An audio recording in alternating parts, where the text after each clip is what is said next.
lobby. And then, do you happen to remember that evening whether Dawn Cooper was there as well? Yeah, Dawn was there.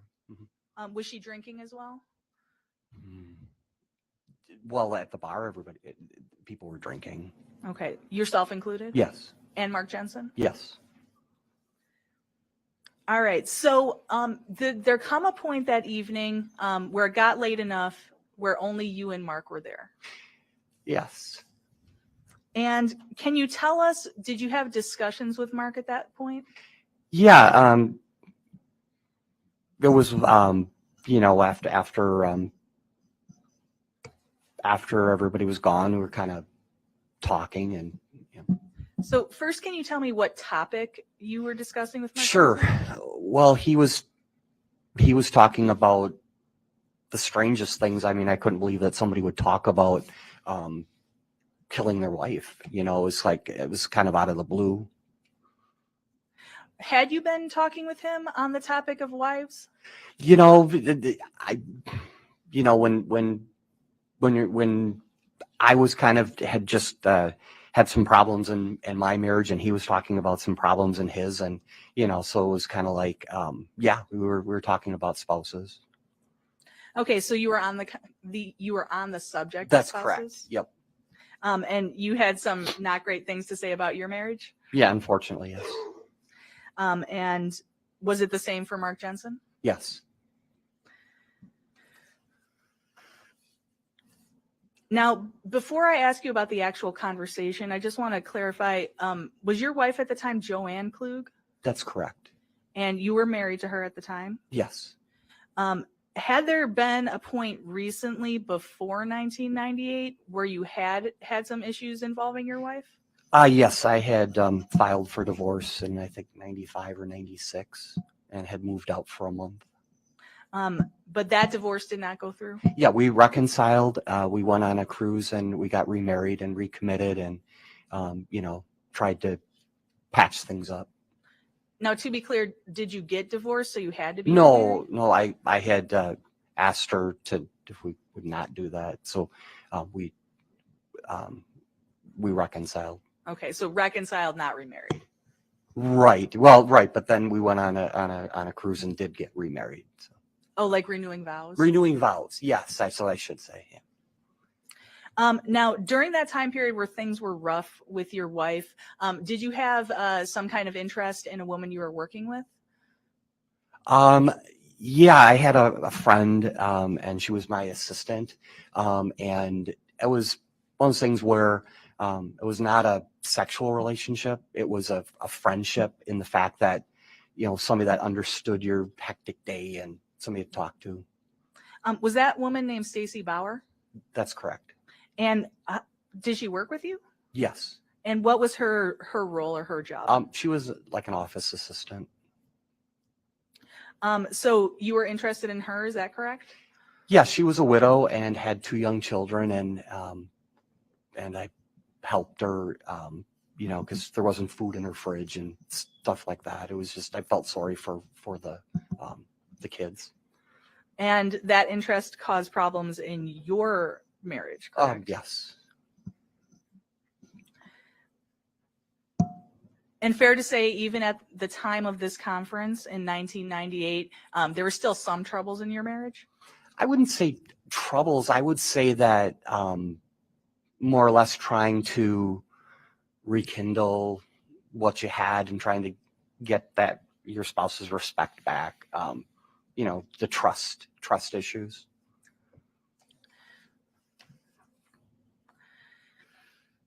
Now, thinking back to this conversation that you had with Mark Jensen, can you tell us, to the best of your recollection, what Mark Jensen said to you?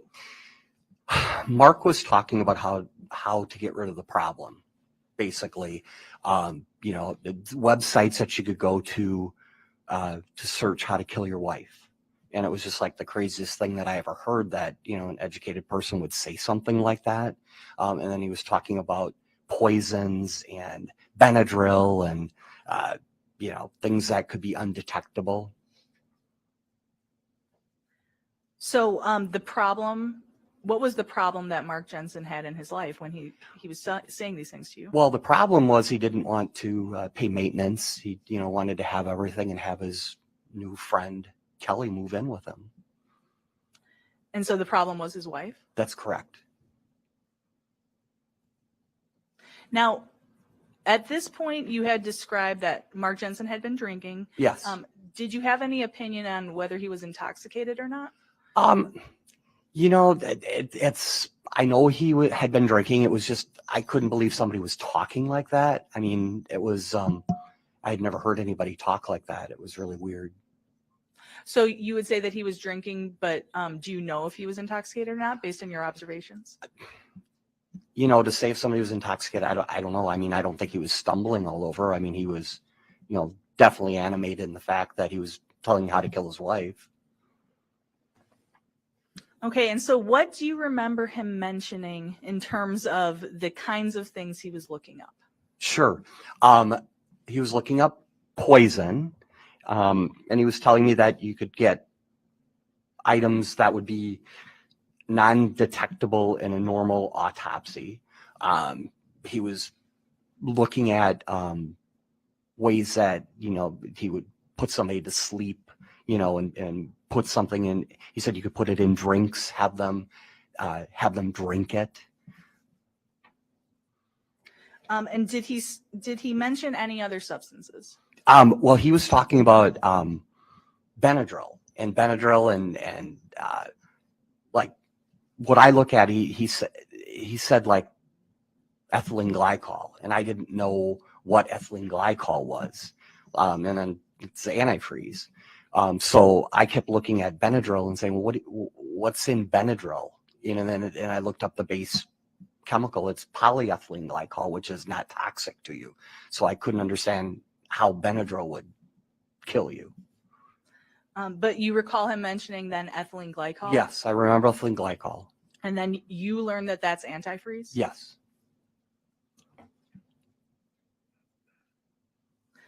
Okay, and you've described this as a crazy conversation? Yes. And so at some point, after this conversation has occurred, at some point, do you leave the conversation? Yeah, because it was getting late, and I always like to check in with my wife, so because she would be up, she's worried about me, and so I would go. I went back to the room and called Joanne. All right. So did you actually speak to your wife on the phone? Yes, I did. And even though it's really late at night? Yes, yeah, because I would always check in with her, and then I had to tell her what kind of crazy conversation I was having. All right, I'm going to show you what has been marked as State's Exhibit number 12.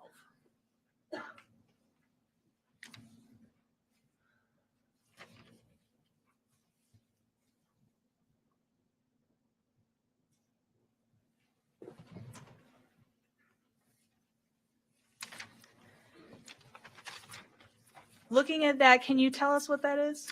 That would be a phone bill from AT&T Ameritech, my phone bill. And if you could just make sure the microphone's. I'm sorry. It's my phone bill for my home phone, Ameritech AT&T. And does that show the calls that you referred to, or the call between you and your wife that early morning? Yes.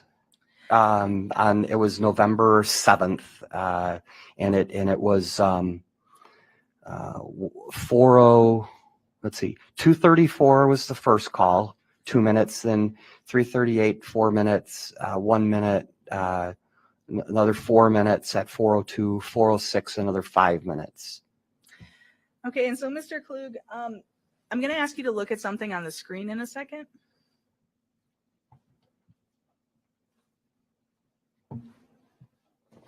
And for the record, this is State's Exhibit 11. And so this is, as soon as we get it on the screen, this is the item on State's Exhibit 11 labeled phone records. Are the TVs on? Are they on, Jay? They're on. All right. So I'm going to just try to see if I can zoom in a little bit on this. All right, you can see it better actually on this view. Okay, so Mr. Klug, is the thing that you're holding in your hand, States Exhibit 12, does that match what you see on the screen there? Yes, it does. All right, and so if it's easier for you to look at what's in your hand, that's fine. So can you tell us what is the first phone call that you see those early morning hours of November 7th from St. Louis? Yep, it's 2:34 a.m. From my room back to my wife. It was a 2-minute phone call. All right, and so this being your home phone record, these would be the calls that would show on your home phone as the received calls? That's correct. And then what is the next phone call between yourself and your wife? The next call is 3:38 a.m. and that's a 4-minute call. And is that off to the right over a little bit? Yep. Okay. And then the next phone call you see? 4:01. And about how long was that one? That was a minute. And then after that? 4:02, 4 minutes. Then 4:06, 5 minutes. All right. And then later on the 7th, did you have a phone call with your wife, like during the regular daytime? Yep, that was when I was at the airport. It was a 7-minute call back to my house. It was from a payphone. Okay, so we see the from payphone and then MO for Missouri. Mm-hmm. Is that accurate? That's correct. I'm sorry. All right, so I want to talk to you about the initial conversation that you had with your wife, Joanne Klug. During that conversation, what did you tell your wife? I told her that I was in the bar and that I was with Mark and that he was talking stupid and I'm probably going to go back down and listen. Okay, were you more specific about what? Yeah, he told me he was going to kill his wife, and my wife at the time, Joanne, did not want me to go back down there. So it was a short conversation. So when you first, in that phone call with your wife, when you brought up Mark Jensen, did she know him at all? She had met him once in the Appleton office. All right, so she had met him at least once, and you're telling her about what he had just told you? Yes. And did you specifically say anything about him looking up things to kill his wife? Yes, it was a pretty basic call telling her what was going on, and it was like, it was kind of like I didn't want to take the time I wanted to get back down there and listen to what he was saying. Okay, so actually your goal was to get off this phone call? That's correct. Because you wanted to continue talking to Mark Jensen? Yes, and yeah. And why did you want to do that? Well, because I had never heard anybody talk that stupid in my life about how they wanted to kill their wife. So it was a fascinating conversation to you? Yeah, it was. I mean, it was interesting. And what was your wife's thoughts about that? She told me not to go down there, that I would be stupid to go back down there. In terms of what your wife expressed, was she not happy with that conversation? No, not at all. Did you listen to your wife? No, being a man, I don't listen to wives. And what did you do? I went back down there. All right. And so when you went back down there, was Mark Jensen still there? Yes. And did you continue the conversation with him? Yes, we did. And he went into more detail.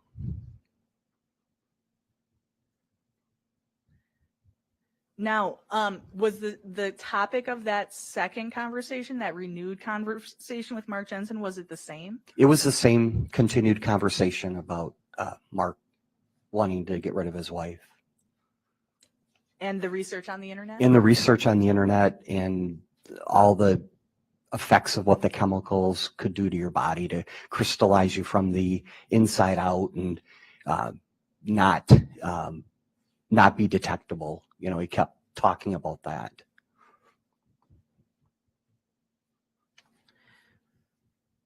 Now, had you ever met Julie Jensen? I never met Julie.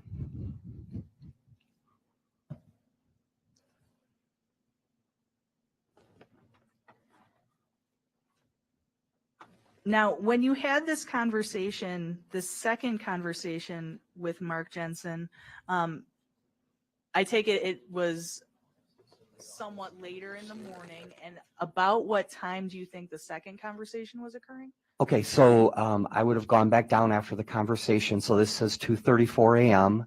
and then the next call was 3:38. So it was between that time that I went back to the lobby to talk to Mark. And then at some point, did you return to your hotel room for the night? Yes, at 4:01. So you believe that you weren't actually done speaking to Mark in your hotel room for the night until about 4 in the morning? That's correct. And then I had a conversation again with Joanne. It was actually 3 calls, so it was about 10 minutes worth of talking to her. All right. And what was the nature of that conversation with your wife? Explaining to her what he had talked about, because she was really like I said, she wasn't happy the previous time, so basically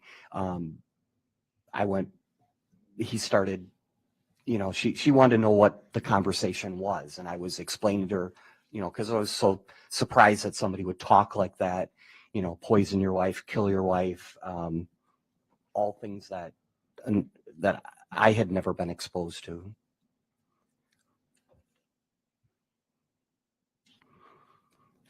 So then after getting to your room at about 4 a.m., did you have to be somewhere the next morning? Yeah, then the conference would start again at 7 a.m. for breakfast. And then after the morning sessions of the conference, what did you do? So then I went to the airport and then called Joanne again to let her know that I was coming home. And then we had a conversation again, because she was wanting to, she thought about everything I had said the night before. And, she was a very spiritual person. So she was just, wanting to make sure I was safe. And so during this airport conversation, you and Joanne, you once again discussed what Mark Jensen had said? Yes. And do you recall what was said during that conversation? Pretty much repeating what I had said the night before, talking about, Mark wanting to kill his wife and the different websites and the chemicals, what it would do to your body, the crystallizing from the inside out, the shortness of breath, the fact that, it's a very slow process, and it wouldn't be detectable. And so did your wife's attitude remain the same? Yes, she. Calls for hearsay. Sustained.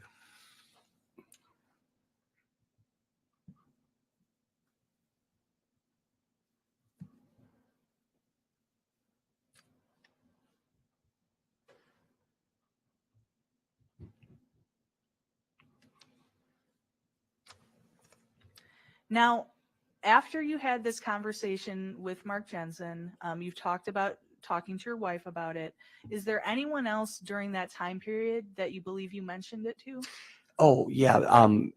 Ron Ruck, who was my co-manager, came to pick me up at the hotel and at my room to go down to the meeting. And he asked what I did the night before. And I told Ron Ruck that I was up with Mark Jensen, and, being that he managed Ron, also told him that, that he was talking about how to kill wives, and he took it as I wanted to kill my wife. And I said, no, Mark wanted to kill his wife. So you described that to Ron Ruck? Yes. And then once you returned to the office, did you say anything to anyone? Yeah. So then the Monday morning after the conference, I told basically Stacy and I told everybody in the office what had happened because it was such a weird conversation. Okay, so you specifically remember telling Stacy Bauer? Yes. And is there anyone else who you specifically remember that you told or mentioned this to? I don't.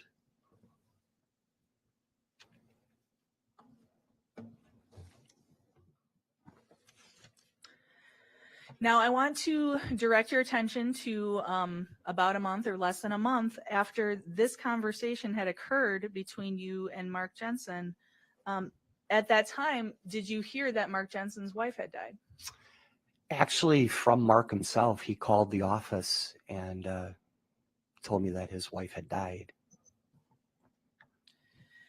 And do you remember about the time frame that you got that call from Mark Jensen? It was first thing that Monday morning after Thanksgiving. So it'd be, what's that, probably December 5th, 6th, somewhere in that range. And was it your impression that Mark Jensen's wife had just died Yes. based on the conversation? Yes. Now, Mr. Klug, what did you think about hearing that in that phone call? You know, because of the fact that the conversation we had, and he was my supervisor, and, you know, I didn't bring up any of the conversation that we had. He didn't bring up any of the conversation other than he was telling me how she was so depressed and that she was sleeping a lot, you know, and as, you know, I was a caring person. So, you know, I wanted to know how the kids were doing and, you know, how he was doing, you know, because he just lost his wife. Did you confront him about what he had told you? I didn't confront it, but in the back of my mind, I knew what had happened. And then, you know, I didn't say anything. And then after the call, I went out and told Stacy, and I said, Mark's wife died. And she said, oh my God, he killed her. Objection, move to strike. That was That hearsay. is stricken from the I record. believe that is an excited utterance, if I may lay some foundation. You for could that. start over, but the way he said it, obviously, it was an answer to your question. So if you want to lay a foundation, you can. So, Mr. Klug, Yes. I want you to think back to that moment after you had that phone call with Mark Jensen. You then go to, your intention is to tell other people in the office. Is that Yes, correct? because of the shock. And when you did so, what did you have to do? Did you have to leave your office? Where did you go? Yeah, I left my office and then went to the front reception area. And was this person, Stacy Bauer, was she there? Yes, she was. And what did you say out loud? I told her that Mark's wife had died. And did you see her reaction to that? Yes, and she's an expressive person. She said, oh my God, he killed her. Objection, hearsay, move to strike. Sustained.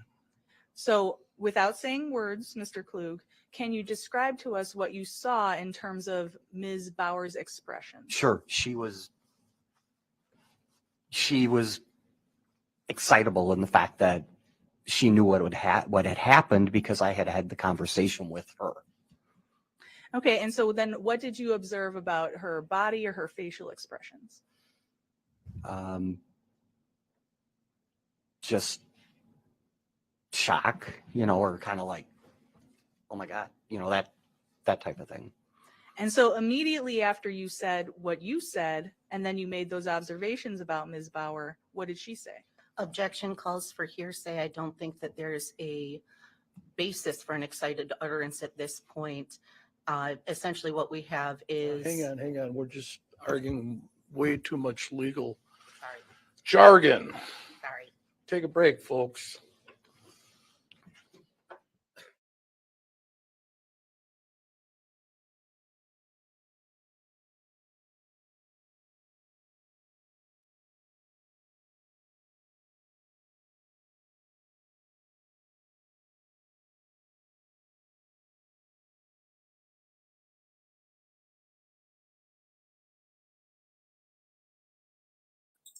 I love that he just said it's way too much legal jargon.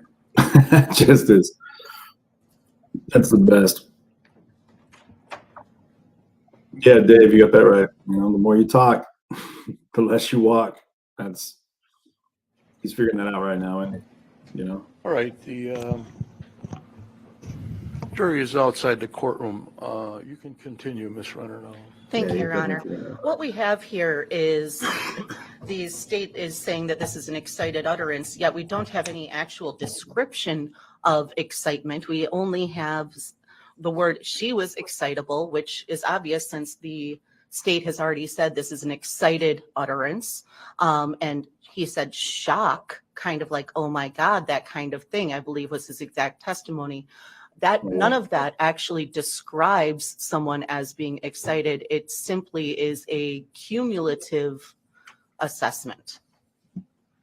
You want to respond, Ms. McNeil? Well, Judge, I think this is actually classic excited utterance. Classic It's legal when jargon. somebody hears something that is, stunning to them, and then their reaction to it, what they blurt out of their mouth. And the reason that this is a hearsay exception is because the idea is when someone hears something stunning, their immediate reaction to that is reliable. And so that's why those statements are allowed into evidence, because it is so immediate and because it's after a shocking event or experience or hearing something shocking. And Mr. Klug did describe Ms. Bauer as shocked. The words, there's, no magic words for excited utterance. You just have to describe that heightened emotional state, which Mr. Klug has done. Well, I agree there's no magic formula here. It is spontaneous, and it sounds like the witness or the person that made the statement was in shock based upon the description of Mr. Klug. And I think it's a classic excited utterance. I agree. So we're going to bring the jury back in the. Your Honor, before we do that, there's a possible objection coming as well that we might want to deal with so we don't have to bring them back and forth.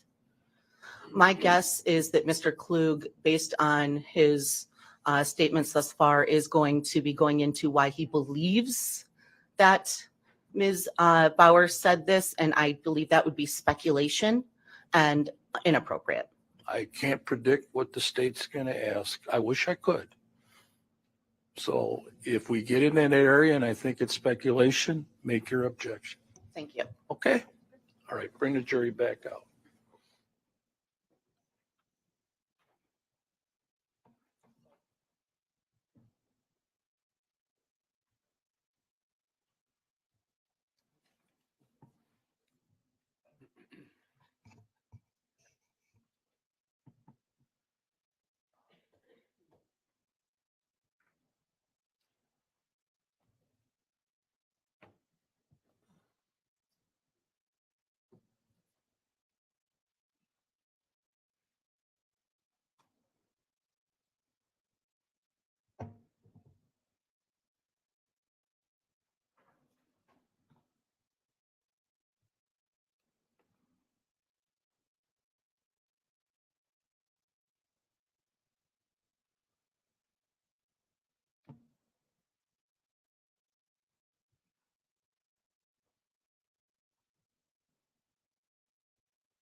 He just looks guilty. I'm just gonna say it. I mean,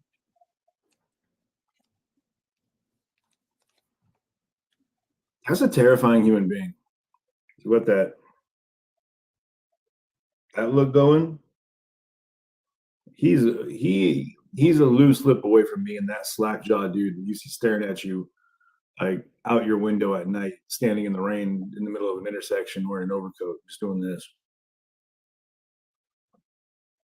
And that's terrifying. So, yeah. Oof. No, thank you, sir. No, thank you. Jeez. Yeah, Nate, good old Nate the Bruins in the in the courtroom. He's in the back there taking pictures. Well, not in the back too far. He's about 1 or 2 rows behind the prosecution. If you would please share the stream, guys. I am working on making sure that I get it out to as many groups as possible here, and your help would be greatly appreciated. So if you have any groups that you feel would be interested in watching this crazy case unfold, please share the group, guys. Share it out.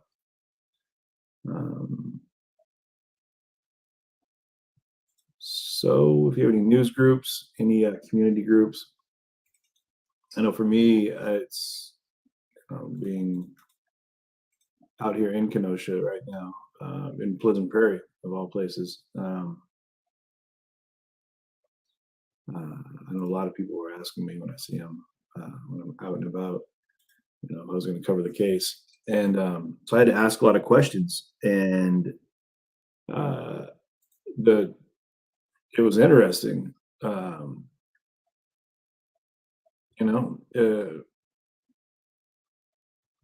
How many people have input of a personal nature out in this area on this case. I mean, that knew Mark Jensen, that knew his family,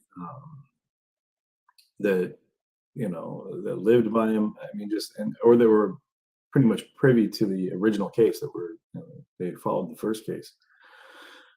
And this whole in and out, the convictions being overturned, then being reapplied. It's just all, this guy has been in and out of prison, but he's been out a lot more than he's been in since '98 when he allegedly murdered his wife, right? So it's pretty wild. To me, I'm just astounded that it's so loose.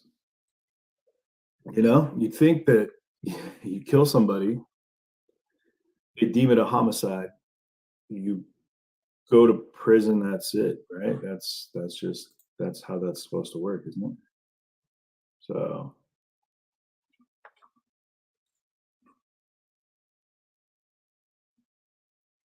there's no audio in the courtroom right now. Just they are handling some housekeeping at the moment, I believe.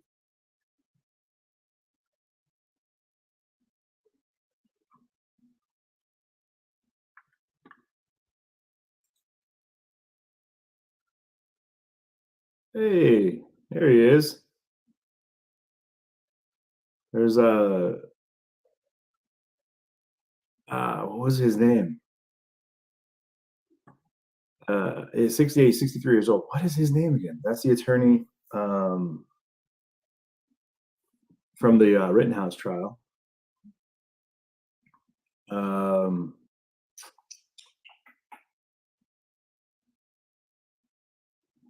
wonder why it's so what they're doing right now. That's got it so quiet. Let me double check my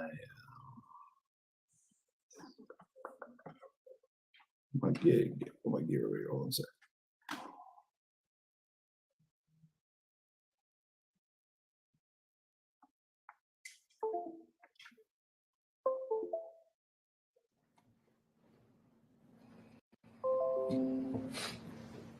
All rise. Okay, yeah, they're bringing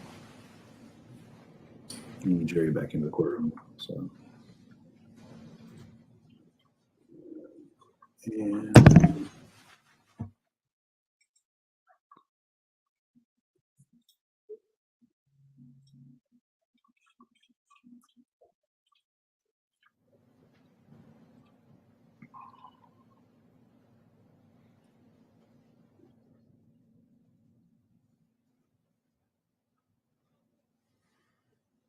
Please be seated.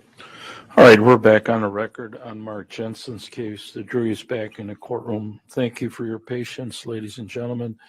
The objection was overruled and the question will be allowed. So go ahead, Ms. McNeil. So, Mr. Klug, I was asking you, after you made that statement about Mr. Jensen's wife being dead, what did Ms. Bauer say? She said, "Oh my God, he killed her." Now, In terms of your conversation with Mark Jensen, did you ever confront him about it? I didn't. And then there was a time period when you learned that Mark Jensen had been charged with killing his wife. That's correct. And when was that approximately?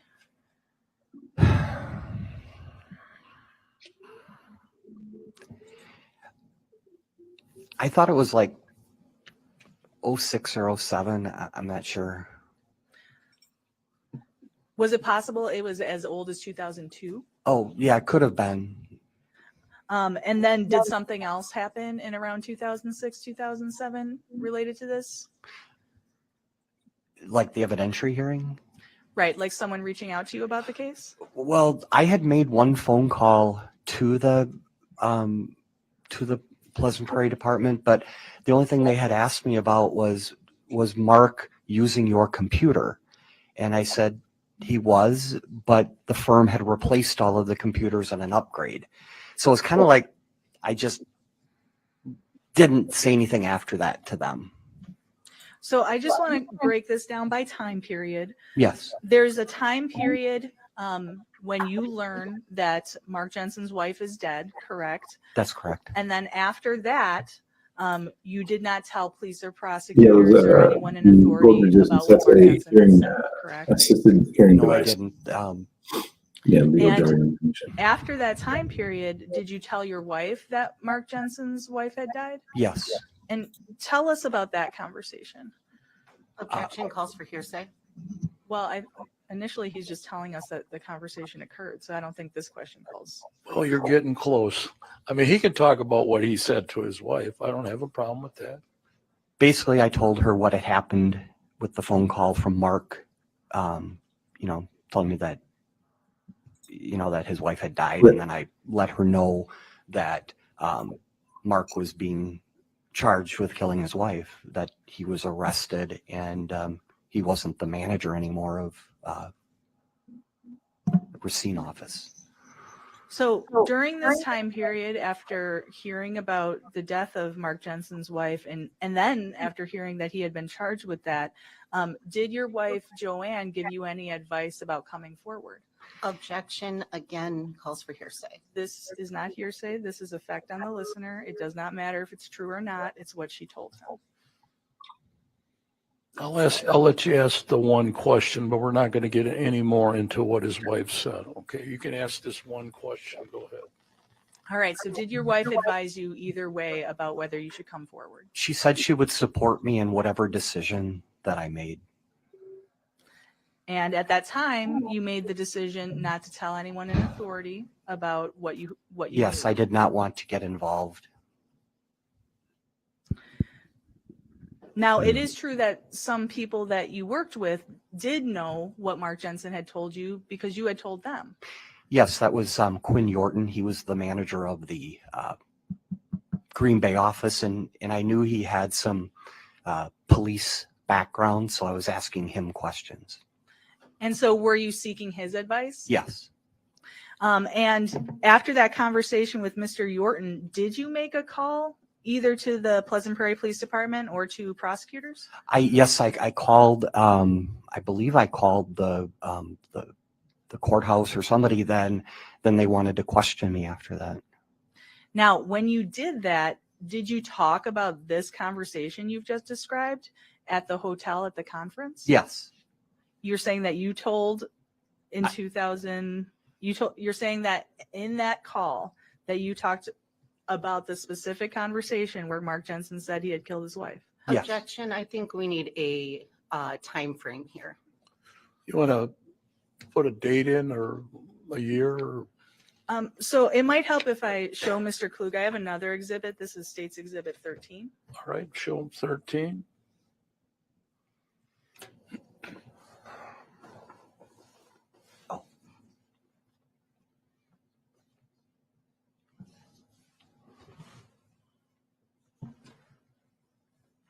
Yes. So let me just ask you about that particular exhibit. Do you recognize what State's Exhibit 13 is? Yes, that's my handwriting on document describing what I had remembered from the conversation. Some notes that you had taken? Yes. And what prompted you to write down those notes that you see in State's Exhibit 13? Quinn had told me to keep like a log, you know, to try to jog your memory. So it was on 3/21/02, I called the DAFS and left a voicemail in Kenosha. All right. But to be clear, when you made that phone call, you did not describe this conversation. No, that's correct. Yep. Okay. And then you said something about computers. Is that what you talked about? Yeah, then that probably was the next conversation about they wanted to know if Mark was using any computers. And I said he would have used the computers in my office, but that we had replaced those computers in a firm-wide upgrade. So, Mr. Klug, can you tell us why you didn't tell the police or prosecutors or someone in authority about this conversation? I was scared of Mark. I was scared of the fact that if he killed his wife, what could happen to me? Now, I want you to think back to the time period of July of 2007. Do you remember during that time period someone from the district attorney's office reaching out to you? Yes. And was it only at that point that you told the district attorney's office about this conversation with Mark Jensen? I believe so, yes. And then shortly thereafter, shortly after that contact, did you end up testifying at a hearing about that? Yes, because they wanted to get my statements of my recollection of what had happened. Double checking the audio to make sure it sounds. And then Okay, now, sometime a are few you months doing later, better? did you testify again? Do you recall? So do you recall 2 prior testimonies? Yes. And then at some point before the second testimony, is that when you discovered those notes you're looking at in State's Exhibit 13? Yes, because I went through all my compliance files and found notes. And so you turned those notes over? Yes. And so again, what was the time period of those notes in State's Exhibit 13? The date was 3/21/02, and then 4/10/02.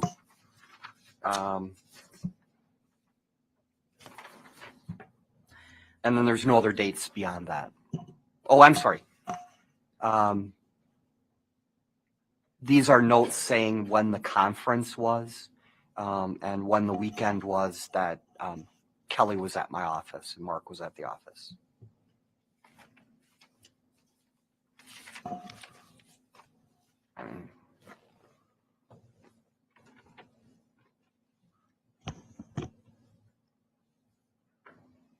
Did you want me to read the notes? Not at this moment. Okay.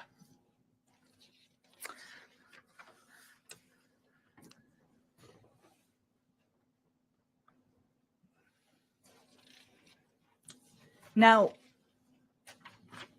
during the course of taking these notes, was that to remind yourself about this conversation that you had with Mark Jensen? Yes, And at that point, that was acting on the advice of Quinn Yorton? that's correct. All right. And so in these notes, do you note things like Mark Jensen wanting to get rid of his wife? Yes. He's saying how unhappy his marriage was and that where are we at here?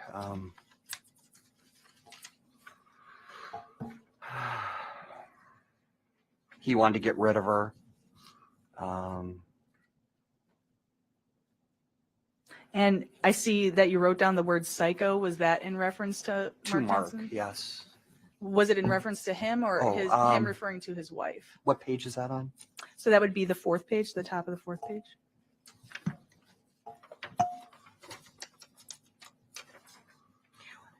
He wanted to get rid of her. Psycho. Next. I'm thinking it was about his wife, that he was telling me that she was psycho, because he wanted to get rid of her, was the comment before on the previous page. And then did you also note that it seemed like he was trying to be your friend or wanted to be your friend? Yeah. And then finally, did you note something about Benadryl and an OD? Yes. Okay, so next Monday, unless your thought was odd, talked every few weeks, would call every so often, try to say Benadryl overdose, get out of bed. She was depressed. And then I just put, he was my boss from 10/1/98 to 3/15 of 99. And then you note the 10/1, by that date, you note that Kelly came to the office? Yes, yep. And I put 10/1 weekend 01. Kelly came to set up the office. I can't read my writing. Two people, conversation uneasy about. Yeah, it's basic notes about what I wanted to remember. Now, is it fair to say that as you look at these notes, this is not like how someone would write out a statement, correct? No, it would be random thoughts that would have been talked about as during the conversation. So like if someone else is looking at this, they might not be able to interpret what you've written, correct? Correct. Or read it because my writing isn't good. Like for instance, if you look at the first page of these notes, do you see something written there, sick feeling in stomach? Yes, a sick feeling in stomach, Quinn Yorton recommended. So Now, do you know what you were talking about when you wrote that? I think it was talking about my feelings, because it was like bringing up, it was hard to talk about it. So anticipating maybe calling the police or talking to the Yes. police about this? Yes. All right. And so again, you turn these over once you found these? Yes. And you believe you found them at some point before your second testimony? Yes.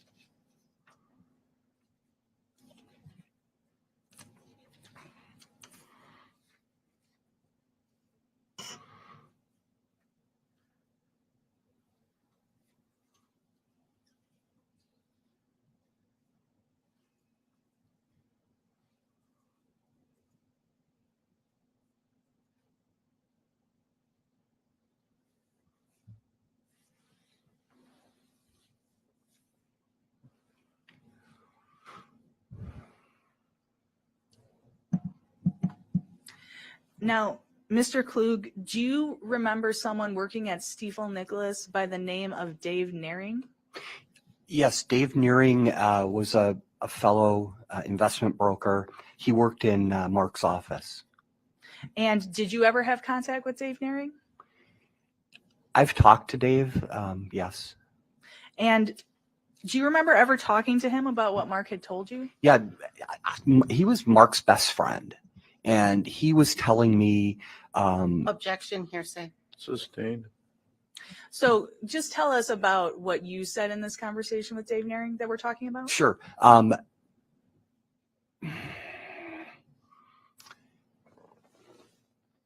Mark always would sit in his office with the door closed and the blinds closed.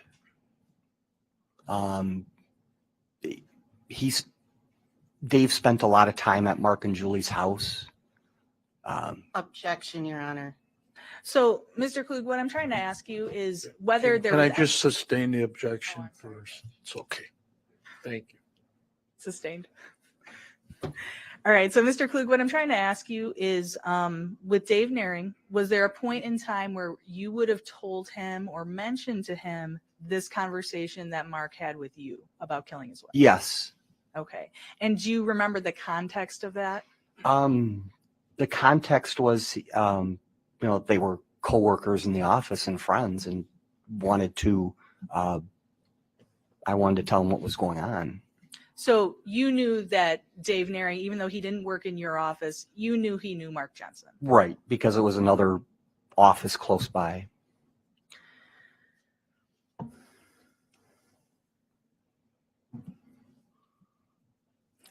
Now, Mr. Klug, to be clear, when prosecutors reached out to you in the summer of 2007 to talk to you about this conversation. You knew at that time that Mark Jensen had been criminally charged with killing his wife, didn't you? Yes, So you knew it was a serious conversation, correct? that's correct. And you knew it was important to be as accurate as possible, correct? That's correct. And then it was just within a couple days of that you testified the first time, correct? Yes.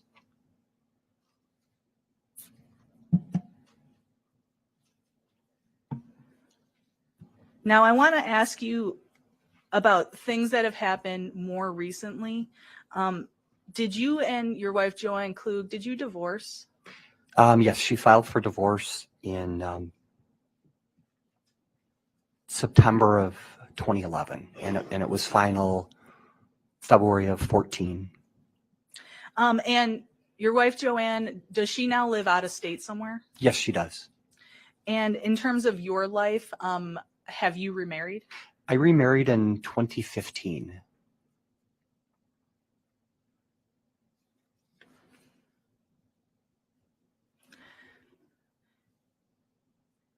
Now, was there a time period, I want you to think back approximately a year ago, last December, was there a time period where someone acting as an investigator for Mark Jensen came to talk to you?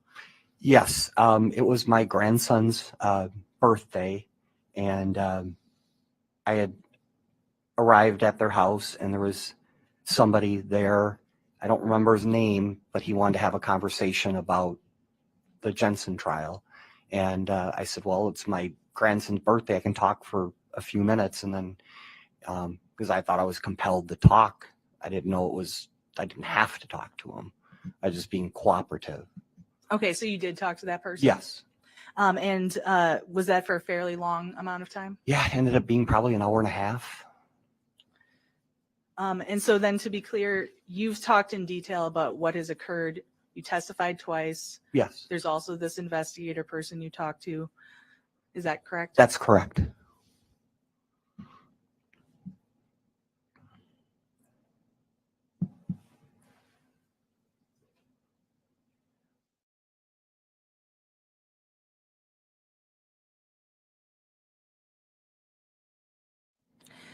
Just about your observations during that conversation, do you have any idea whether that conversation was being recorded?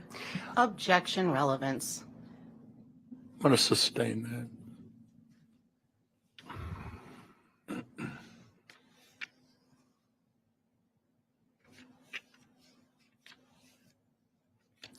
Now, Mr. Klug, do you have any expectation of getting money as a result of testifying in this case? No, And you've been a known witness in this case from 2007, is that correct? that's correct. And has it caused you to get a bunch of money? Have not received one penny. It's cost me money to be a witness.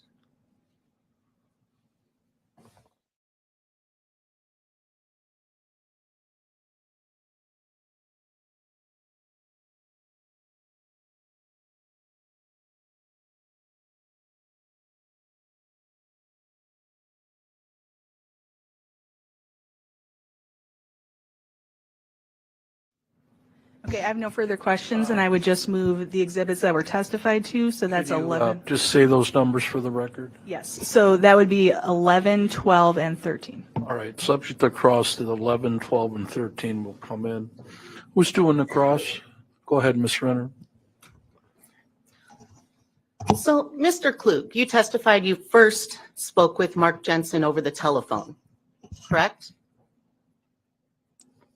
What are you talking about? When you very first met Mark Jensen, your first conversation with him was over the telephone. Yes, And this was the conversation about transitioning from your former brokerage to Stifel Nicholas? yeah, that's correct. And this was a business conversation. Yes. It's not a social or a personal conversation. No, because I didn't know Mark. And you then met Mark in person on October 1st. Yes, And that's when he was in Appleton to help with the transition. that's correct. And your conversations that day were also business related. That's correct. They weren't personal? That's correct. Now, Mr. Jensen had become your supervisor upon the transition, is that correct? That's correct.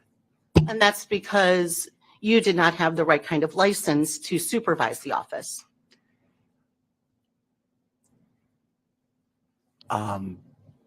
To supervise the trades, he was managing the trades. I was managing the day-to-day operations of the office.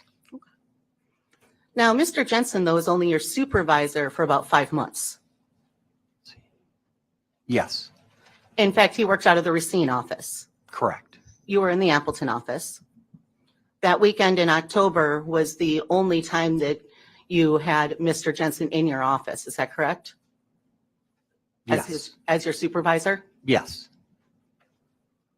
And that's when you got your Series 8 license in March of 1999, correct? that's correct. And after that, Mr. Jensen was no longer supervising you in any way. That's correct.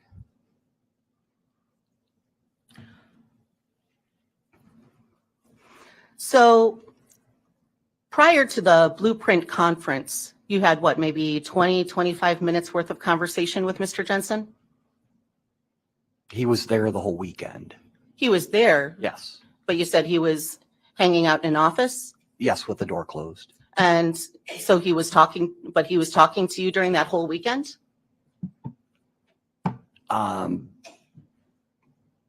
There would have been some conversation, probably if I had a question on a form or, procedures. And so those conversations would have all been business related, correct? Correct. And they weren't personal or social in nature? No,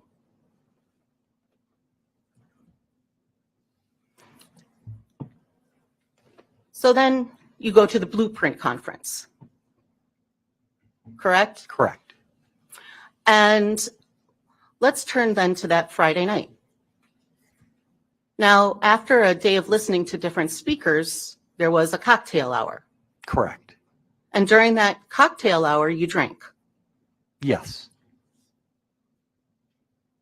And what did you drink?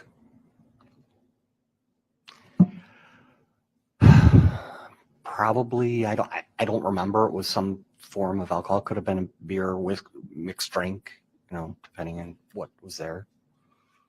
Well, you testified previously in this matter, correct? Yes, And the testimony on July 30th of 2007, and for counsel, that's page 20, lines 4 for 12. Thank you.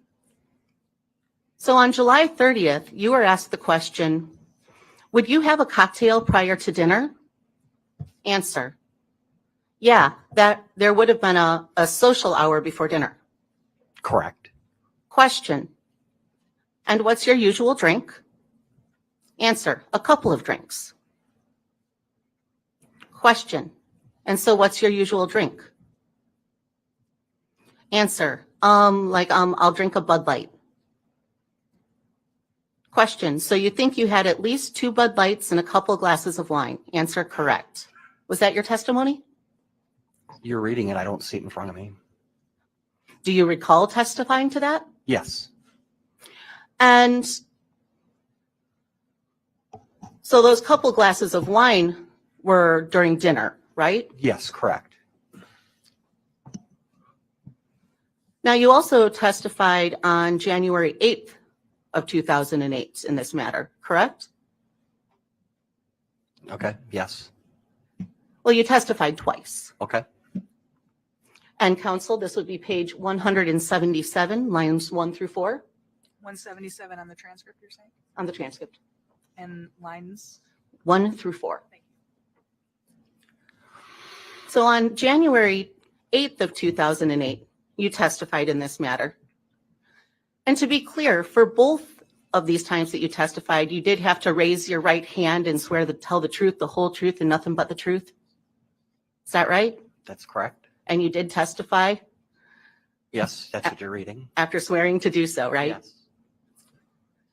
And on January 8th of 2008, The question was, and on Friday night, you had a happy hour? Answer, there was a happy hour, yes. And question, you had 2 Crown and Cokes? Answer, yes. Was that your testimony on January 8th of 2008? Yes. So today, you don't remember what you drank that night, It was 20 years ago. but it could have been beers and it could have been Crown and Cokes? Possibly. And as we already established, you had a glass or 2 of wine at dinner. With food, yes. And then after dinner, you went to the lobby bar. Correct. And you were drinking in the lobby bar, Correct. having about 1 or 2, probably about 2 an hour, would you say? I don't know.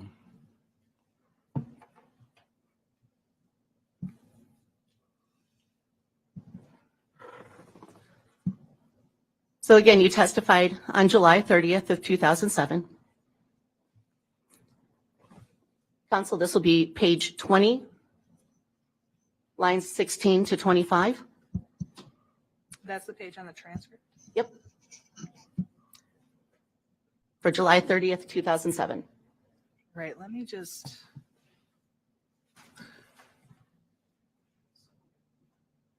Transcript starts on.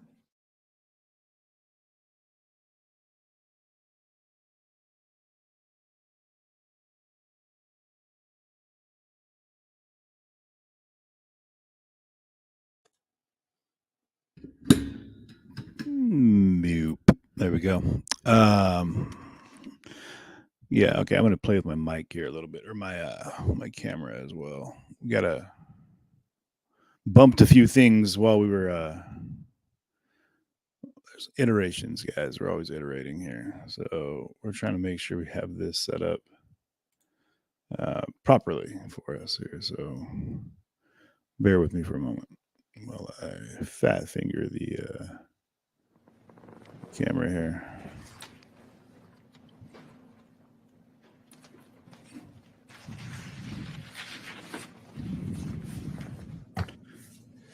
Oh.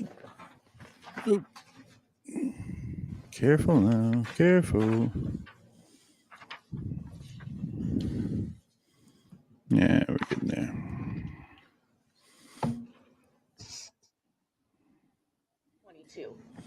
But Okay, my apologies. thank you. Little glare up here.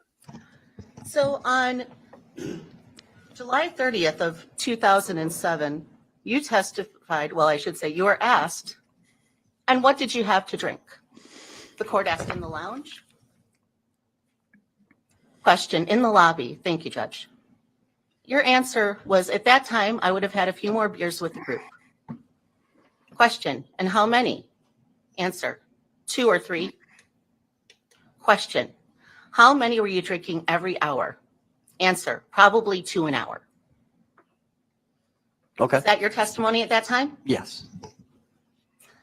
And that night you were drinking a mixture of Crown Royal and Coke and beers? Yes. Ooh, he's getting turned. So in total, you had probably 11, 12 drinks that night? Possibly. Maybe more, maybe less. Who knows, huh? And during the time in the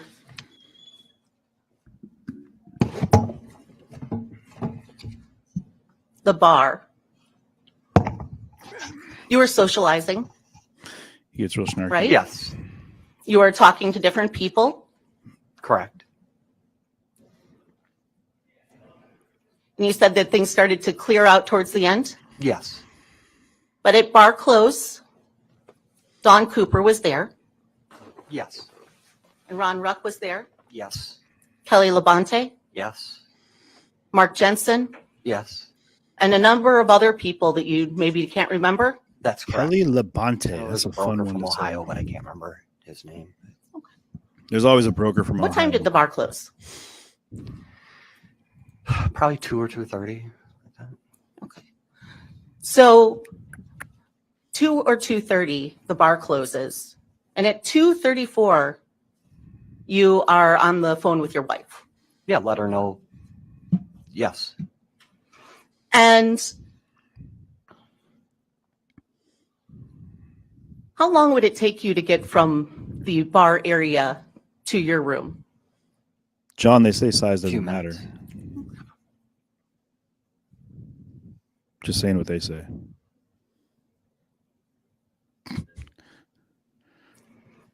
So when the bar closed around 2 or 2:30, you went to the lobby.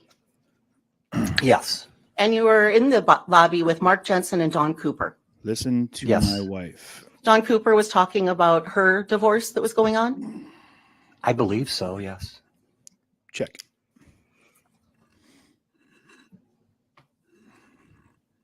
Amber, you mean just in drinks, So right? about 2:30, you go up to your room to call your wife. Yes. And that phone call was at 2:34, Yes. and it was a 2-minute phone call. Yes.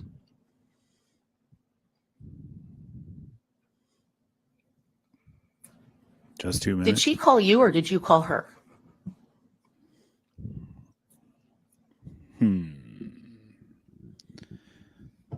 I called her. Some of called the her? questions, I tell you.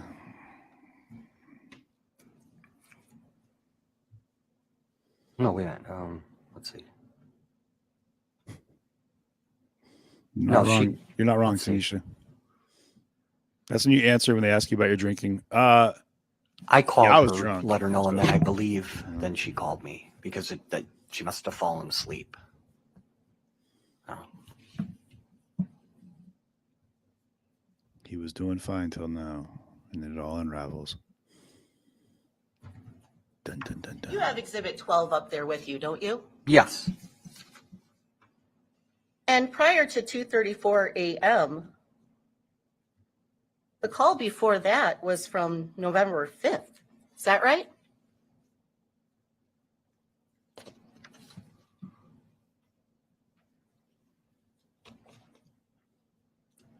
At 11:12 a.m.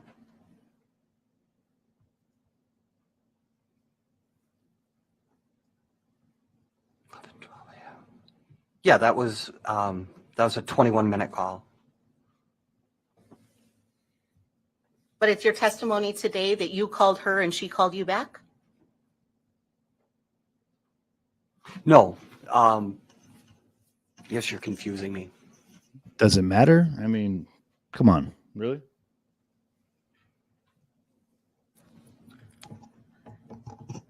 Now, it's your testimony today that during this 2:34 a.m. phone call, you told your wife Oh, I was here. that Mark was talking about killing his wife. Correct? Correct. During this 2-minute phone call. Right? I would have checked in and just said, hey, there's conversation, what's going on, and went back down. Now, on July 30th, 2007, you testified about this phone call as well, right? Yes. And counsel, this will be page 69, line 19.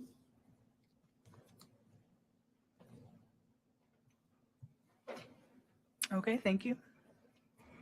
You were asked the question, and in this first conversation at 2:34, you did not talk about Mark Jensen, correct?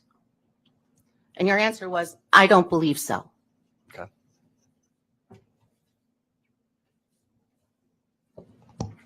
That was your testimony? Yes, you're reading it.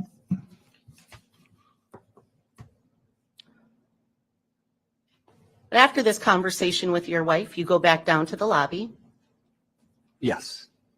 and you meet back up with Mark Jensen and Dawn Cooper. Yes. And at this point, you're having a discussion about your significant others. Yes. The three of you are talking about Dawn's divorce. Correct? Yes. And Ms. Cooper, Dawn Cooper, was upset. Would that be fair to say? Yes.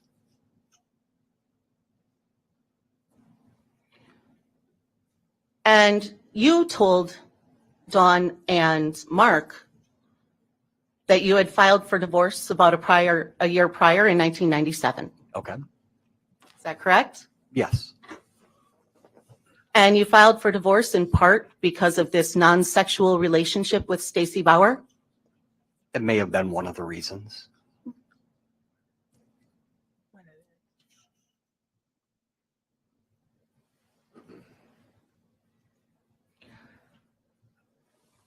Now, you were down in the lobby for less than an hour. Would that be fair to say?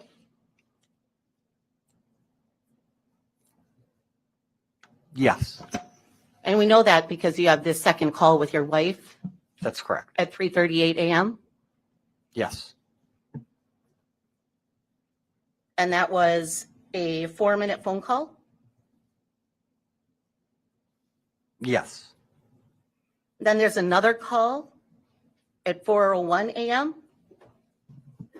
Yes. That was 1 minute. Another call at 4:02 a.m. That was 4 minutes. Yes. And another call at 4:06 a.m. That was 5 minutes long. That's correct. Did you hang up on your wife during that phone call? Probably. Probably. Yes. And then called her right back? Yes. So you two were arguing during that conversation? Possibly, yeah, because of what I had told her.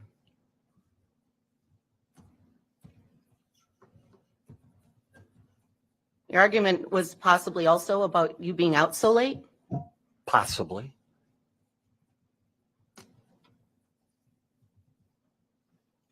Your wife had expressed concern that you were in a bar that had women in it during that conversation? Possibly.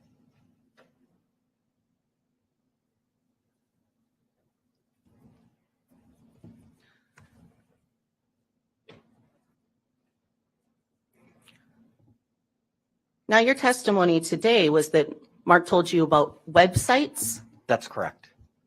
Did he specifically give any website addresses? Yeah, he talked about poison. He talked about howtokillyourwife.com. So howtokillyourwife.com Yeah. was something he brought up? Yes.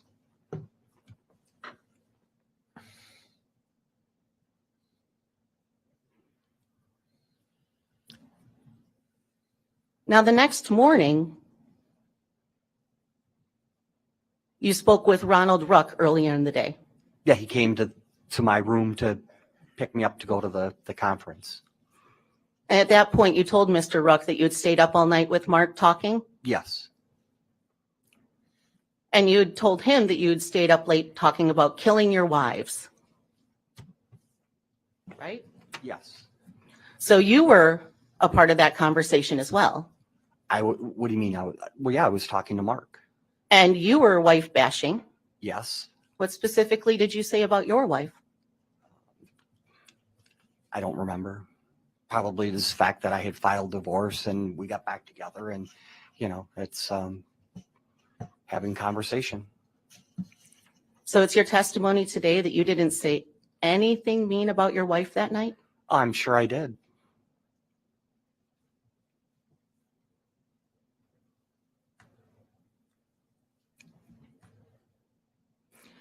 Now, when you talked to Mr. Ruck that morning, you were laughing when you talked about this, weren't you?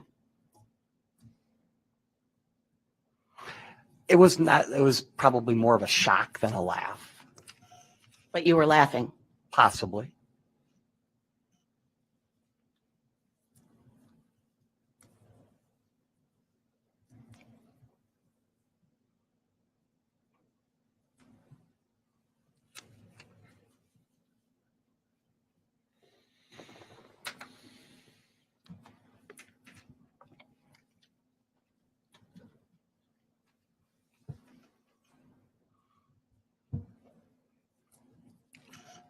Your Honor, if you'd like, this might be a good spot to take a break and I can continue my cross after the break. I know it's 10:30 and at least some at this table would like a couple minutes. All right, sounds like we need a break from the defense side. So folks, go in the back, please don't talk about the case. Thank you.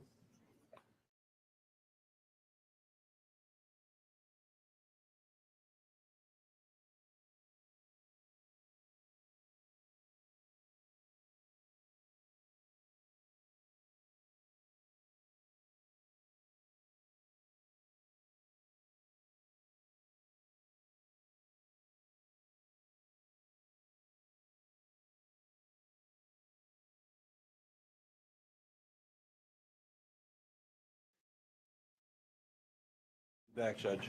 Let's say 10:35, we'll try. Man, this guy, this guy, I'm having a camera issue for a moment, but this guy, he said, "Did you hang up on your wife?" Yeah. I didn't know she was in it. Why? I don't want to talk to her. Did you call her right back? Yeah. Why? I don't want to hear about it. Just like, he went to howtokillyourwife.com. I'm curious. I want to pull up the site. I also don't want to pull up the site, but I'm not married, so maybe that'll give me an out. If I do pull it up, I'm gonna pull it up. I'm definitely gonna have to pull it up. Give me a minute. Linda Lou says I pulled it up for you. Let me fix my camera real quick, you guys. Sit tight for 1 minute. Just bear with me for a moment while I fix this. It's actually about Terry Shavo. Don't do it. Yeah, give me 1 minute, guys. I'll screen share, Karen. Yeah. Howtokillyourwife.com. Come on, man. Come on. You're killing me here.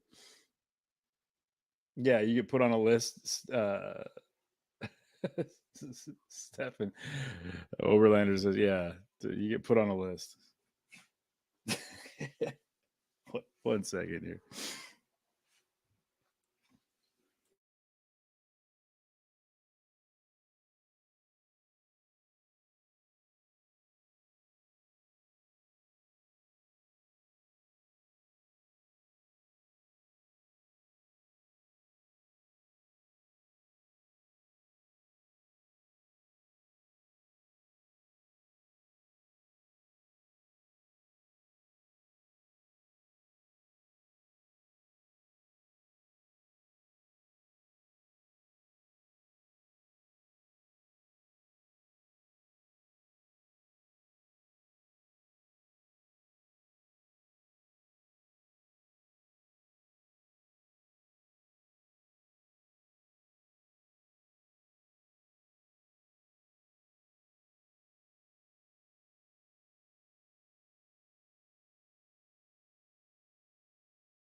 Dave said do it at the library. Yeah, right. I mean, okay, Valerie Sparkles, you say you pulled it up and sent SS. Okay, okay, here we go. I'm just gonna Google it. Here we go. We're gonna Google and see what it comes up. Yeah, Karen, it's crazy watching him like just chilling out in the on break, being like, oh man, I'm just out of my cell. Okay, let me here we go. All right, we're gonna take a gander here. I'm gonna get myself in trouble here probably, but what are you gonna do?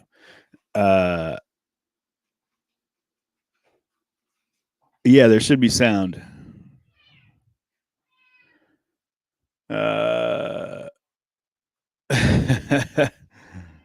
Yeah.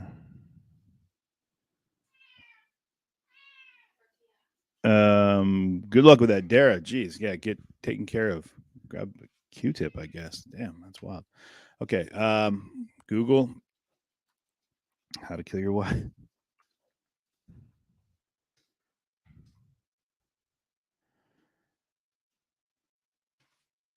In Bannerlord, how to kill your wife game, how to kill your wife in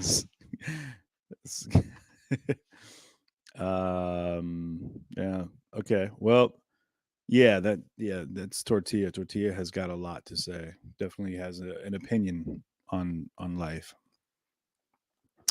Let's take a look at here, let me screen share this for you, but I need to make sure that we've got our feed up and running as well. So I'm going to throw this one over here. We're getting better at this whole technologies thing. Boom. And just want to make sure that we're up to date on everything here. All right, cool. We're good there. Oh, Tortilla. And okay. Yeah, the interwebs. So let's do this.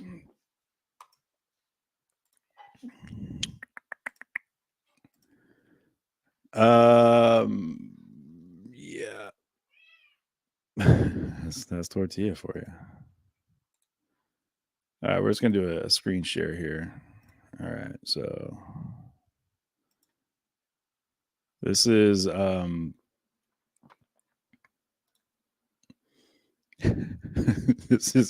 this is Google right now. Can you guys see this? Hopefully you can. In the comments, let me know. So I just put in how to kill your wife, right? And it how to murder your wife Wikipedia. Okay, so it was a comedy. Okay, there was a film about it. Okay, so in 1965. All right.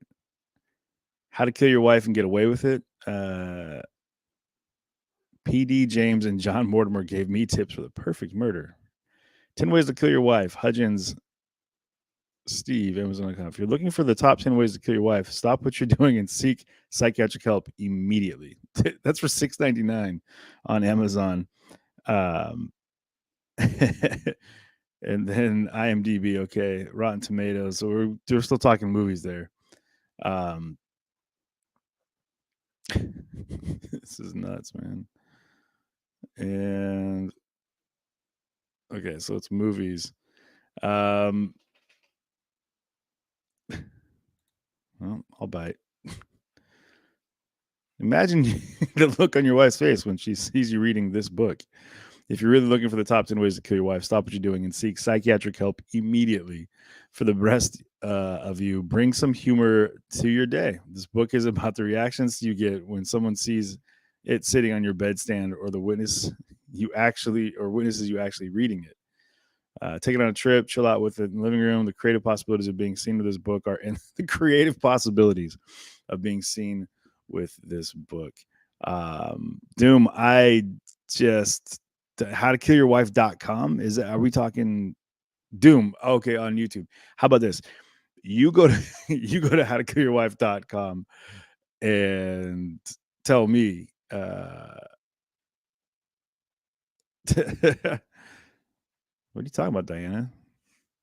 You don't get viruses from P-Hub. Do you? Do you get viruses from P-Hub? Shit, I gotta delete some stuff. I was kidding. But doesn't say what's inside the book, though. I'll say this, though. Inside Joe Biden's mind. I believe that's the name of the book. Inside the Mind of Joe Biden. an in-depth exploration of the man himself. I believe. Who is this? Brendan Myers.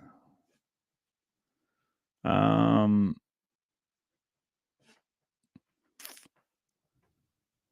think this might be it. A guy that I know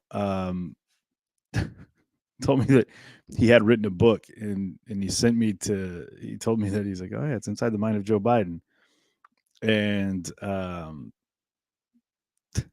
it was apparently 100 plus pages in the book. The 100 just blank, just blank pages, which I thought was pretty hilarious. Just as far as marketing, yeah, Steve's book. Yeah, I was talking to him the other day, and he was like, "Yeah, man, I got this book out." I was like, "What's up? What is it?" He was like, "Let's check it out. It's the Inside the Mind of Joe Biden." And he was like, "Yeah, it's it's just basically it's like a diary, if you will, a journal, a diary. We can call it a diary, right?" Yeah, it's definitely a funny situation there. Either way, how to kill your wife on Google here. Yeah, that's the oldie.co.uk.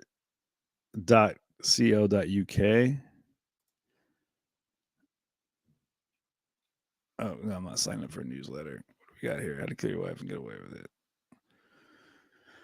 Apparently, during the pandemic, a lot of people married.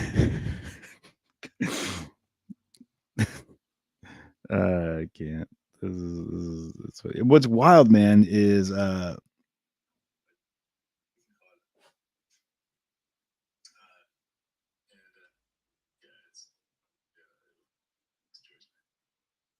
I'm not sure what that was about, Shelley.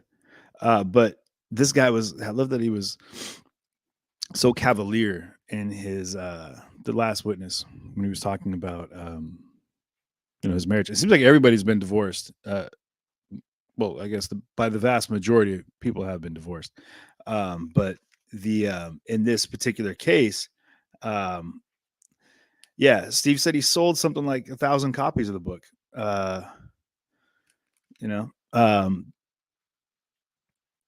Archive.org.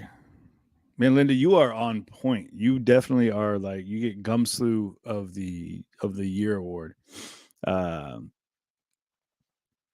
And Renee, man, I'm glad you're here. So, this was a crime writer that we're looking at here for PD James. But I like that it says, apparently during the pandemic, a lot of people, married couples especially, cooped up together for months on end, have had murder on their minds. I'm here to help. He says this is in the centenary of P.D. James, one of my favorite crime writers and one of my favorite people, and the mistress of this sophisticated murder mystery. Thinking about her birthday and about how I might be able to advise any murderously inclined readers. I've been remembering the last time Phyllis James and I had tea together. It wasn't that long ago. She died in 2014, age 94. I loved her. She was small and twinkly, courteous, kindly, and sharp as a cyanide. Could I commit the perfect murder? She mused while pouring Earl Grey into my cup. Well, yes, my dear. I think that very possible. I could. First rule of murder, it says. I asked her, keep it simple. She said it once. And the second rule is, don't tell a soul. If you keep a secret, you can get away with murder. It keeps going. How would you get away with yours? If I had an unpleasant husband with healthy life insurance, on Christmas Day, I would take him to a beachy head. Oh, to Beachy Head. There's nothing quite like bracing walk on the chalky cliffs of the Sussex Downs to clear the cobwebs at Christmas.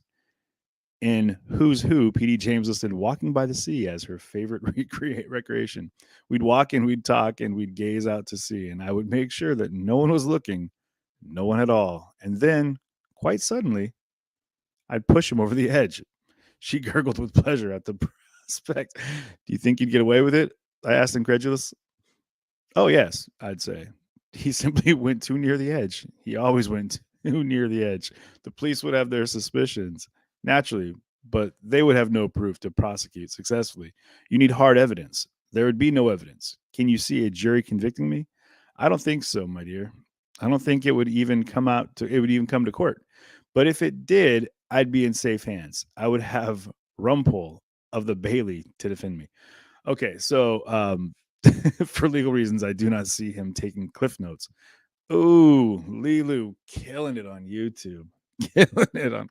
But actually the last witness would be the guy who would take notes on it, because it seems like he took notes on everything else. But it's funny that the first thing they say is don't tell a soul. And it seems like these witnesses keep coming out, and that's what Mark just kept doing, was telling all these people. Like I told his cellmate that he pushed the air out of her lungs.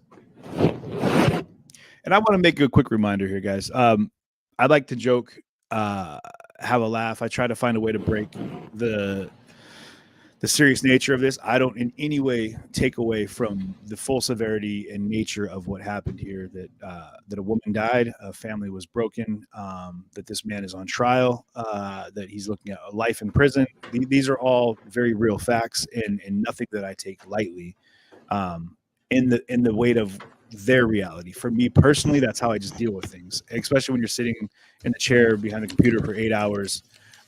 It's just how I operate. We did it through the Brooks trial, through the Rittenhouse trial. All right, we're back on the record on Mark Jensen. The appearances Just are want to the be same. clear The that jury's that's back in the how I courtroom. operate. We're continuing with the not being pejorative to the cross-examination. people involved in the case, or Mr. Klug, you're still under anybody, oath. You can start in Pleasant anytime Prairie you that want. had to go through the nightmare that was this to I'd like begin to with. talk So about other people now that you've told about Loose lips this sink ships. conversation with Mr. Jensen. just saying. You testified you told And your we secretaries are about the conversation? Back in here we go.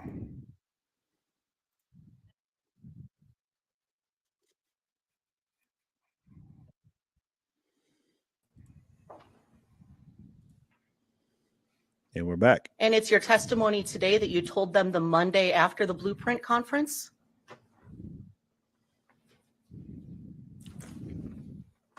Yes.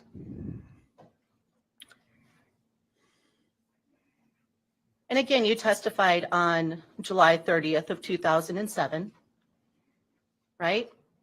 Yes. And at that time, you swore to tell the truth. I'm objecting. This is asked and answered. Just go to the line.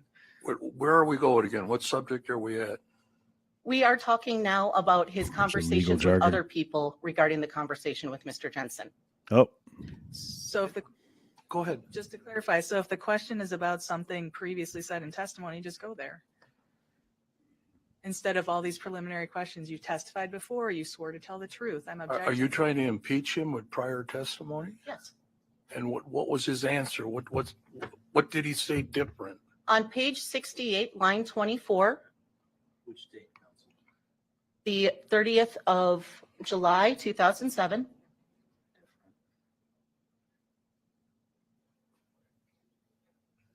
The question was asked, and is this the first time? Then do I understand that the first time you spoke with your secretaries was after the charges in this case as well? Answer, no. No, that's something we talked about after Mark's wife had died. So what's the impeachment? He just testified that he told his secretaries about this the Monday after the conference, which was prior to Julie Jensen's death. Okay, let's move on to another subject.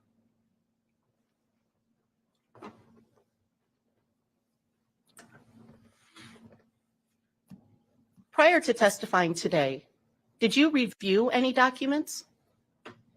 Yes. What did you review? I read the transcript. The transcript from your testimony on July 30th of 2007? Whatever was provided. Your testimony on July 30th of 2007 never mentioned ethylene glycol or antifreeze. Is that correct? I don't recall.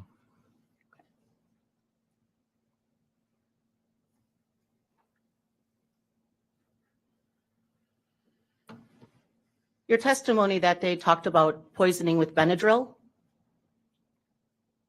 right? Yes. First time you testified about antifreeze was on January 8th of 2008, right? Yes.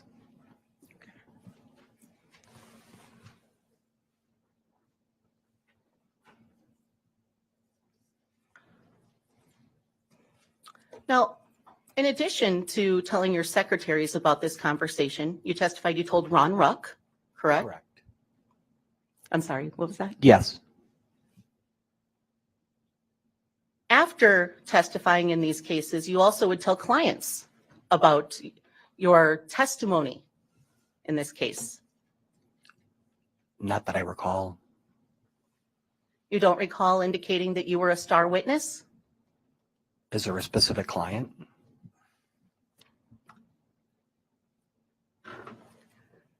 You also had a viewing party for television coverage on this case. I had a client that owned a supper club, and yes, I had invited friends to watch the 2020 in 48 hours, I believe. And that was a viewing that you set up? Yes, You invited people to it? Yeah. possibly. Yep. No, someone asked. Yep. His name's Dave Now, Umbarger. I'd like to Dave direct your Umbarger. attention to Exhibit 13. Is that up there with you still? Yes, And that's your notes Sorry, Dave. You asked. about this case? yes,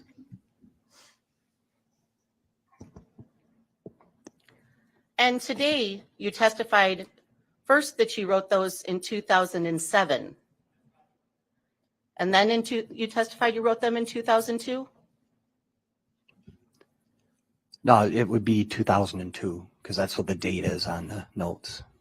So you didn't write these immediately after your conversation with Mr. Jensen? No, You didn't write them in the year after 1999? no, You didn't write them in the year 2000? no, You didn't write notes in the year 1963. 2001? no, it's 2002. You can get right to that date. Oh, So there was 4 years in between the conversation and your notes? Yes, I counted 14. 1873. And in your Linda Lou, notes- you win. You write, she was depressed. That was in reference to Julie Jensen, wasn't it? yes, Because Mark was talking about how his wife was depressed. yes, I would say this guy feels he's having a non-sexual relationship with the attorney as well, which may or may not have led to his divorce. Just saying, You also, non-sexual in nature though. But they were outside. in these notes, talk about Mr. Jensen being unhappy in his marriage. yes, Sorry, it happened.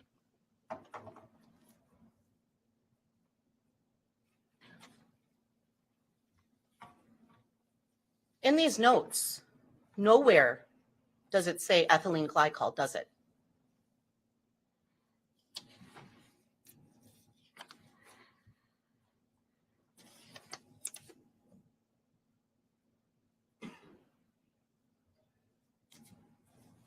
no, And nowhere does it say antifreeze. no, The only drug mentioned in these notes is Benadryl. that's correct.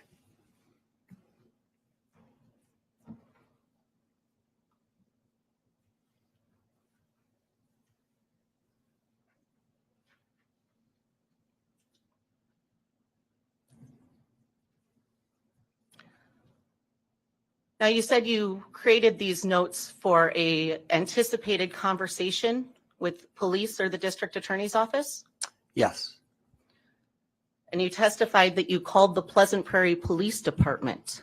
that's correct. In fact, you called the district attorney's office, didn't you? I don't recall. I know. And at that time, when you called the district attorney's office in 2002, that was after Mark had been charged, Yes, and you had read the criminal complaint at that time? I did not read the criminal complaint. No? Nope.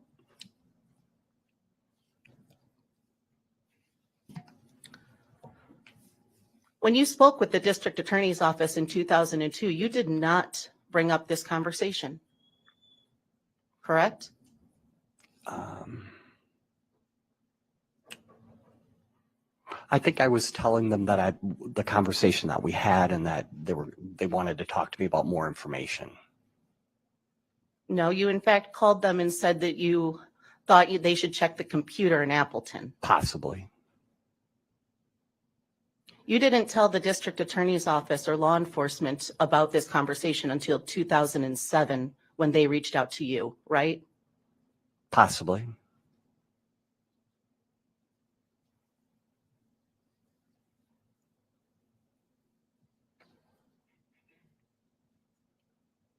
And as far as these notes go, you testified about the note in 2008 in January, correct?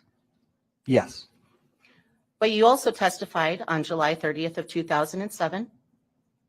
And page 23, counsel, beginning at line 19.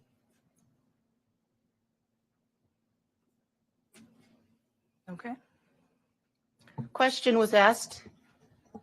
You don't have any notes about a trip to St. Louis in November 1998? Answer. I made a few notes about when Mark became my boss. And when I was in St. Louis, I had to, find the calendar and get the dates. Question. So you have notes showing that you went to St. Louis. Is that what you're telling me? Answer, yes. Question. Do you have any notes about any conversation you had with Mr. Jensen during that time? Answer, no, I don't. Question. Any sort of recording, audio, video, anything like that? Answer, no, I don't. Question. Anything on a computer, any emails, anything else reflecting anything about these supposed conversations? Answer, no. That testimony was in 2007, right? Okay. 5 years after you wrote this note? 5 years after you wrote these notes in 2002? Right? Yes.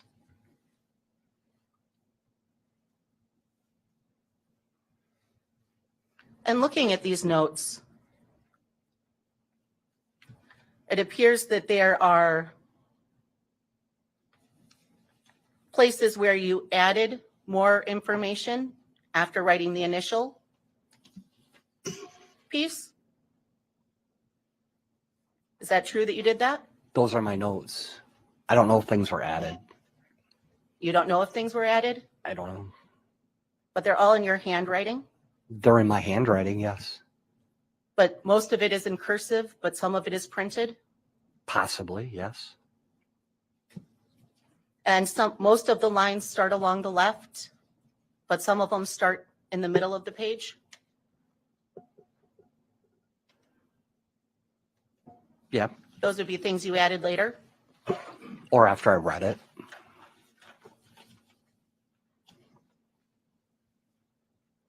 And in those notes, you specifically state you can't remember everything That's correct. because you were drinking? No. The length of time.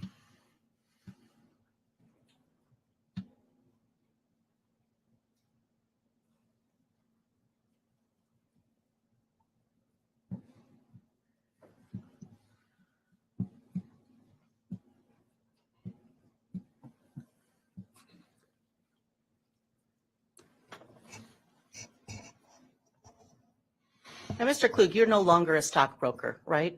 That's correct. You're not working in real estate? I'm a realtor, yes. And while you were a stockbroker,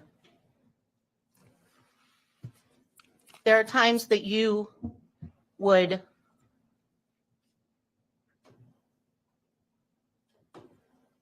make trades without a I'm client's. objecting, Judge. We addressed this in a pretrial motion. Sustained, we did. So we're not going to go into it. Your Honor, I'm not going into those You're things. going into it.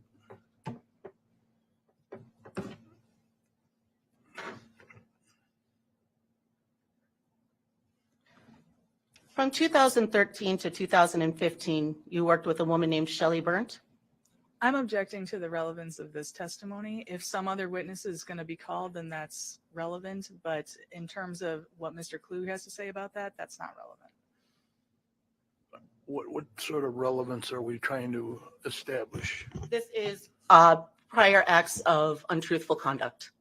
Judge, this was the subject of a pretrial. On the motion. back, folks.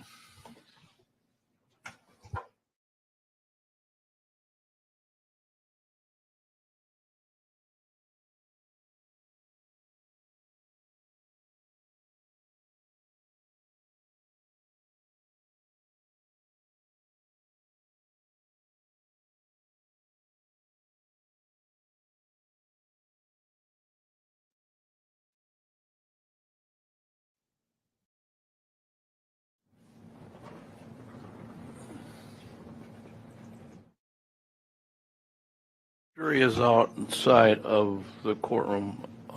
I thought we had a motion hearing and I said nothing's coming in and suddenly it's all coming in. Your Honor, that was about the FINRA documents and the 2016 criminal case, with neither of which I have asked about at this point. What I am planning to ask about is what I have a good faith basis to believe that Mr. Klug would make illegal trades where he needed a signature to make those trades, and he would do those without a signature or have his secretary forge signatures. Sounds like another act. So Don't you don't say anything. Sounds like another act should have been brought up so we Your could have discussed it. I believe this is it's not an other act. It is a instance of prior untruthful conduct for which I do have to accept Mr. Klug's answer. I do not get to impeach upon it. Sounds like another act. So, Judge, I believe that Ms. Burnt was mentioned in their pretrial motions, and this is part of what the court denied. Am I incorrect about that? I Thought remember. I signed an order to that effect. I don't believe there was anything about Shelley Burnt's testimony. Yes, in there that. was. Shelley Burnt was in the pretrial motion. I looked at it this morning. She's listed in the pretrial motion. We're going, we're not supposed to. I understand the court's ruling. Well, we had a hearing about this. We discussed it. I signed an order, and I'm always amazed when we get in a trial, people still try to get in evidence that's been denied. Judge, Attorney Krause, my concern is that this is specifically about the untruthful conduct of a witness, which Should have is been not, brought up prior to all this. it's not specifically in other acts. You're trying to It's- get it in a back door. We're not trying to get it in a back door. This is information that the prosecution has. This is not a back door. It's not They coming, have this it's information. not coming Judge. in. It should have been in a pretrial motion. Under 90608, we have the ability, we have the right to cross-examine a witness under sub 2 and sub 1 about their characterful truthfulness, and that's what this is. Well, we had this massive motion hearing, and we talked about all these issues. The only thing that was talked about was FINRA and that one prior conviction, We which talked about more than that. not as it related to Mr. Klug. I believe that we did. If we pull up the defense motion, it specifically references Shelley Burnt and what she would have to say about Mr. Klug. So I don't know why we're debating what's in writing. I agree. Where in the signed order does it say that we cannot go into Mr. Klug's untruthful character? I'll look it up. We had a motion hearing. It was all brought up. I signed the order, and now it's not coming in. So the court's not going to allow the defense to cross-examine this witness about specific instances of untruthful character. Well, you should have brought it up when we discussed all these other acts. Judge, I'm just asking a question so we can clarify the appellate record. You're not going to get an Court's not answer allowing that us you to. want. I just want to know if we can You cross-examine. understand that?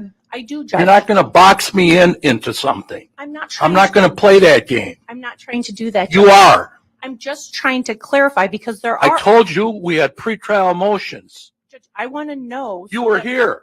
I know I was. So was Miss Renner. I want to know for when we call witnesses. So I need to clarify this so I can determine. Maybe look whether at the order I signed in the motion you filed. It's not coming in. Bring the jury back.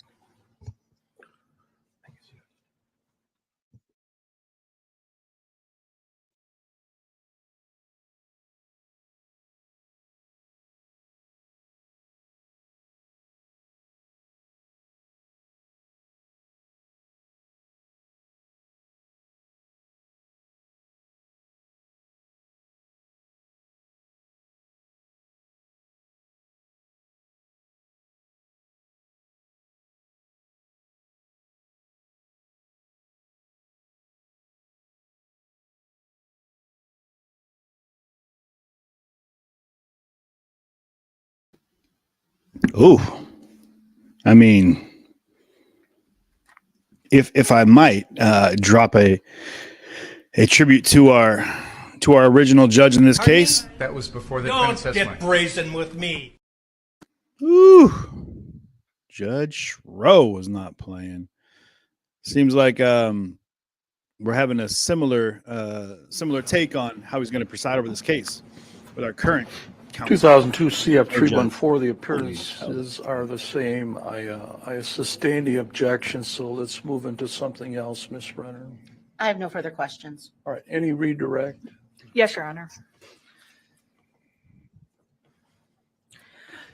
So you were asked about your conversation that you had the very morning after speaking with Mark Jensen with Ron Ruck. Do you recall being asked those questions? Yes, I do. And did you have as full of a conversation with Ron Ruck as you had with your wife, Joanne Klug? Not at that time.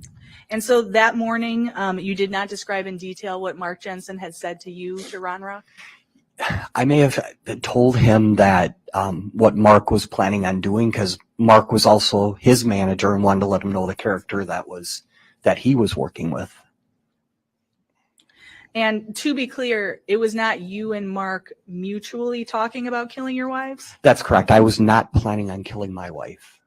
Even though I do still have that stupid "How to Kill Your Wife" up on my computer. I should probably delete.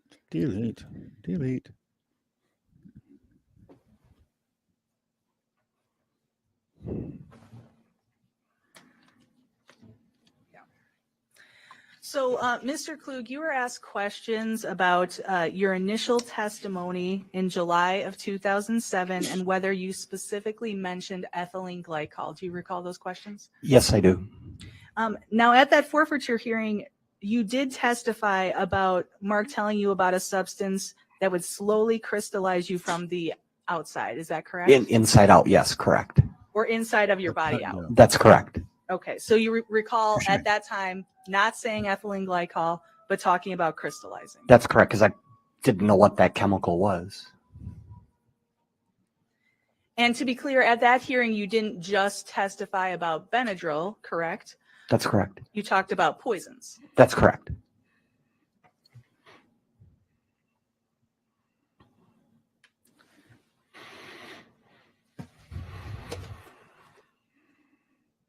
Now, there was some discussion about how you composed these notes that you prepared. So I'm going to show you, this would be on State's Exhibit number 11.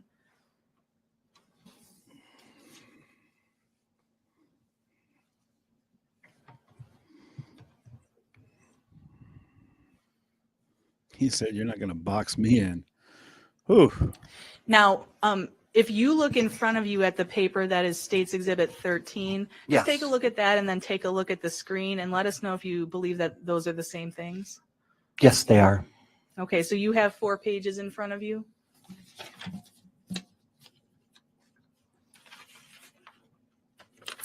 Yes.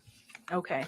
And so as you can see from the screen and what's in front of you, this is clearly not a written out statement, correct? That's correct. And is this how you would write notes to yourself? Yes. I mean, when you're getting a thought, you write it down and you review it, and you might have some more thoughts, and then you add to your thoughts. Okay. And then when you talked about the date of these notes, you referred to there being a date right on the notes. Is that correct? That's correct. Okay. And so is that what we're seeing on the screen here in the middle? These Yeah. two? Yes, there's 2 dates, 3/21/02 and 4/10/02. Okay. And so this is where you mentioned Quinn Yorton, correct? Yes, correct. And then calling the DA and leaving a voicemail? That's correct. Okay. And then your feeling about it above that? Yeah, and then I put, people have a tendency to open up to me. We talked for a long time in the lobby of the hotel. He told me how unhappy he was in his marriage, about his marriage. Well, they're not Okay, going to so open up that's to you page one anymore. that you just That's told us? correct. Yep. Okay. And then page 2? Conversations Could that be spouses? spouses. Yes, spouses. Conversations about spouses. After bar closing conversation, can't remember everything. Okay. So that would be page 2 of your Correct. notes? And then page 3, there's some drawings on page 3. Yeah, yeah, my doodling. Then it says That looks like a penis home or let's see, ovaries. something both. conversation, tired, Top friend to befriend, Mark Jensen, and Is then that instead of tired, is that tried? oh, I'm sorry, Mark tried to friend, conversation friend to friend. Okay, so you were writing down your impression of your conversation with him. Yes, I right. mean, it's great that he took notes. But Okay, this and guy then you is see the word in the middle here, the premeditated. worst friend Yeah, ever. premeditated. Do you Don't tell him recall anything. where that He word needs to be came from? Why you ridiculous. wrote that? I believe it was because we had the conversation. He was telling me how he was going to kill his wife, so he had plenty of time to think about how he was going to kill her. And then you have these notes on the side with the various dates. Yep, Friday and Saturday, 11/8, 11/6, 11/7. The blueprint for success. Okay, and then Don Cooper was one of the people who was there. Yes. And then it says, is that gay talk? Gay talk at bar? Hotel, 2 a.m. to 3:30 a.m. Question mark. After bar, sat in the lobby drinking coffee. This He is going to talked get interesting. about getting rid of his wife. Mark Jensen unloaded a lot It's and just, gave me a story about how his wife had affairs and he wanted to get rid of her. And so here in the middle, where you kind of have this. can we not skip crammed in past, here, past he gay talks talk? about killing his wife. Is that what it says? Yes. This conversation's insane. Gay And then talk, finally talk on about this killing his 4th wife. page, that begins with the Just word want a psycho. friend. Yes. And did you believe that that was the word Mark had used for his wife? This is I not. think so, yes. And then it says something like next Monday, useless here. Yeah. Do you have any recollection of that? Next Monday, useless. I'm not sure what that means. I doesn't And say. then thought was odd. Talked Yeah. every few weeks. You see those words? Yeah. We never mentioned anything about the conversation, so that's probably what my notes were. That it was odd that he never brought it up again. I've never had another conversation with Mark about that. And so when the defense is kind of asking you about stuff written off to the side, that would be like this phrase here, she was depressed. Yes. Yep. And then you have written here, is that an attempt to spell Benadryl? Yeah. BENADER and then /OD overdose / get out of bed. And then Benadryl. you made note of when the time period when he Benadryl. would have been in charge. Yeah. 10/1 at boss from 10/1 of 98 to 3/15 of 99. Okay. And so you think that was actually 3 March and not February? Yes. Yes. Yeah. Because it looks like I had 2, but then I changed it to a 3. All right. And then what is this next part here under the line? Is that talked? That Talk, word? TAL. Yeah, talk to people, conversation, uneasy about. And then the 10/1 Ben one, drill. Sorry, man. weekend. See, Kelly came to, so actually I put 10/101, but that would have been 10/1 of 98. So that date would be wrong on there. And then Kelly came to set up the office. Dawn Cooper was best friends at Kelly. I called her back. More gay talk. Is that back, forth, backed? Maybe Rockford? Oh, called her Rockford. Maybe she worked in the Rockford office or something. I'm not Or she sure. liked that show, Rockford She was Files. setting up- That was pretty dope. She was on another transition. She was setting up the Rockford office. Why They is were he taking so many converting a notes? Baird That I want to office know about. Stiefel. Okay. And then you have some note about here, like above the gay talk again. Yeah. And then finally, remember. Yeah, I think something? that the gay talk was something about Mark drawing pictures of penises or something. It was a really odd conversation that they kept a diary, Mark and Kelly, about all the. Objection, Your Honor, calls for hearsay outside the scope of this. witness's Sustained. knowledge. Let's go to another question. Did you had an obsession with penises? So I read that in one of the documents. again, when you were one of asked the about earlier, maybe adding court things or filings. whatever to the notes, I mean, this is what it looks like. This is what it looks like. My handwriting is horrible. And there's some things in here that even you We're looking can't at I really- it. can't even read some of my own writing. Okay. We know Now, better. and when you were asked about these notes, you were asked about your first initial testimony after you had been contacted by the DA's office. Oh, guy And talk. to be clear, the time frame there, you only had a couple days between Well, for him, guy talk talking to and the gay talk DA's can be office one and and the same. testifying, correct? That's correct. Okay. And you found these notes later. Yes. Okay. So were you trying to be misleading about not having notes? No, The super I'm a guy pack jog, rat. bro. I keep everything. And I went through the different files that I had, and these are what I came up with, from my compliance file. Okay. And did you provide those phone records too that we had looked at? Yes, I think I went through my tax documents then because I wanted to, I was amazed that I had this record. And so then just to go to those phone records, just so we can be clear on that. So if you look God, at the he's screen, terrifying. is that the same as Exhibit 12 you have in front of you? Yes, it's my home phone bill from AT&T Ameritech. He's like a hybrid of Jeffrey And so in Dahmer and terms of Stephen your King. memories about the conversations with your wife, about what Mark Jensen had said, you recalled an initial conversation with your wife, correct? Yes. And then you go back and you talk to Mark Jensen more. Yes, and she didn't want me to go down and talk anymore. Right. Okay. And then you have another conversation with your wife still in those early morning hours. Yes. Okay. So here in State's Exhibit number 12, you can see that there's the initial 2:34 a.m. phone call, correct? Correct. Then there's a time gap Yes. until 3:38 a.m. Is that correct? Yep. And then there's another time gap until 4:01, 4:02, 4:06. Yes. Okay. And so do you know which time gap is the time gap where you went downstairs to talk to Mark again, or can you not independently recall that now? I can't recall that, and I'm not sure if I went down there twice, if I went down there once. But I know that I did go back down to talk to him, and and I can picture it in my mind sitting there talking with him.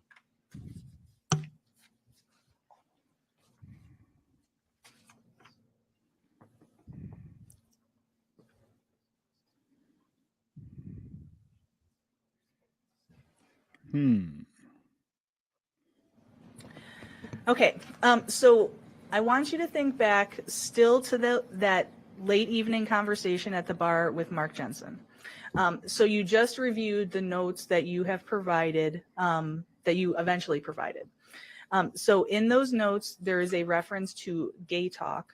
Yes. Okay. Do you recall anything that would have matched that note in your conversation with Mark Jensen at the bar or after the bar? The only thing that I remember was the fact that they were talking a lot about penises. Okay, and that's you and Mark being a part of that conversation? Yes. Okay, and that's downstairs at that bar? Yeah. Okay, and you said they were talking a lot, so what do you mean? Well, it was Dawn and myself and Kelly, I believe, and me. Okay, so you at least remember those four people? Yes. They were talking about penises. I wasn't. I wouldn't do that. I don't talk about penises because I'm not gay. Okay, so you remember those four people as part of that conversation? Settled. Gay talk. Yes. Candace Before Olson. the other people cleared out and you were with Mark? Yeah, that was after bar close. It was drinking coffee. It was, just having conversation. Typical penis Now, conversation during setting. that You know what I mean? conversation, do you recall anything about drawings or diagrams or anything? Drawings or diagrams. He's like, I didn't draw a penis. If that's what you're getting at, he drew a penis too. They had a don't. penis drawing competition.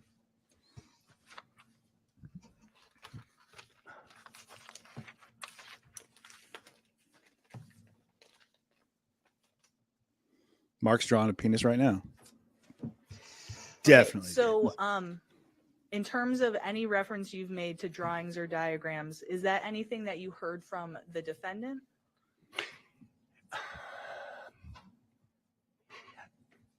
I know that they were talking about drawings. That they were basically comparing different penis sizes, and Kelly was saying, Objection, Your Honor. I believe the It's Dave. Yes, there was witness show and hasn't tell involved. actually with him. answered the question. He was of, sizing him up. did he have any conversation with Mr. Jensen about that? Because that's the only way that should come in. As Why don't you just rephrase the question, Ms. McNeil? So again, I'm just talking about things that you heard, not if you know whether it's true or not, Okay. but whether anyone in those conversations that you were having either at the bar or after the bar, whether you heard anyone talking about diagrams or drawings of penises. Yes. I don't think you'd Okay. see that, And Karen. what did you hear about that?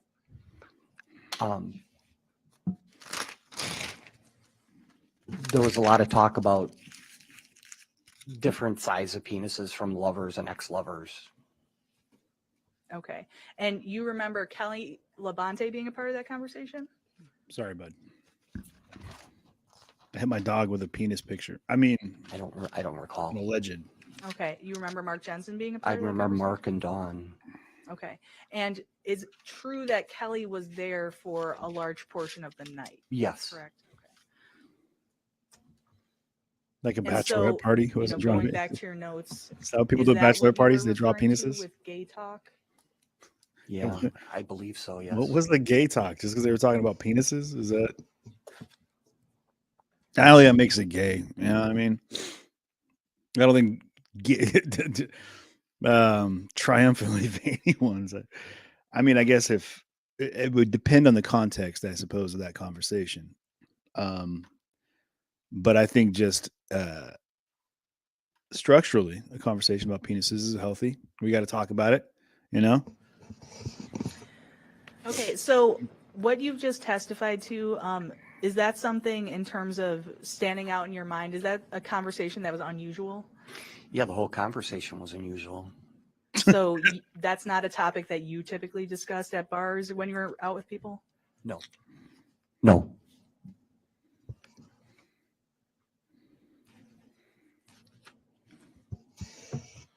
So Judge, I have no further questions. Any recross? Thank you. Mr. Klug, Kelly Labonte actually left at bar time, didn't she? I don't recall. There's so much penis stuff happening. I can't keep track of people. Man. And as far as the notes, which is Exhibit 13, you said you testified you wrote these in 2002, Tete, Candace. right? That's correct. But you didn't turn them over to law enforcement in 2002. That's correct. You didn't turn them over to law enforcement in 2003. 2004. Do it. You didn't turn them over in 2004. You didn't do it in 2005. You didn't turn them over in 2005. Let me guess. You didn't do it in 2006. No. You didn't turn them over in 2006. No. But in 2007. And it was only after your testimony in 2007 that these came to light. That's correct.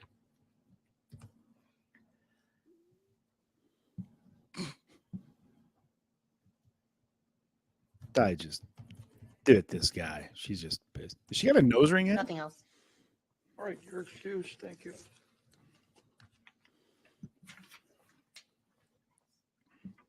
Here's the thing about all the questions that these attorneys ask, and this is what She's 32.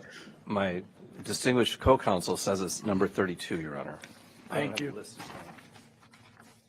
he slipped on the 2010 debate. Yes, it What is gets me is 32. that they ask all these questions, but they got to remember that they're playing to the jury that's presiding. I mean that's not presiding, but it's got to make the decisions in this. So, end of the day, like you can ask a bunch of legal jargon, as a judge called it.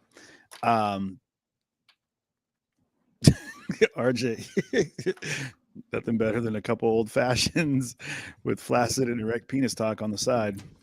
I mean, when you're right, RJ.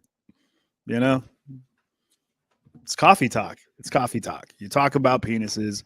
It's what you do. We all know it. You know, it's penis time. You know what I mean? Man. But these questions they ask, they pander to their own, I guess, like need to feel like they're, superior to the other counsel, the other attorney. Because really, I mean, what did the jury's not gonna be like, oh, why didn't he turn those over? They don't care really. I mean, if I'm on jury, I don't care. Let's just talk about who killed who and how they did it, when they did it. Did they say they did it? or the fact that he talked about killing his wife. I mean, but the fact that he was doing a lot of penis drawing, very suspicious. Very suspicious. Thank you. You can have a seat. Penis As close drawers. as you can to the microphone. Spell your first and last name for the reporter. Ms. Klug, did you hear the question? The judge instructed you to spell your first and last name for the court reporter. She leaned into Joanne. the microphone. JOANNE Klug, KLUG.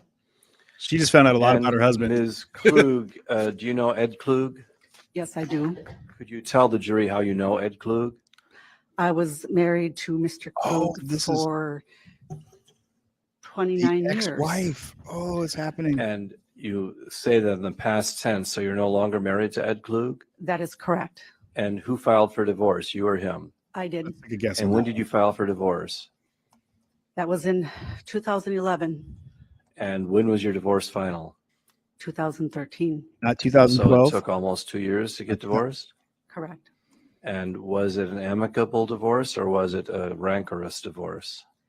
In the end, it was amicable in the end. Let's But just say Ed earlier did a lot on, of was not crime. so amicable? No, not during the 2 years. Where do you live these days? I am in Wyoming. Hey. So, and when did you move to Wyoming? That would have been shortly after 2013 when the divorce was final. And so you've lived there since 2013? That's correct. So it's quite a trek for you to get here for the trial. Yes. What was the weather like in Wyoming as you were leaving? We had a storm the night before. I lived in So, Wyoming for a while. What kind of a storm was it? A snowstorm? Or? Well, it was a snowstorm. I had gotten 7 inches of snow, but it was wet, heavy snow. And the main highway from my town to Casper, where I was supposed to fly, it was dangerous roads and there were crashes. And It's there gotta was be a in chance Sheridan. that it would be closed. Sheridan, Wyoming. So it was a struggle to get here. Objection, relevance on this Yeah, other right. question. What kind of snow was it? Was it wet snow? Go on to something else. We're done with this here. The judge was Thank you, curious, Honor. though. He wanted to know. So, Ms. Klug, you were married to Ed Klug back in November, This is December gonna of get good. 1998. Is that Share the true? stream, guys. That Share is the true. stream. This is going to get And interesting. do you remember a time in November of 1998 When when he your hung up husband on you? Ed Klug had gone to St. Louis for a conference for his place of work at Stifel Nicholas? There was Yes, I ladies do at the remember. bar. And what was it that stood out about you? And what was it that stood out in your mind about that trip that he took to Stifel Nicholas? Was there anything unusual about it? It was in the early morning hours of November 7th, anywhere from 2:30 to 3:30. I had 2 phone conversations with him. About And penises. so, Sorry. I probably talked to my wife back in November of 1998 too, but I don't remember the conversations. What is it that would cause you to remember these conversations now, 24 years later? She took notes as well. I had placed a phone call to the hotel and they transferred me to his room. And he picked up the phone. And do you remember anything about that conversation? Yes. What do you remember about the conversation? He said he was having the weirdest conversation with Mr. Jensen and that they were talking about wives. And from there, he said that Mr. Jensen had said that there were websites that you can go on how to kill your wife. And so when your husband told you this, gave you this information, do you remember what your response or what your reaction was to that? Let me think for a moment here. After he had told me that, he had mentioned the word Benadryl. Was this during the first conversation or the second This is conversation? the first conversation. So after he'd mentioned the word Benadryl, do you recall what your response was to these statements that your husband was making to you? Mr. Klug wanted to go back to the conversation. And I basically told him that he was stupid to do so. And did he listen to you or did he go back to the conversation? No, he did not listen to me. He went back.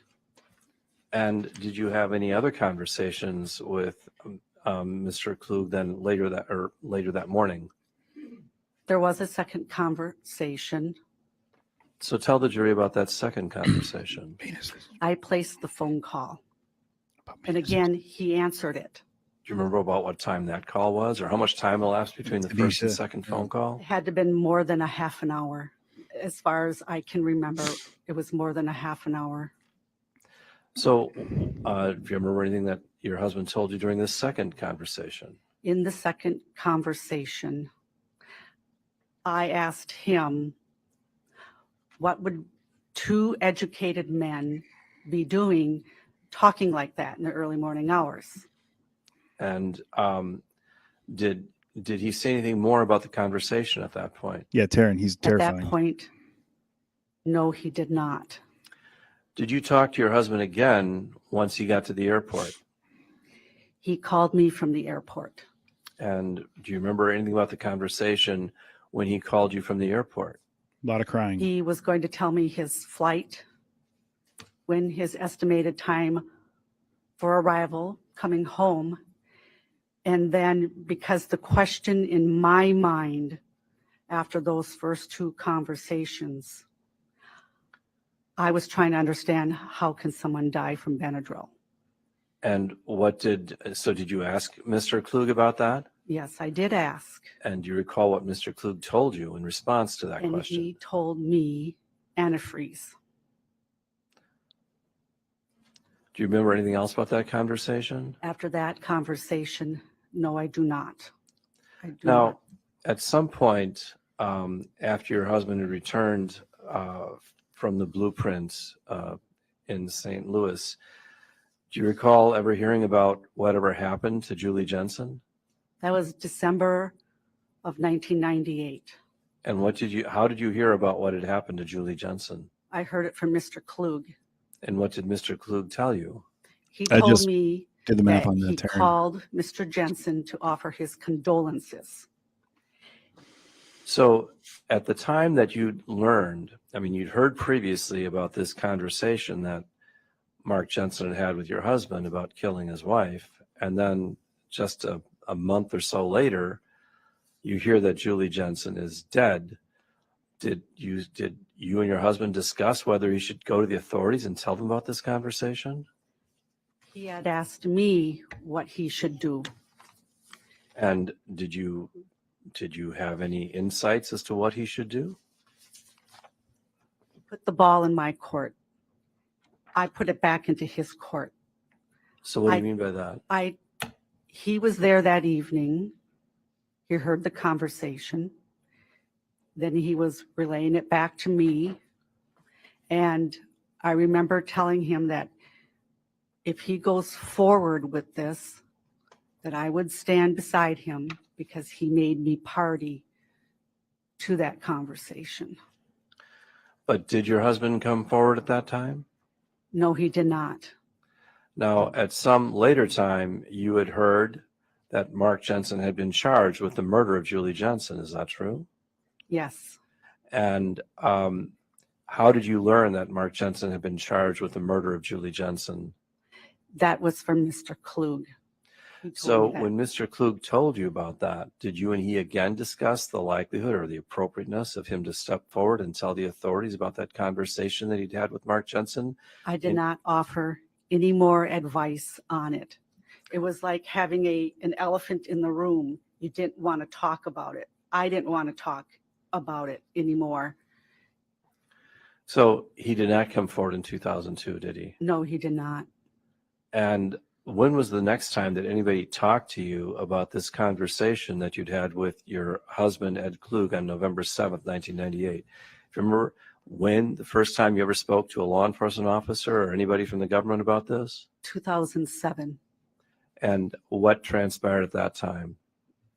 That was when I was called to talk to Detective Bratsberg, and he asked me questions and he wrote things down about my conversation. And then you testified in 2007? Yes, And you testified again in early 2008? that's correct. And now you're testifying again in 2023. That's correct. As you're sitting here today, is there anything else that you remember about those conversations that you had with your husband back on November 7th, 1998? Is there anything else that you can remember that you haven't disclosed already?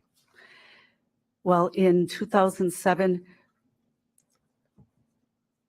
no, I have no recollection of onward of having a deep discussion about the conversation. He didn't want to talk about it. I did not want to talk about it. So, but what I'm asking you now is right now today, Oh, is there anything else about that conversation, those conversations that you had with your husband in 1998?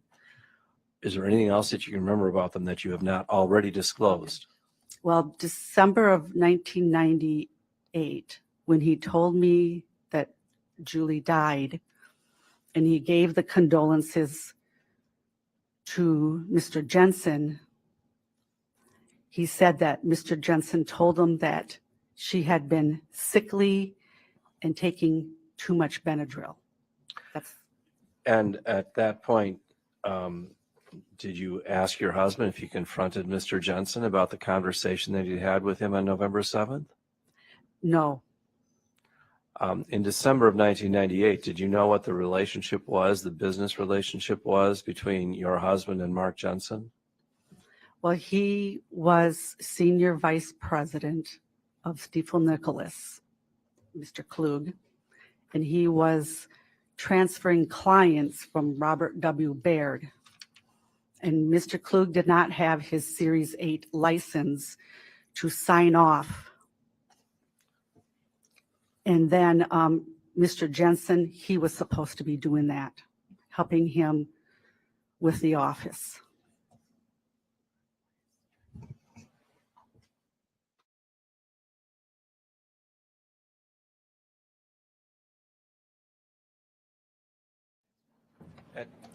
At some point during the November 7th, one of these November 7th, 1998 conversations with your husband, did you ever ask him what he'd been drinking or if he'd been drinking?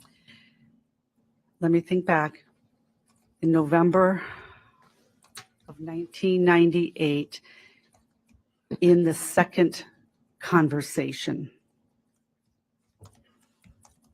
when I had asked him what would two intelligent men be talking like that so early in the morning, and his response was they were bashing wives and talking about secretaries. And then I said, "What are you drinking?"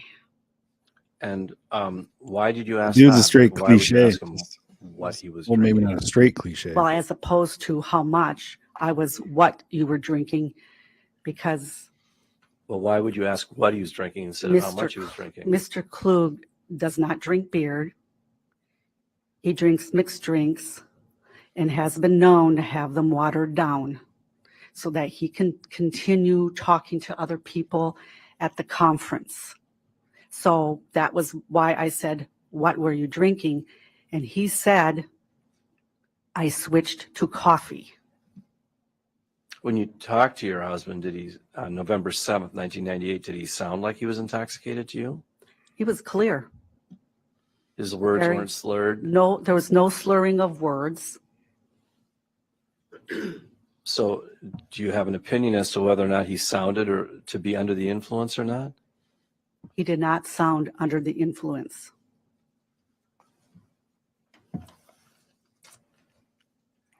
Now, since Seems you moved inter- to Wyoming, have you had any conversations with anybody about this case? No, Do you recall anybody from the defense team reaching out to you? Objection, relevance. Oh, we'll see what she says. yes. Somebody We'll get from, into it. Go ahead. So tell us about that. Tell us about how this came about. a strange guy came up to the door and knocked on the door. And did he just tell you who he was? I- Objection, Your Honor, relevance. Well, what if the prosecution had somebody talking to your witnesses? Wouldn't you ask that question? Who asked that question? So I'm supposed to be neutral. We're getting into it. So Ooh, tell us about when this person knocked on your door. What did he tell say? him, Judge. I stepped outside and She he took a deep breath. addressed Got real hot. who he was. And I think I asked if he was defense. And he said he was. Defense. He wanted to talk about my testimony. And I said, no, my testimony stands as it was in 2008. In fact, I said it 3 to 4 times to him. He didn't want to go away. And he achieved that by sitting on the picnic table. And then he wanted to ask me about 2 witnesses. And I told him that I don't know what their opinion is. I don't want to know what it is. And that my testimony from 2008 stands at it as it is. And he left. So when this person, you live in kind of a remote area of Wyoming, is that Yes, true? it's rural. It's Wyoming. So you're not accustomed to strangers coming to your door. Objection, Your Honor, relevance. Let's move on to something else. Go ahead. So did this person, when they knocked on your door, had they called you first to set up an appointment? Objection, relevance. Who were they? Just tell us who they Well, were. try to get to the point, Mr. Jensen. You can answer the question. No, he just showed up. So when you testified in 2007 and 2008, at that time you were still married to your husband, Correct. and now you're divorced from your husband. Correct. Is there anything about your testimony that would change? Is there anything that you would change about your testimony from 2007 and 2008 to today? No, So you stand by your previous testimony. that's correct.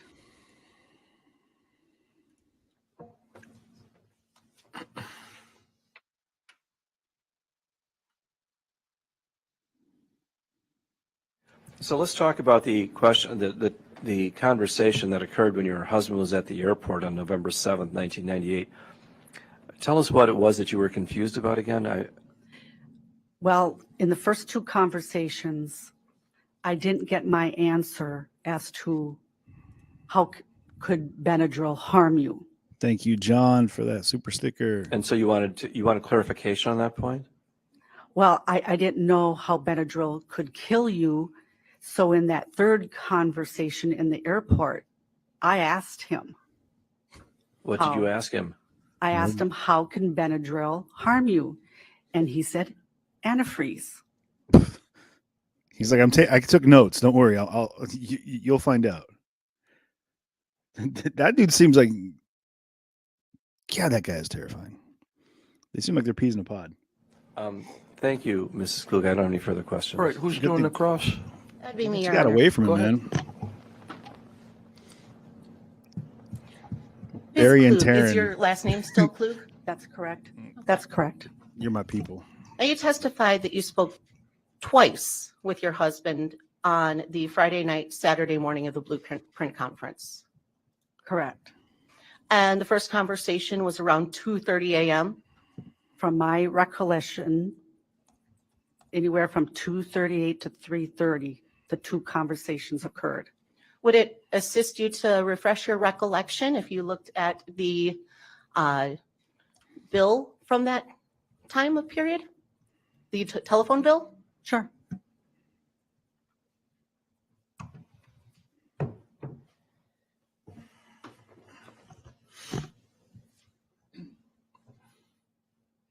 Ms. Klug, I'm showing you Exhibit 12 here.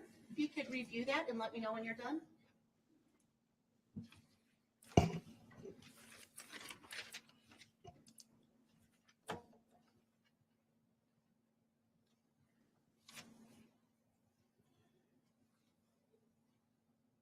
Okay.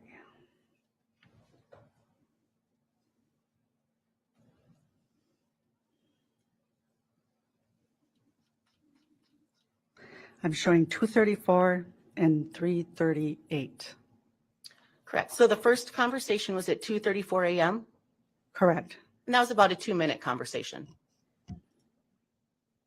Yes, to me, it was 5 minutes, but it was quick, apparently. So again, you're looking at Exhibit 12 right there, Yes, and that's what's showing you that it was a 2-minute conversation? correct. You indicated that during this conversation, you didn't want Mr. Klug to go back downstairs, That's correct. but he was interested? Yes, He wanted was- to go back down? he wanted to go back down, and I told him he was stupid to do so. Did Mr. Klug sound like he was having fun during that first conversation? No, he was just amazed at the type of conversation he was having. And so then there's a second conversation at 3:38. Correct. And how long did that conversation go It's for? showing 4 minutes. So that's the second conversation you spoke about? Correct. Now, there's a number of phone calls at 4:01 as well. Correct. The chat's And for me, man. I love It appears you guys that are there's awesome. a number of hang up and callbacks. Yes, I was checking to see if he came back to the room, but he did not pick up the phone calls. Big for shout out to those the chat series of on phone calls. YouTube and Well, for that you guys series are- of phone calls, I ask that you look at Exhibit 12 and tell me how Yep. long those phone calls each were. Let's see. 4:02 is 4 minutes and 4:06 is 5. So Mr. Klug did pick up during those, didn't he? I can't recall at 4:02 and 4:06 the exact time, but maybe it was later than what I thought.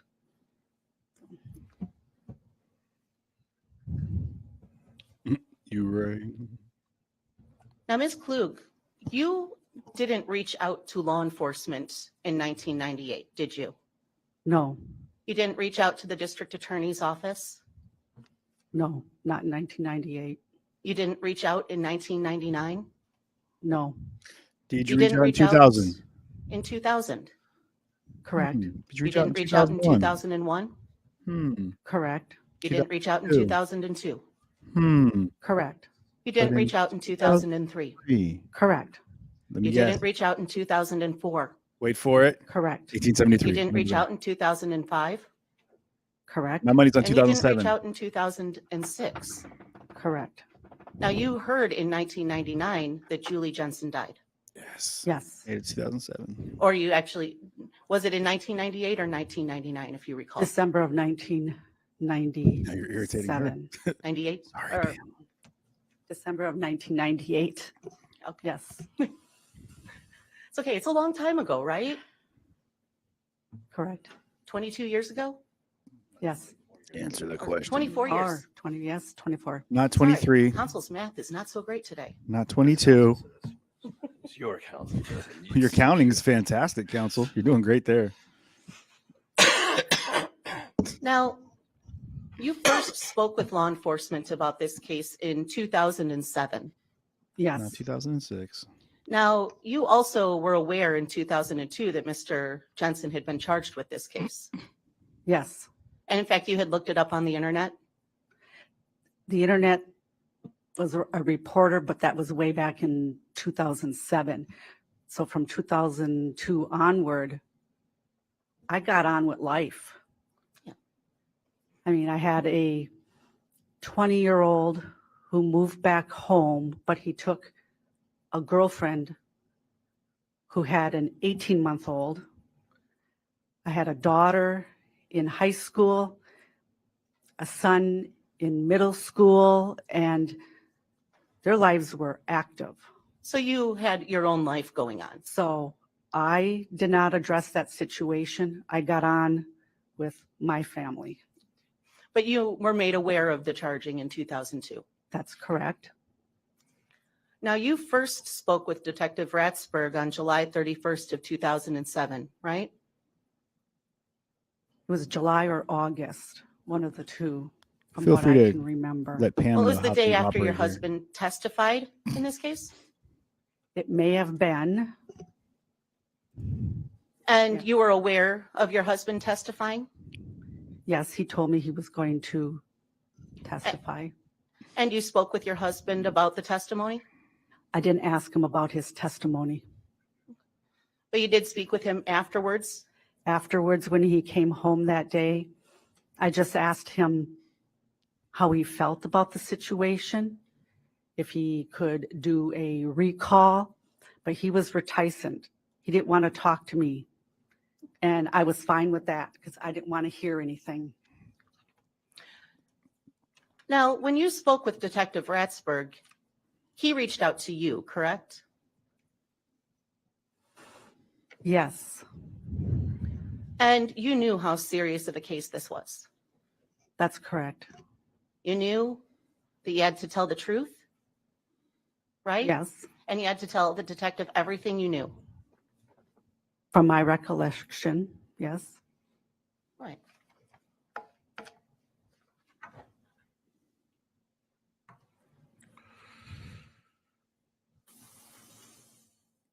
All right, I'll be there.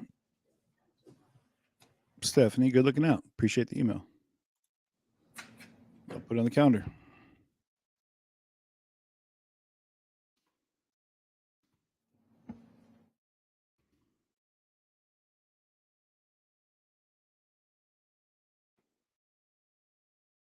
So Pam, just to be clear, yeah, I'm going to talk mostly just because of the name on the bottom right corner and the top left and the fact that it's CJTV. So yeah, I'm going to say a few things, but when I'm saying things about 2005, 2006, 2007, you're not missing much. As So Exhibit D14. welcome Do to you the show. recognize this document? Yes, I do. And what is it? It's a Pleasant Prairie Police Department witness statement. And that's your statement. Yes, Now, that was written by Detective Ratsberg, correct? correct. But you signed it. I signed it. You also initialed it?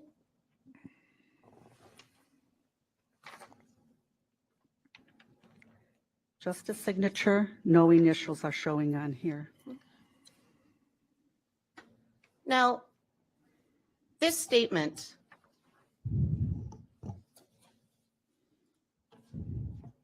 there's no reference to antifreeze, is there? That's correct. You don't reference ethylene glycol?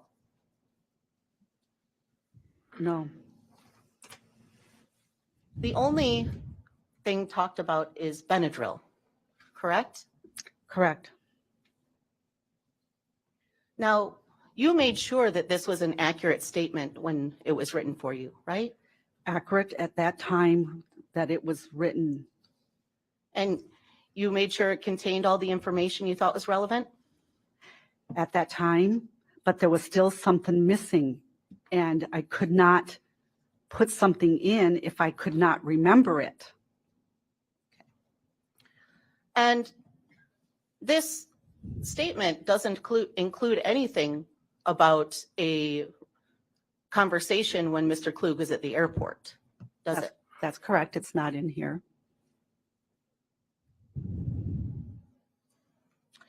And in fact, it states, I do recall after Ed returning home, he discussed what Mark said about the websites, et cetera. However, it was a minor discussion, right? I don't, to this day, I don't remember that discussion though.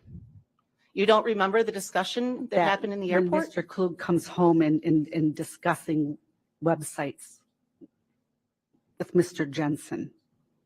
So you didn't say that that wasn't your statement? No, this is my statement. It's just when Mr. Klug came home on July of 2007, I can't remember any lengthy conversation. It's just, I know that he was reticent, but he didn't go back into depth about talking about websites. So during your discussion with Detective Ratzberg, did he ask you if you recalled any other conversations about your conversations that from November 7th? No, I cannot recall being asked if I had any more conversations. And you But it did was- not tell Detective Ratzberg about any conversation while Mr. Klug was at the airport? No, because that was a part that was missing as I was trying to do recall. And I don't act upon emotions. I'm very logical and patient. And that's why in July of 2009, I remembered that. That was the missing piece Not 2008. because I wanted to know how Benadryl could kill you. And so you recalled this in 2009? No, it was sometime afterwards, before the trial of 2008.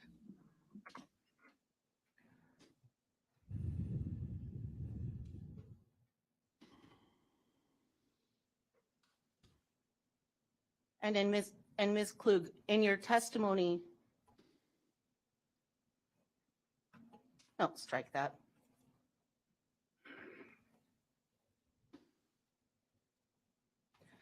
So Ms. Klug, you recalled that airport conversation almost a decade after it occurred? No, that was in Yeah, I had it, January Jeannie. 2008, after Jeannie. the 2007 forfeiture hearing. So Ms. That's Klug, when I, Ms. Klug, you gave a statement in 2007 to Detective Ratzberg, right? correct, On July 31st. yes. And at the time of that statement, you did not recall the airport conversation. It was something there, but I couldn't remember the whole thing. And so you didn't talk about it with Detective Ratzberg. So I did not talk about it to Detective Ratzberg. And you did recall it before 2008. Correct. So there was almost a decade between the actual conversation, But 2007 to 2008 is only the conversation with Mr. Klug from the airport. oh, As we learned There's from her almost a counting decade earlier. in between was that 1 and year. your recall of it. Oh, well, that's okay, gotcha. Yes. Nothing further. Roger that. Are we done with this witness, Ms. McDaniel? You testified in July of 2007 about this matter, is that correct? Correct. And in July, I think it was July 31st, 2007, I'm sorry, August 30th, 2007, you testified then about the conversations that you had with your husband, both at the hotel and then later at the airport. Is that true? Can you repeat the question, please? Okay, so when you testified in August 30th of 2007 at a hearing in this matter, at that time, you did relate the conversations, both conversations that occurred at the hotel and then the third conversation that had occurred at the airport, correct? Correct. And one of the proceedings. Yes, and that was essentially the same testimony that you've given today. That's correct. You testified in August of 2007 that he had called you from the airport, correct? Yes. And it was at that time you'd asked him, how could Benadryl kill you? And he said it was the antifreeze. Correct. He said antifreeze. And that was your testimony on August 30th, 2007, Yes. about the conversation that you had November 7th, 1998. Because November 7th of 2007 was the forfeiture. So yes.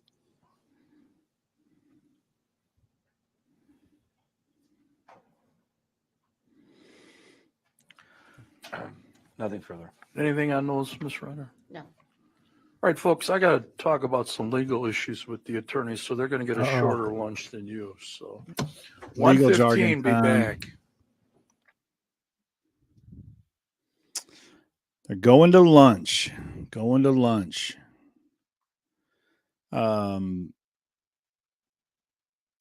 Man, okay, so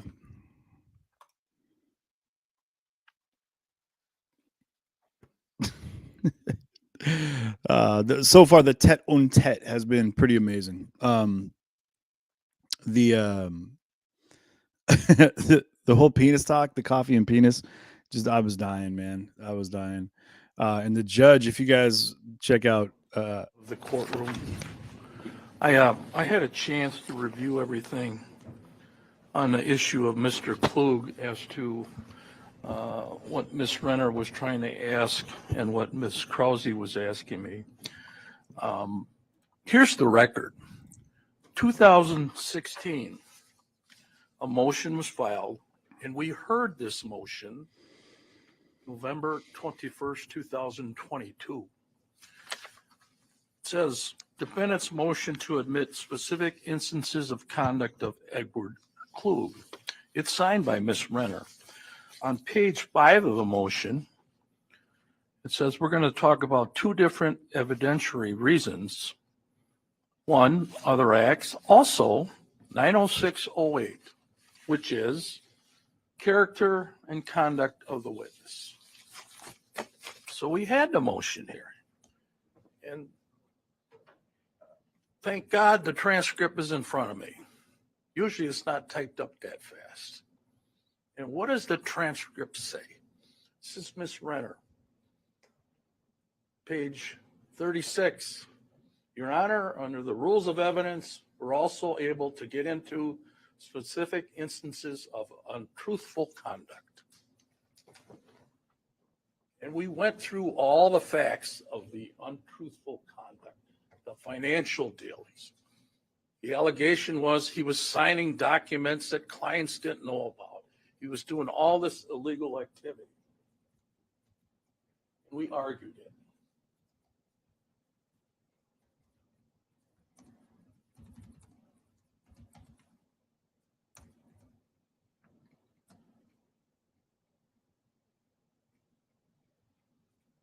I basically said there was nothing there. There was a complaint filed by some client that was going through a divorce. There was no IRS issues. There's a board for brokers. They never found him guilty of anything. There was nothing. So then we all decide, well, let's put that in writing. Let's put that in the order. So I got two orders. I got one from the defense. I got one from the state. This is the defense's order. Number 10, in regards to the defense motion regarding Edward Klug, the defense is precluded from questioning Mr. Klug about the FINRA allegations, but may question him regarding some criminal allegations, and that issue went away. So this is your order saying you're not going to be able to get into it. Don't interrupt me. And then we got the state's motion, their order. Tanisha.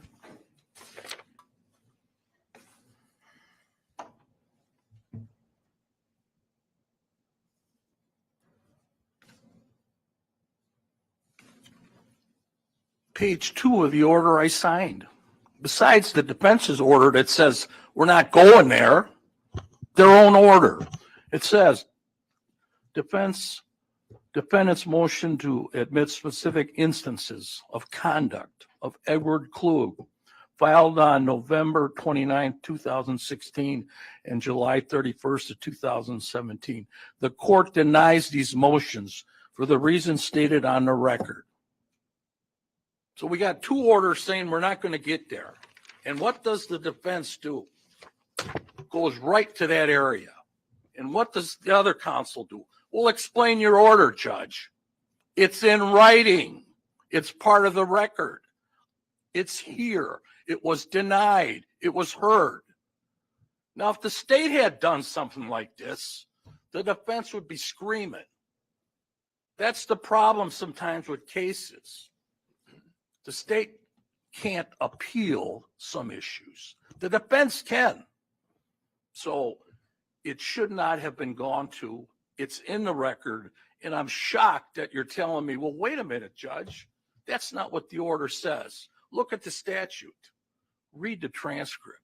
Have a good lunch. We'll see you at 1 Your Honor, o'clock. may I make my record, please? We're going to lunch. What time are we due back, Your Honor? 1 o'clock. Thank you. Judge, at some point, can we talk? In chambers. Judge.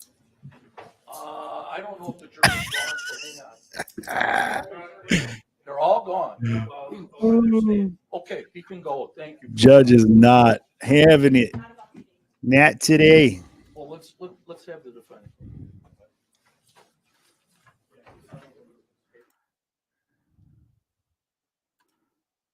Pardon me? That was before the Don't princess get went. brazen with me. Man, what's in again? I'll remind everybody. Judge Schroeder is the original judge from this case. He was the presiding magistrate, if you will, over the original Mark Jensen trial. So, a big shout out to our boy Judge Schroeder. Man, that judge is not putting up with her. Like, can you imagine, you guys? Good question. Nancy Whitmore says, wonder how he would have handled Darrell Brooks. Can you imagine this judge or Judge Schroeder with Darrell Brooks? It wouldn't have gone. The trial would have been defunct. I mean, it would have fallen apart. They got into. I'm not sure what you mean, Salty Ginger. The judge was talking about some motions that they had in play, but yeah, can you imagine if those judges would have been, involved in the Brooks trial? But like I said, it's a good thing that neither of these judges were, because I think that the judge that was selected for that trial, or that landed that trial, she handled herself amazing, and is now running for the Supreme Court, I believe. So, man. Tanisha Barry wants to know if you smoke weed. But but she had to run it the way she did. But I'll say this. So, a couple things. The conversation and the notes that were taken by Ed, the Ed Klug was interesting. A lot of penis talk, a lot of gay talk. And if you look into the notes moving into, let me upload it for you guys. So Mark had an apparent session, if you will, with penises. And I'm not just saying that because Christmas lights, pens and pencils. Nope, we're gonna go with penis. Is I don't know. Never really written penis is. Mark Jensen, conviction of his wife. Okay. Other acts, evidence that penis-focused pornography was okay. So I'm going to read this from the court docket from. Here I'll just show you guys, because we're not at. We are no longer at live right now. So, I mean, we're live, but they're at lunch. We're going to be at lunch till 1:15. So we have about an hour to fill, but I'm going to take about a 30-minute lunch. I got to take my dog out, go to do the business. But also I'll have to cut the video and then come back in. So all 96 of you that are in here, or however many are going to come in, set up notifications. And if you have them in set up already, turn them off, turn them back on if you're on any of the Facebook channels, because Meta did whatever they did and it screwed things up. So now we're here. So So this is okay. This is in 2021. So this is the appellant court. I'm just going to read through it, and I'm going to pull it up here so you guys can see it too, and we'll look at it together. Because I'm not exactly sure what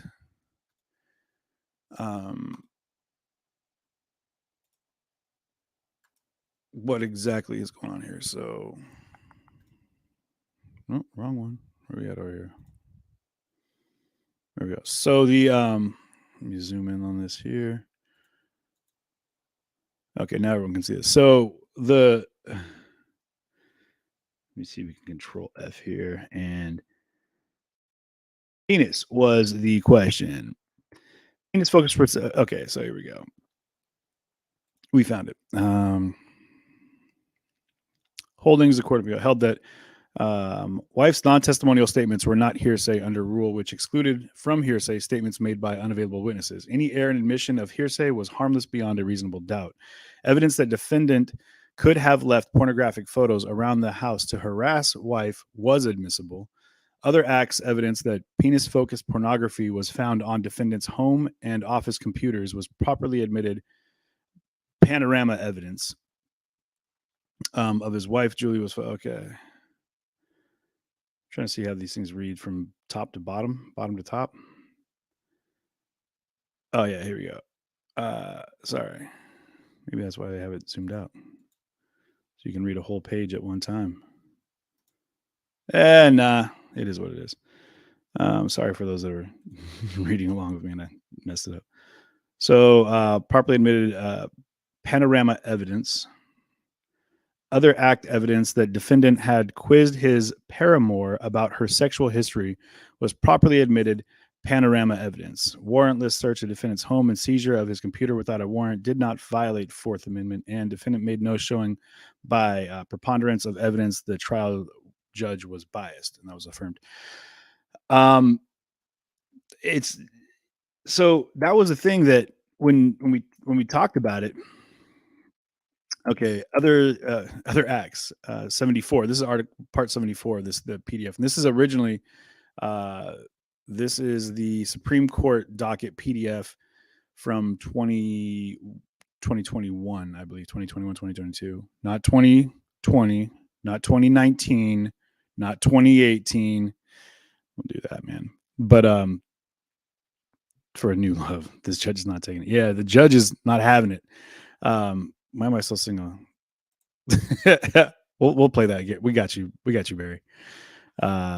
Barry. Okay, so we got Barry McCockner and Taryn Dixoff. Anyway, so it says 74 that determined. We now address the alleged improperly admitted other acts. Evidence.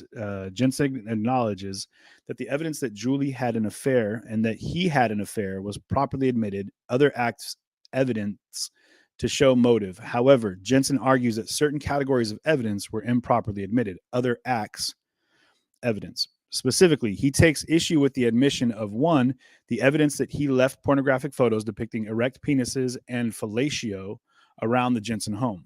Number two, the evidence that pornography depicting penis pictures was found on Jensen's home computer in 98 and in 2002. And three, the evidence that he had quizzed Kelly Jensen about her sexual history, including fellatio and details of her past partner's penis sizes. We conclude that all three categories of evidence were properly admitted. So where are we at over here? And sorry, Barry, I got to bop into here. Boom. Like complained about evidence. Okay, so moving on to Article 79 to 82. The evidence that Jensen may have left pornographic photos depicting such things as erect penises and fellatio around the house is admissible, whether subject to another. So just to be clear, specifically depicted most of the pictures, i.e. penis-focused pornography, made it even more relevant. I'm going to stop saying the word penis. But what they're saying is he had a certain proclivity, if you will, towards penises for whatever reason. Okay. Now, what that is, who knows? But what they were saying was the gay talk that he was having with Ed Klug involved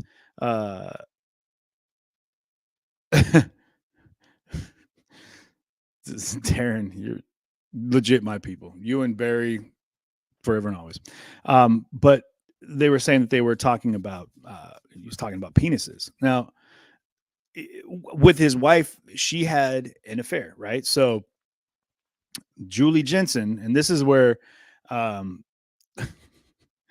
sorry, and I apologize. I mean the same thing, except at a funeral. Ooh, Barry, and thank you for that super chat. Much appreciated.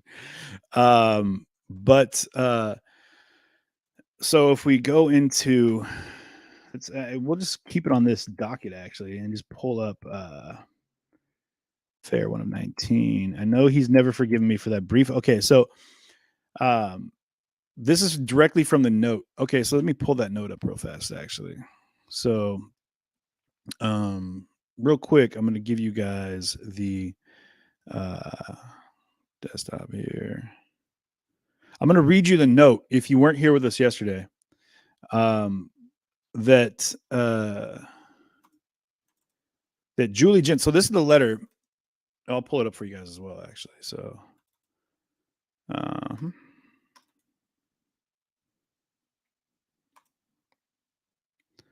so let me blow this up as well because it's. This was the smoking gun, if you will. The letter that Julie Jensen wrote to her. Well, she wrote and gave it to her neighbor. I talked to someone in our community who the neighbor that actually got the note is one of her clients, and there's a chance we might be able to have her on the show. Crossing our fingers, so stay tuned for that. So this is the letter that she wrote that was the damning evidence, if you will, and they call it the letter from the grave. That was kind of what put Mark away. And this is the same note that's brought into question right now, which they're saying is inadmissible because it's hearsay. And there's voicemails as well. What I'll do for you guys over the weekend is I'll put together I'm going to have to hold myself to this. I'll put together a compilation of evidence that is not being admitted into this current trial. Now, we're not the judge, we're not the jury, so it doesn't matter if we have our biases. I know everyone that I've talked to out here in Kenosha and Pleasant Prairie about the case, they already 100% have their bias. But what I will say is that the information, and this is where it's odd, what they're saying is inadmissible. And I understand proper proceedings. But what they're saying is inadmissible is this letter. And I'll show you guys if you didn't know about it, which is wild. Okay. And these voicemails. Now, the things that they're pulling out that they're saying, which is when Mark Jensen was released from prison. I'll give you a timeline as well, because the timeline is very chalky as well as to when he got arrested, when Julie Jensen was, when she died, 10 years later, when he was found guilty, convicted of murder, a couple years later, when he was released from prison because of the letter not being admissible because it was considered hearsay. Then a couple years later, saying by another judge saying that it would be admissible, and then the original conviction being reinstated. And then now the retrial, because the now flip-flop information and evidence is now being deemed inadmissible. This, however, is the letter, the actual letter written by Julie Jensen that she gave to a neighbor that was, in fact, it was, well, here, titled Pleasant Prairie Police Department, Ron Cosman or Detective Reitenberg.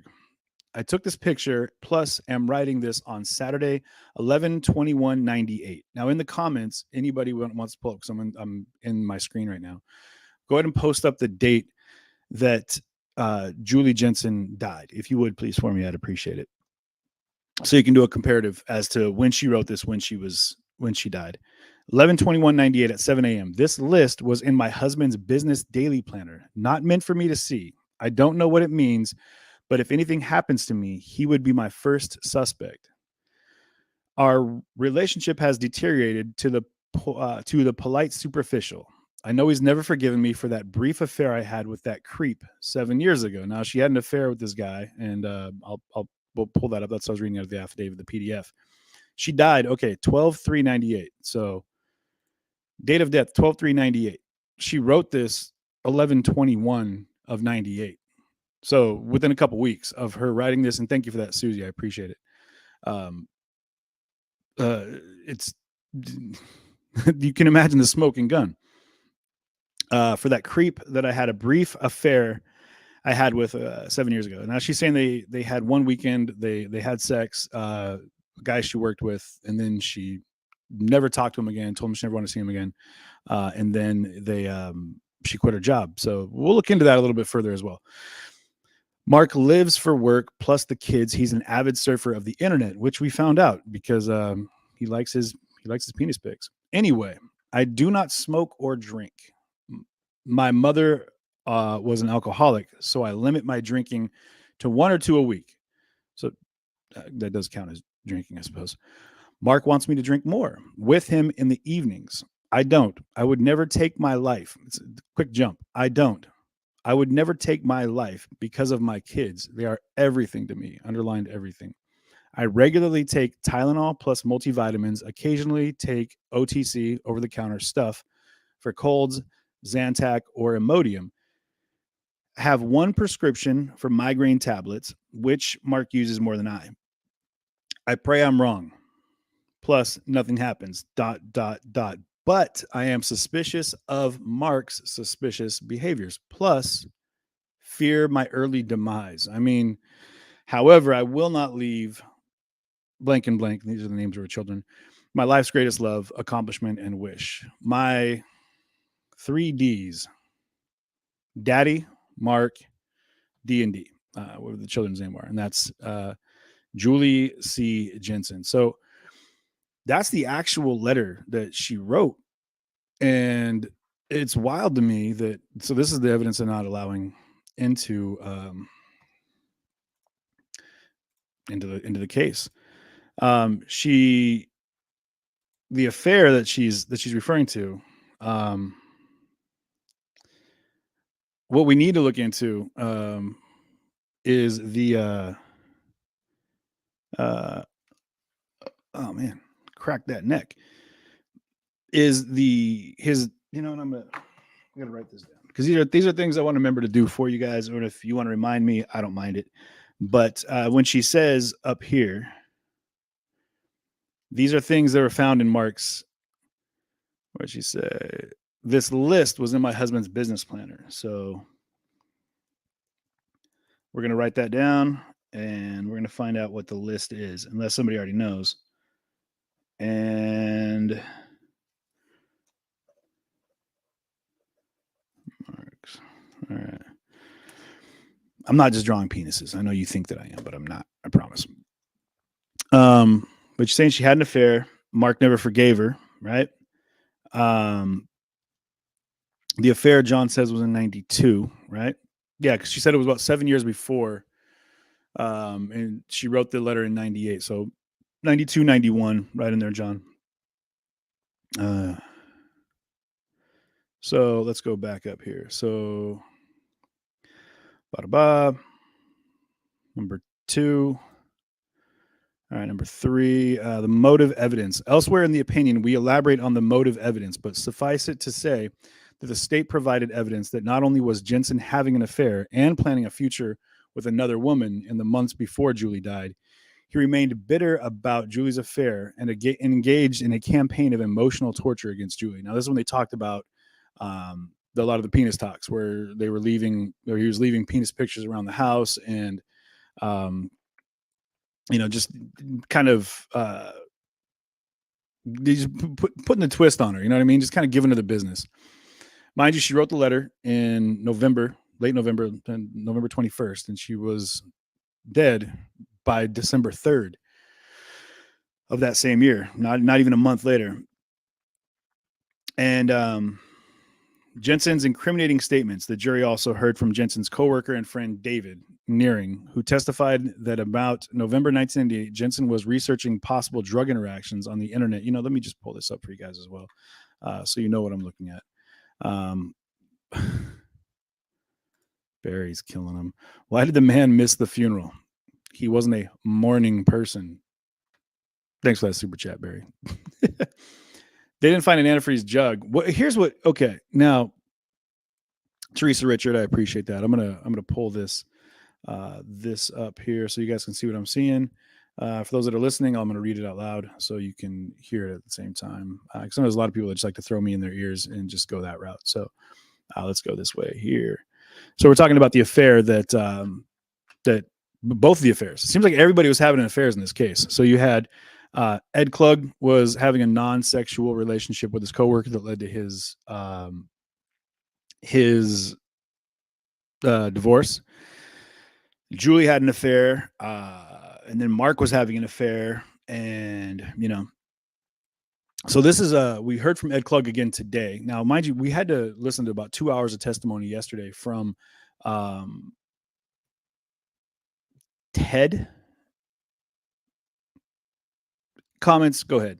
The gentleman that the neighbor, right, who I believe is the husband of the woman who got the note that we just read. Jensen's incriminating. So this is from the affidavit in the affidavit from the courts on the 21st, 2021. So this is the most recent one. So reciting what was happening. So please outline, without the letter, what admissible evidence is there? Any new evidence? So, Penny, we're going to read through this right now. So this is, there are some things. We also had the forensic pathologist who came on yesterday and testified to his findings with the autopsy and said that he feels that the cause of death was homicide due to his medical expertise. Which, when they asked, well, how could you know? And he's like, well, I'm good at my job. And he's done thousands of autopsies. And I think he said he's, been evidentiary in like 11,000 cases. So he's definitely got his druthers, if you will. I don't even know if that's proper use of the term, but I'd use it anyway. In addition, the jury heard from Nearing, who testified that around November 1988, Jensen was researching possible drug interactions on the internet several times a day, and told Nearing that he was doing it in order to find an explanation for Julie's allegedly unusual behavior. Okay. So you asked, here we go. So Penny, these are some of the things. He was looking up poisons. He was looking up how to kill your wife. Very specifically, and we talked about that earlier, and I Googled it. Apparently taking a walk by the cliffs of Dover, and then giving your loved one a shove. No one would suspect a thing. They just got too close to the edge. So eloquently worded. In addition, the jury heard from Ed Klug. So this is back before. Now, a fellow stockbroker who attended a national sales convention with Jensen November 5th through the 7th, which was about 2 weeks before Julie wrote the letter, right? Klug testified that during a late night gripe session about their spouses, Jensen told him that if one wanted to get rid of his wife, there were websites instructing how to kill her, how to poison her with things that would be undetectable, which comes into play because the original autopsy, they didn't find that glycol, yada, yada, antifreeze was in her system. So I think they had to go back to that and look into it when they re-evaluated. And that's what I'm not sure about. I don't know why the original autopsy didn't find this, which is, so John Scalera says, prosecutor Robert Jambos, however you want to say it, contended that Mark Jensen poisoned his wife, Julie, then 40, with ethylene glycol or antifreeze, and then suffocated her in the garage of their home on December 3rd of 98. So they're saying when they found her body, she was on a mattress in an odd position and could have asphyxiated. So that's, I think, is where they just nudged it off as a death, involuntary death, or not a suicide and not a murder, but just that she died. So anyway, Klug, and we'll start crystallizing you from the inside out. Klug said that this was not a discussion of how to get rid of one's wife in the abstract, but rather that Jensen was telling me that he was going to be doing that. So, Penny, to answer your question, there was witnesses that say they talked to Mark Jensen and he was basically saying, here's how you can, and this is multiple people, more than one is multiple people. Anyone you tell that you're planning on killing somebody is telling the world, you know what I mean? Because if somebody tells you they're planning on killing somebody, first, maybe tell that person not to do it. Secondly, tell the person that they plan on killing that they might want to, I don't know, go visit their sister in Albuquerque. And then maybe let the police know, like, hey man, unless maybe that person hurt your family and they were just going to do it because they had to get, justice for their family. I'm just saying in those cases. But the medical evidence. So this is the other part of it. The medical evidence. The jury heard medical testimony that Julie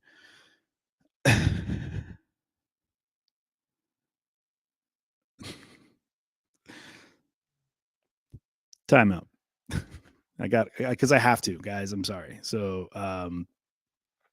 Barry, mind you guys, Barry's a good friend of mine. He feels like I'm always covering murder trials and negative stuff. I should think about covering something uplifting like wiener dog races. Stay tuned, because there's a mini wiener dog right there that I'm going to take out for a walk here in about 30 minutes. So I'll record him running, and you can go ahead and enjoy that. Her running, pardon. But thank you, Barry, for that super chat. I appreciate it. So the medical evidence. The jury heard medical testimony that Julie suffered from ethylene glycol poisoning and died of asphyxia. Dr. Michael Chambly, who also was he did the original autopsy. He was also at the trial yesterday as a witness, who conducted the autopsy, testified that he believed the cause of death to be asphyxia by smothering. Dr. Mary Mainland, a medical examiner for Kenosha County, concluded that Julie had received multiple doses of ethylene glycol, an indicator for homicide rather than suicide, and testified that Julie's cause of death is ethylene glycol poisoning with probable terminal asphyxia. So the other side would say that she took her own life and then set her husband up to look like he did it. So, and the miscellaneous evidence. The jury heard evidence from Jensen's coworker Nearing, and Jensen reported his work computer, the computer on which Nearing had seen Jensen look up drug interactions, had been fried, and he'd have to get a new one. And the jury heard that Jensen said this on the Monday following a Friday conversation during which Nearing remarked to Jensen, to number 465, I guess a placeholder for an individual, Jensen, that he was surprised that the police had not seized Jensen's work computer. The jury, okay, let's just take a look at this the timeline here. So the jury heard evidence that from Jensen's coworker Nearing that Jensen reported his work computer, the computer on which Nearing had seen Jensen look up drug interactions, had been fried, and he'd have to get a new one. And the jury heard that Jensen said that this on the Monday following a Friday conversation during which Nearing remarked to so-and-so, Jensen, that he, maybe Mark Jensen, that he was surprised that the police had not seized Jensen's work computer.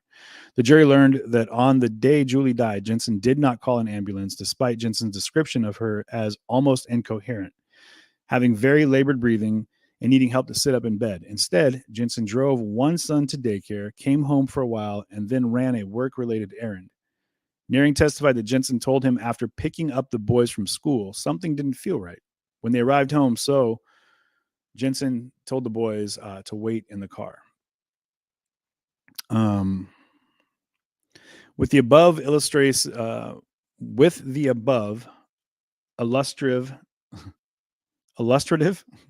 don't know, I'm having a tough time with that word.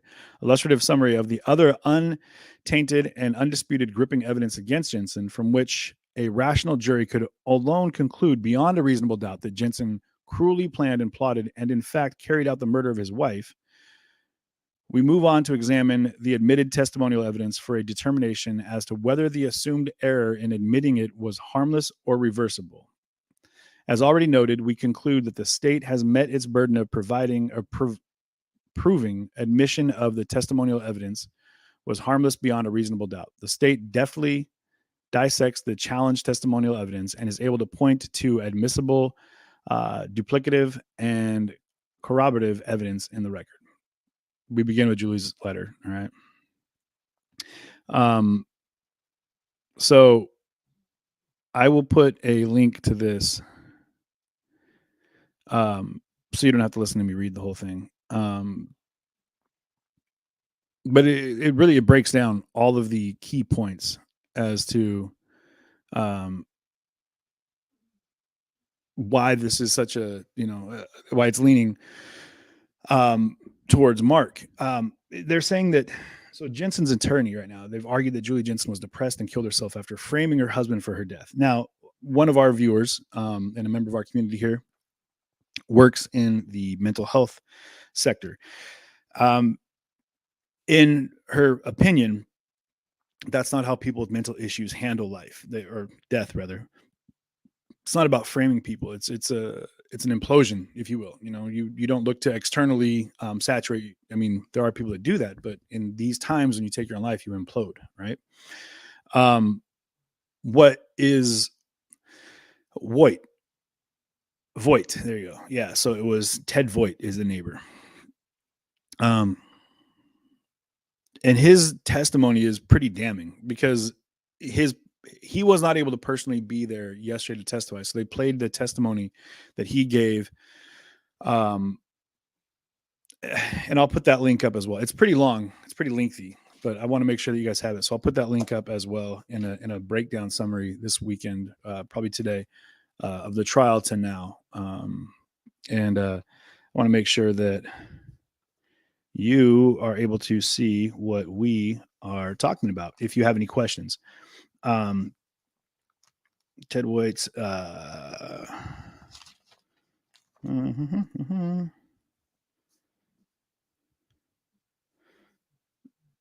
testimony. Man, I couldn't think of the word testimony. Sorry, guys. Testimony link for the viewers. All right. Again, just drawing penises. Don't let me fool you.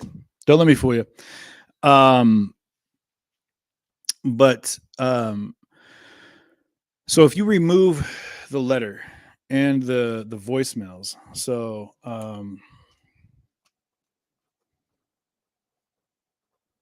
because it's been mentioned a few times, anyone that knows what I'm talking about, feel free to chime in. We definitely want to make sure that you understand that the trial itself is basing itself around different evidentiary findings, right? So it's not just the letter, because again, they're saying that's hearsay because you have via your Sixth Amendment the right to face your accusers, which we to the point of nauseum had to deal with in the Darrell Brooks trial, because that's what he was pushing for. He said, "Do you see the state of Wisconsin here? Did the state of Wisconsin talk to you? Did they shake your hand?" And he was really basing his that whole line of questioning when he was doing his pro se defense around the fact that he has the right to face his accusers. And in the situation where the state has taken on the case, they now are the plaintiff. And that was his argument. And we'll look into that as well. Jenny Lynn, I got to get more information about that. So we're gonna check into that as well. About the voicemails. Jenny Lynn on YouTube was just asking what these voicemails are that I'm speaking of, and I haven't heard them yet either. So you guys, I'm keeping up as best I can here, but keep in mind there's a lot every day. There's news coming out, and Barry, while you joke, you're right. There's a lot of really dark stuff that's been out in the news between 6-year-olds shooting teachers, between children killing their foster parents. We've got the Oakland school shooting. We've got, floods, destruction, death, chaos, mayhem, the Idaho murders. We've got cases, and trying to keep up with all of them is very difficult. So because I'm in Pleasant Prairie right now, I'm out in Kenosha, sitting comfortably in the cold of Bristol, Wisconsin right now. This case is very, very ingrained in this community. I went to the Pleasant Prairie Christmas tree. If you guys want to see a cool video on my Facebook, CJTV Media, I went to what's called 12th Night with Pleasant Prairie, the village of Pleasant Prairie. And they take all their old Christmas trees and they burn them in this massive bonfire on the lakeside, which is wild because I've never really seen frozen lakes before. But there's this massive frozen lake, and then they've got this huge bonfire. And I thought it was some crazy structure fire or something. I flipped a Yui and drove through a field basically by the Recplex is where it was. But it's super cool. But that's Pleasant Prairie, and so then this case is right here based in Pleasant Prairie. Lakeview Drive, actually. And maybe later today I'll go down there and take a look, and we can take a look at the house where this all took place. I'll get some pictures, and because the address I know is in or around the affidavits here. So, and she was being seen for depression.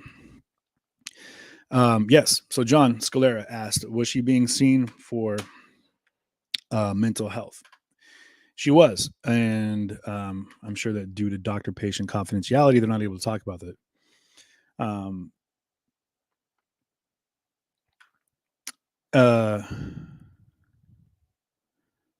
Okay, Tina Marie says, interesting. Okay, Tina Marie says, I don't know what this story is about other than antifreeze poisoning. My friend was asked if someone was poisoning her, and it turned out nobody was.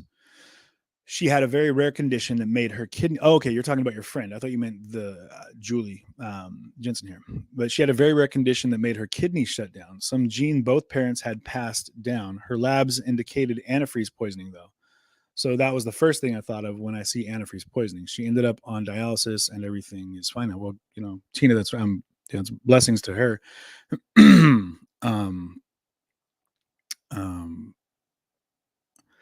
That's awesome, John. Have fun at the Harrisburg farm. That'll be great.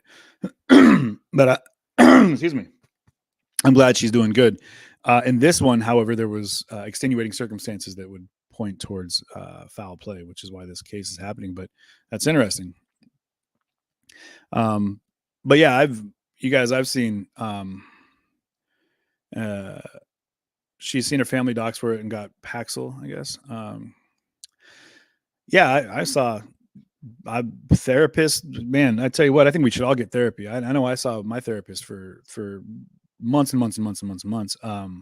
Following an incident in Seattle where I was stopped a mugging, got stabbed in the liver 5 times.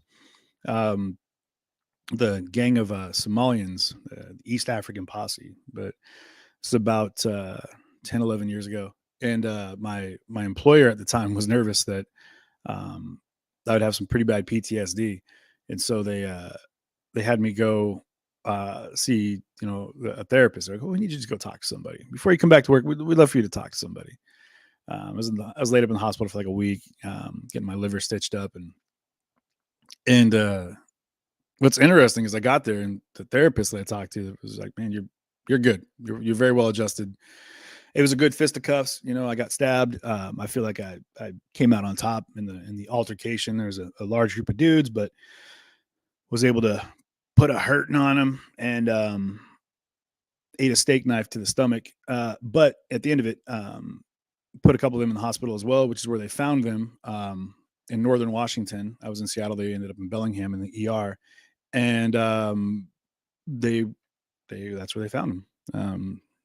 So they were able to triangulate the situation. But my therapist at the time, the one I'm talking to, was like, you're fine on this physical altercation, but man, you've got some other issues we need to dig into. And I was like, man, since I'm here 2-3 days a week, sometimes more, I would go in a couple hours and we'd chat, and dare I say, it was incredibly therapeutic. It felt great. So yeah, just seeing somebody for mental health is no indicator that you plan on hurting yourself, though.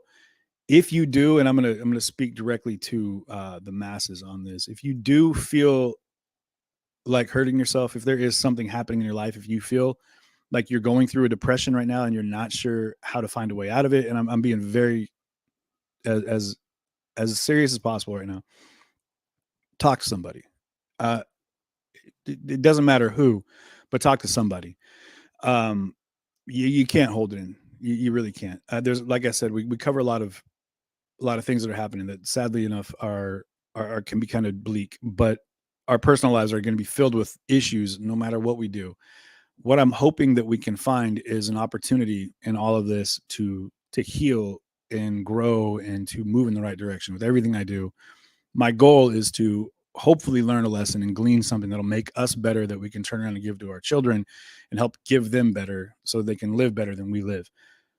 But we have to keep living to do that. And especially to the men that are listening, you got to talk. You got to get it out. You got to allow yourself to embrace your emotions, and don't let those pigeonhole you in a position where you feel like you have no outlet. There's always another way. There's always a hit me up. There's people that will listen, that want to listen. So, and if you feel like there's someone in your world that is going through something, that's having a go at it, reach out, say hi, write a letter, send a text, give them a call. It doesn't take much time, but you would be amazed with the impact it could have, just getting a random call, and that could really that could change the course of someone's life. I was reading this the story about a man that his job was to investigate jumpers from the Golden Gate Bridge. Like, he would go and do research to find out what led to them taking their own life. And it was so sad when I got to this part where he said that when he went to this particular man's apartment, he found a letter that was written. And I don't know the exact distance that he lived from the Golden Gate Bridge, but in the letter he said how alone he felt. And he wrote that he was going to walk to the Golden Gate Bridge, where he planned on leaping off the bridge, that if one person stopped him on his way, that if one person engaged him on his way, he wouldn't do it. And now you can't put that on society, but it's wild to me to think that someone walking with that kind of dark cloud, everyone's different. I feel like I'm drawn to those people. Maybe it's the empath in me. I don't know. Maybe it's the Libra. I don't know what you want to call it, but I definitely am more drawn to those people in public settings, because you feel it, and it's just, he said one person would have talked to me, just one person. So I think about that a lot, honestly. And so anytime I get a chance, it doesn't matter what I'm doing, be it at the grocery store or getting my tires put on my car or whatever, I have what I would hope to be a conversation of substance. It doesn't even have to be one that's of great substance, but I'm saying something that leaves an impact, an impression on somebody where they can smile when you leave and appreciate your contact. So anyway, mental health's nothing to be joked about. Julie was seeing someone for hers. There are people like Mark that, if again found guilty, which it looks like he is, probably had some mental health issues as well, which leads you to do something like what the evidence points towards him doing. You know what I mean? Like to premeditate and then execute the killing of not only your wife, but the mother of your children, or anybody, but more specifically the people that, have that marriage or that relationship, that partnership. You go through some things, man. I'm going to say this though, a man scorned, they say a woman scorned, but you break a man's trust, you take a man away from his ability to be vulnerable. Good luck, man. Good luck. I am in no way condoning anything that Mark Jensen did. I'm talking completely removed from this case. That's where infidelity is something that people work past. Like, we can get over this. Good luck. If you've done it, I tip my hat to you. If you're doing it, I beckon you not to, because again, the comeback from that is difficult. And I'm speaking most from the male perspective, man. Once you get burnt, it's not even just that relationship. It's like every relationship from that point on, you're going to be feeling it,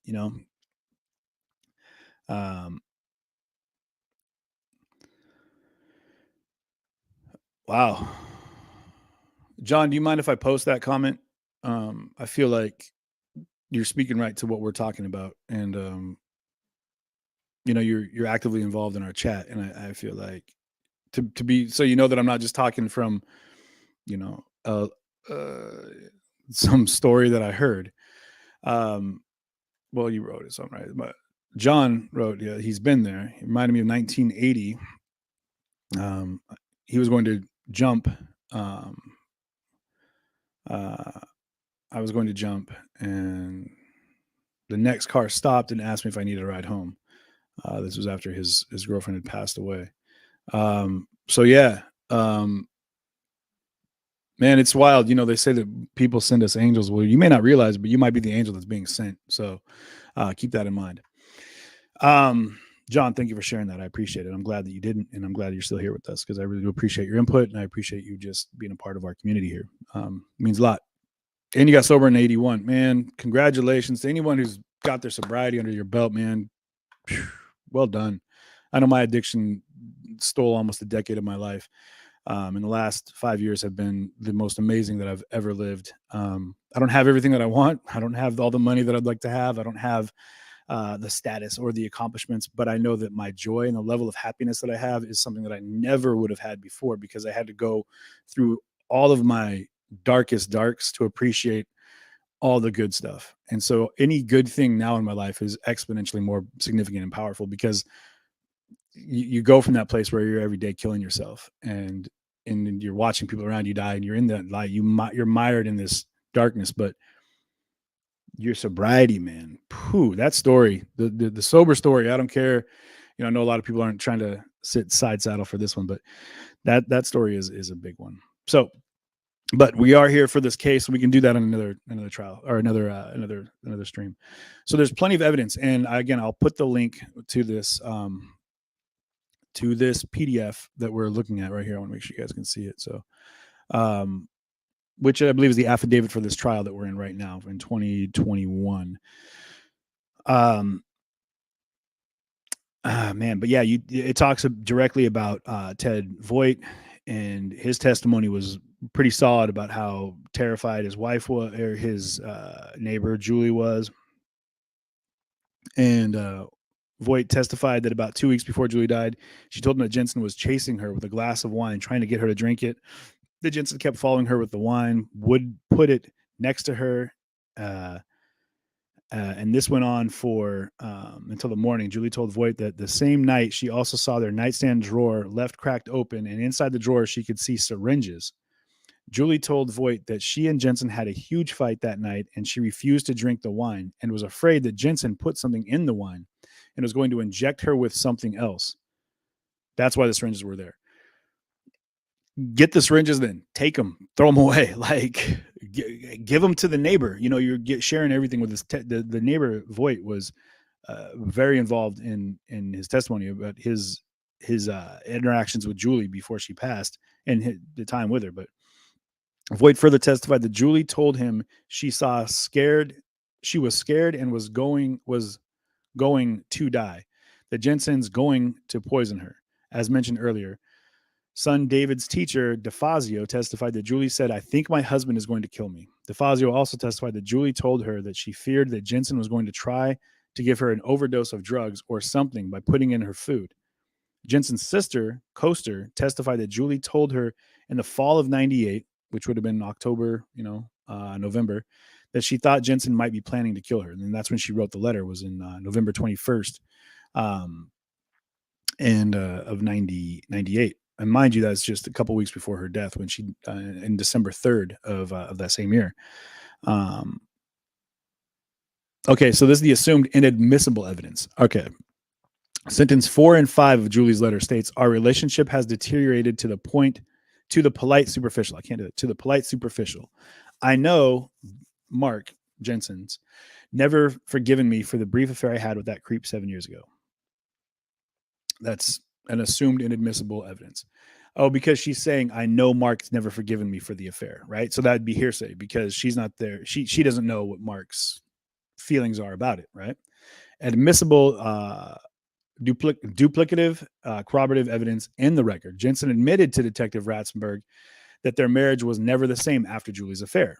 Voigt testified that Julie repeatedly told him about marital problems she and Jensen were having. Dr. Richard Borman, the family's doctor, testified that 2 days before Julie's death, She was in to see him and alluded to an affair that she had in the past and said she believed that Jensen had never really forgiven her for it. You know, if she was seeing a family doctor, Richard Borman, she was saying that the neighbor was saying, Ted Voigt, that she was having trouble standing up, and she was trying to do gardening, but she kept falling down, and she couldn't even climb the steps, and that she looked like she was like having major health issues. And then a couple days before her death, she's in seeing a doctor, and she's very aware of the fact that she's very expressive about the idea that her husband, Mark, might be trying to kill her. All of these things adding up, you'd think that doctor would be like, well, let's take a look at let's run some panels. Let's see what's going on. Maybe you got something in your system right now. Who knows? But if you feel that way, you're looking this way, maybe all roads point towards, you know what I mean? Nearing testified that he first met Jensen in 90 or 91. This is one of his friends from work, I believe, and became friends with him and continued that friendship thereafter. He said they talked on the phone regularly, both about business and personal things, and they did family outings together. Nearing testified that soon after he met Jensen, sometime around 1990 or 91, Jensen told him about Julie's affair. Nearing acknowledged that 8 years after telling him about the affair, neither Jensen's anger nor his hurt diminished. He said that Jensen remained upset about the affair and distressed over it for as long as I knew him. Additionally, DeFazio testified that Julie told her that Jensen never forgave her for that affair. I wonder how he found out about the affair. Anybody know that in the comments? I'm curious to find out how the affair came to light. You know, like, did Julie admit it? Because she said, apparently it was just it was a weekend fling. It was like a weekend sexual romp, and that they never saw each other again. And she quit her job directly thereafter. I don't know. Finally, the state presented uncontroverted evidence that Jensen repeatedly placed pornographic photos around the house for Julie to find, and that Jensen knew Julie believed her former paramour was planting them. By paramour, it's funny they're using the term paramour, like, which would be your muse or your inspiration, right? This evidence is discussed in further detail. Maybe I'm using that term wrong, but feel free to put the comment over here for the actual definition of paramour. The evidence is discussed in further detail later in the opinion when he addressed and reject Jensen's argument that impermissible other acts evidence was admitted. It is sufficient to say for now that the evidence duplicates the contested evidence put on to show that Jensen had never forgiven Julie for her affair. Assumed inadmissible evidence. Sentence 6 of Julie's letter stated, Mark lives for work and the kids. He's an avid surfer of the internet. Okay. Admissible evidence in the record is the undisputed evidence at trial pointed to Jensen, not Julie, being the user of their home computer. Jensen's friend and coworker Nearing testified that Jensen's computer skills were above average. Noting that Jensen was always buying and replacing computers and usually owned 2 personal computers at any time. Nearing testified that before Julie's death, Jensen conducted internet searches on drug interactions on a very frequent basis. DeFazio testified that during a school open house in August of 98, she asked Julie if she could use a computer because she wanted Julie to help in the computer lab with the children. And Julie said, "Oh, I can't do that. I don't even know how to turn one on." DeFazio also testified that David told her that he was teaching his mom how to use a computer because she didn't know how. The illicit partner of a married person. Ooh, a paramour. Secret or illicit lover. Thank you, you guys. This sounds like the affair guy told him. Ooh, John. There you go. So John's stating that the affair guy, the guy that Julie had an affair with, maybe told Mark, and that's which would be harsh, man. If you get cheated on in your partner's paramour, which is a lover, the illicit partner of a married person. Thank you, Jonette, and to Witchy 12. If your paramour then goes to your significant other, your partner, and tells them, it's never going to be in a good form. Not like, hey, man, I just want to let you know, I feel really bad about this. And it's not a big deal. Nothing really happened. It's always going to be like, you know what? Let me tell you what happened. And let me give you graphic detail, which burns into Mark's brain. His penile fascination, apparently. Well, prison will give you plenty of time to enjoy that. But, just saying. We're all thinking it. Just saying. So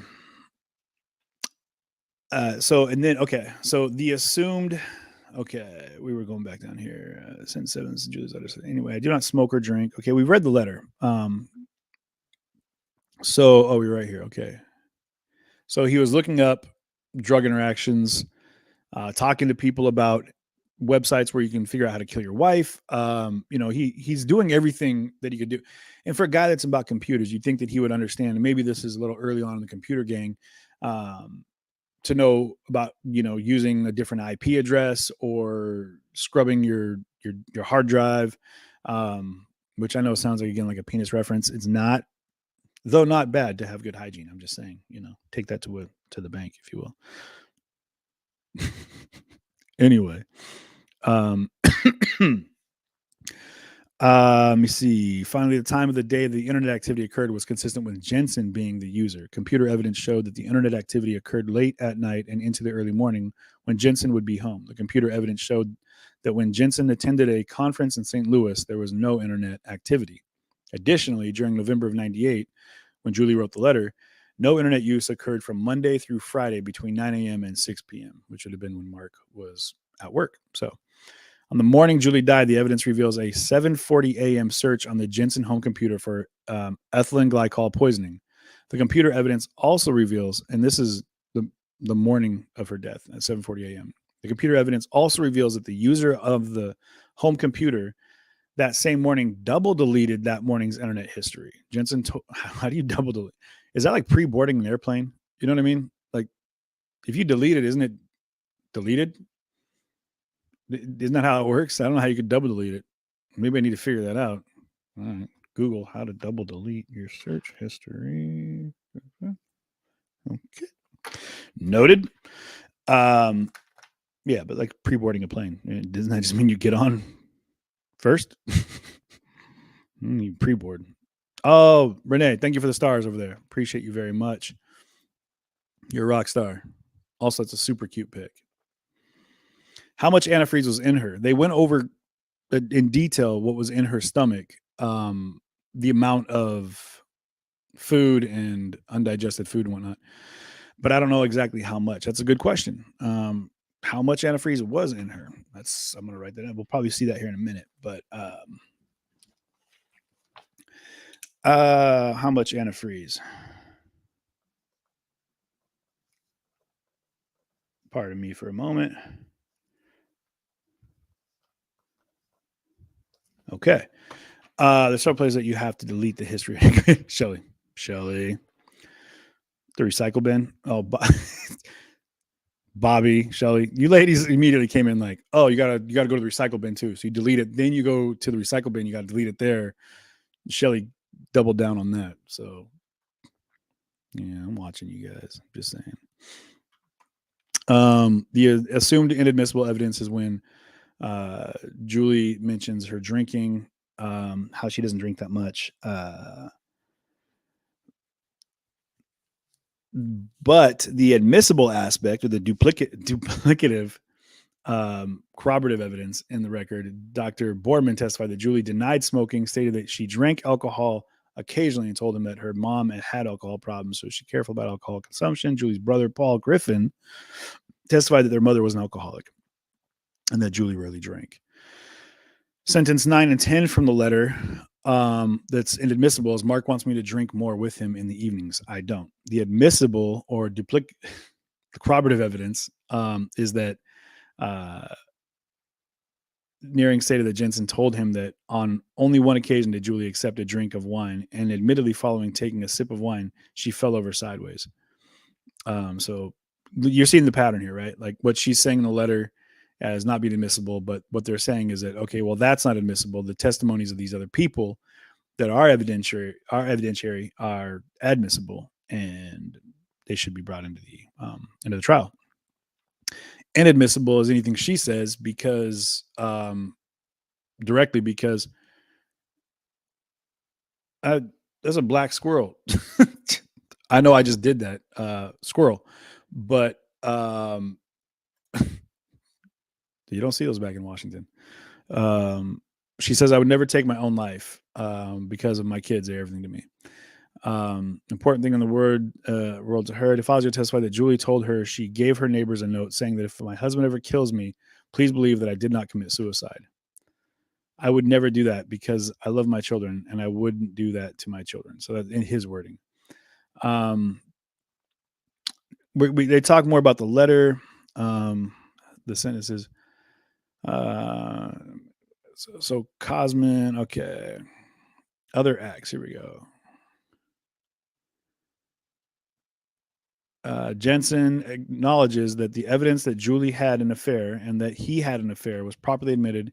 Other acts evidence to show motive. However, Jensen argues that certain categories of evidence were improperly admitted. Other acts evidence, specifically, he takes issue with the admission, that he left pornographic photos. And this is when we get into a lot of the penis talk about him leaving pornographic material.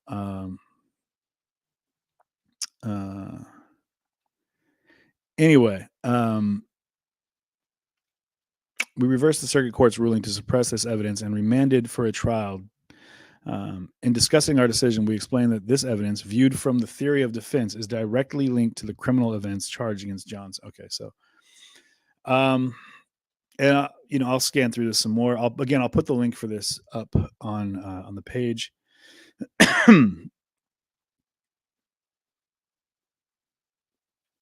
But this is 91 pages. So, we're not going to read through it all. Is there evidence of suffocation? That is, they're saying asphyxiation is what she died of. In the forensic pathologist testimony yesterday, he said that,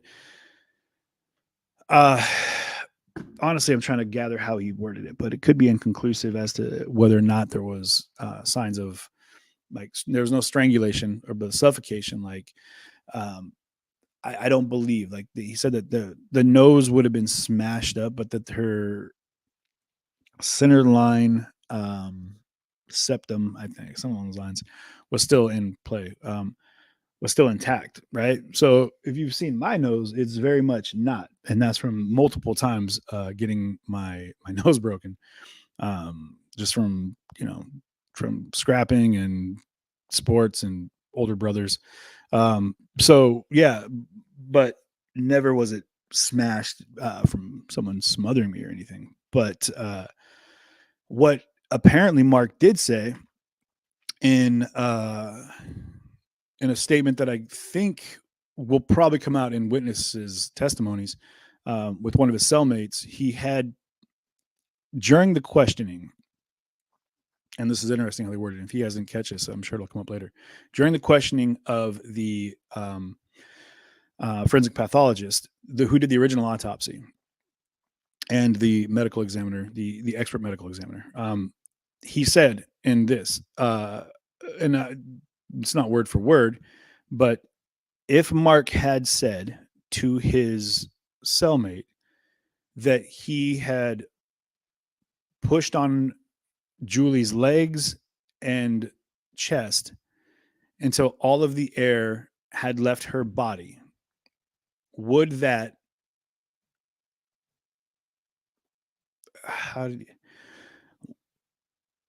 line up with your findings of her death as a possibility for for a method of her life ending? Her nose was smashed, but wasn't by the time he did the autopsy, is what Jay Cope says. And he didn't have the crime scene photo until a trial and never saw it because the other medical examiner took over. Thank you for sharing that, Jay Cope, on YouTube. Yeah, so that's where the issue comes in, right? Is that the medical examiner didn't see, the original medical examiner had the photo, so he had the findings. So the OG medical examiner overlooked a few things, apparently, which would have been possibly looking into the glycol, ethyl glycol, the antifreeze in her system.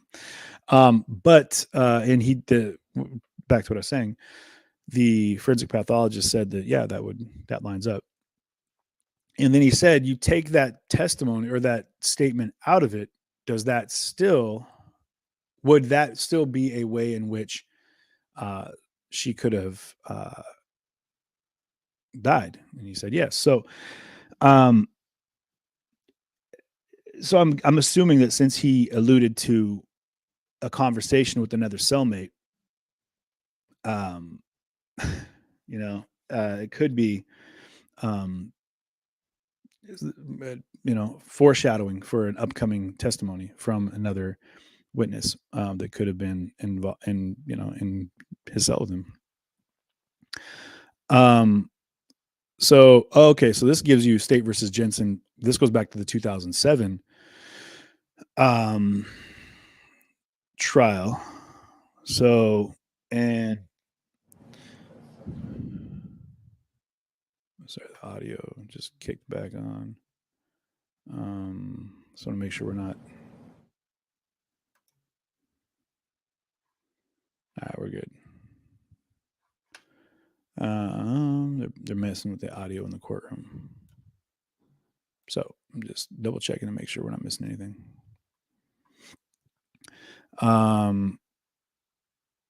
So he did the autopsy because the OG medical examiner was out of town. After the autopsy, all findings from the toxin crime scene went to the OG medical examiner. That's why one medical examiner should be responsible from front to, I got you there. One medical examiner should be responsible from start to finish. Yeah. So Jay Cope again saying that, So that was the issue they had. There was a fumble in the autopsy between the medical examiners, the original one, and then the subsequent one that ended up speaking and taking over. That's right.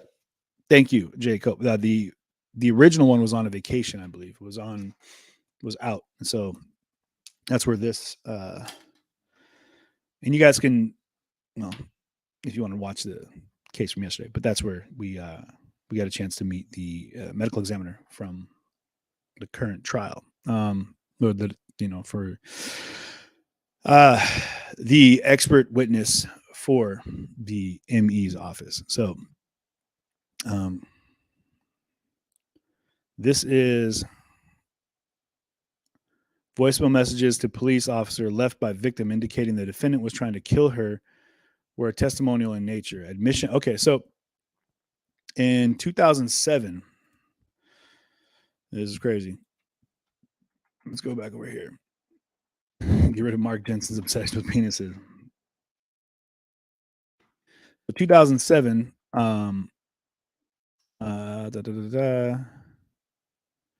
where we at over here? I believe that's when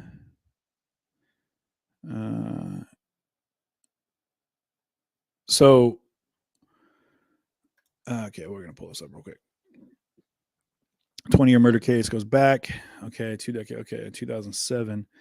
Over the last one, and throughout a nearly continuous legal process that had included multiple state and federal appeals, Jensen had maintained he is innocent. He has been in custody since 2007. So 98, Julie dies. In 2007, Mark Jensen is charged with her murder. So for that 10-year period, he was out walking around doing his own thing. Got married. 2009. I have the divorce papers here too. I'll throw those up. Or the filings for the divorce. So 4 ounces, as per my research, can be lethal. Possibly was slowly administered and stimulates intoxication, as with having sweet cocktails over time. Kidney Penny, thank you very much. So this is what the antifreeze poisoning looks like here. 4 ounces at once, per my research, can be lethal. Possibly was slowly administered and stimulates intoxication, as with having sweet cocktails over time. Kidney function testing would be helpful in telling in absence of renal history. Suffocation would show petechia, which is something they talk about, which is spotting in the eyes, like as if you strain your eyes really bad. And can the ME full report be posted? Yes, I will see if I don't have it, I can go ahead and petition for that for the ME's full reports.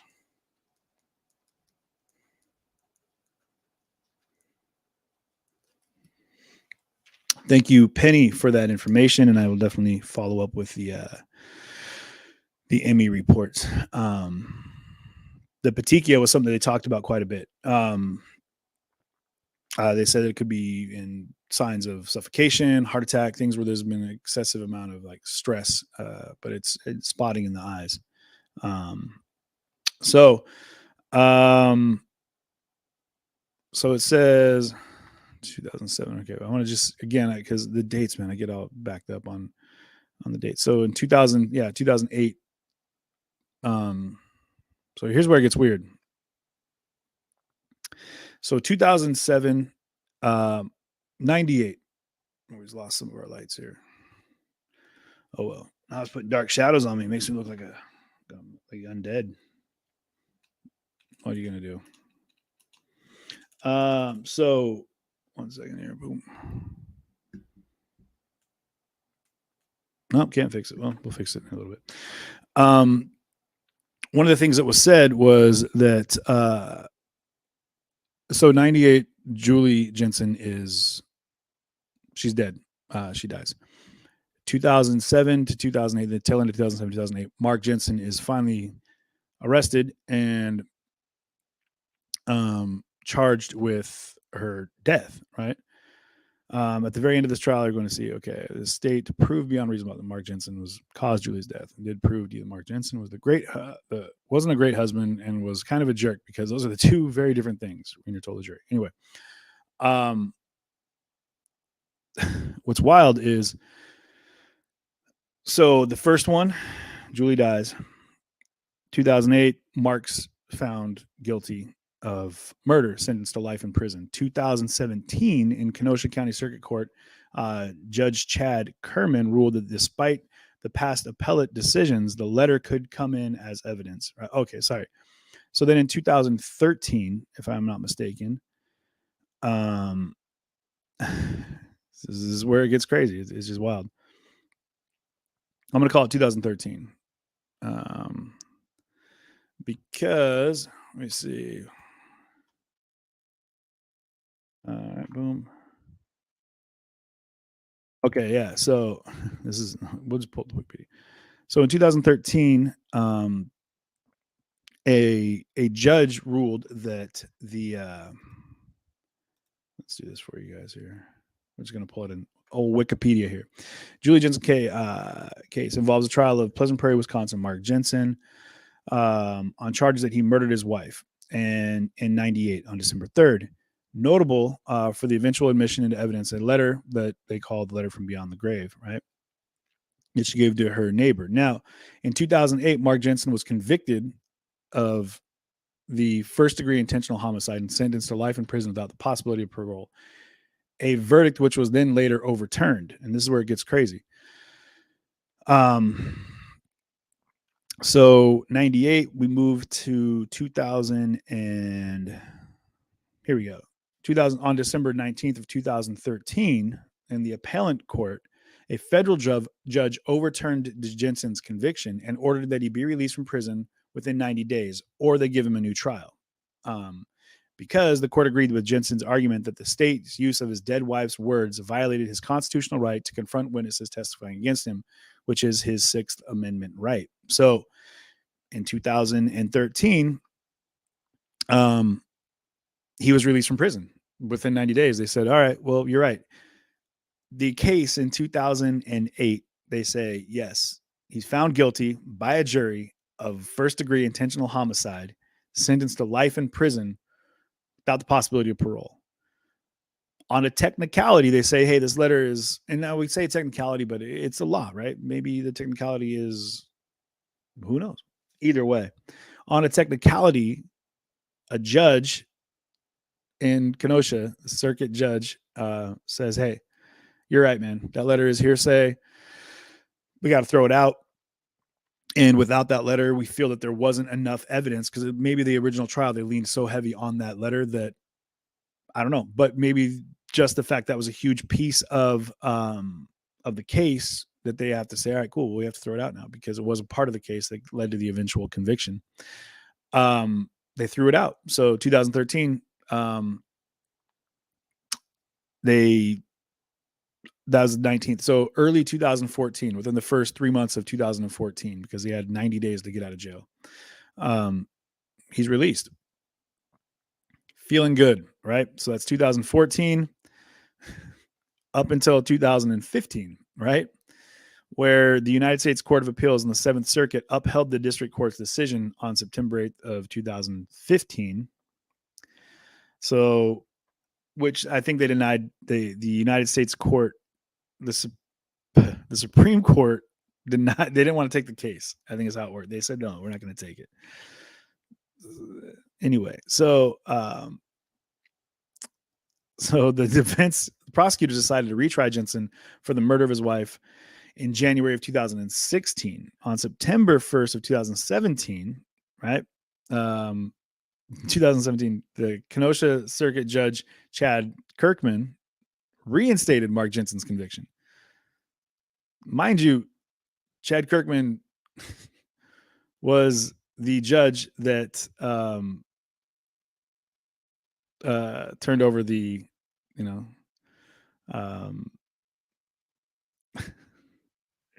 this is wild. So so Kirkman up here, he says, so Kirkman said, where are we at here? There's just so much, such a crazy case, man. Okay.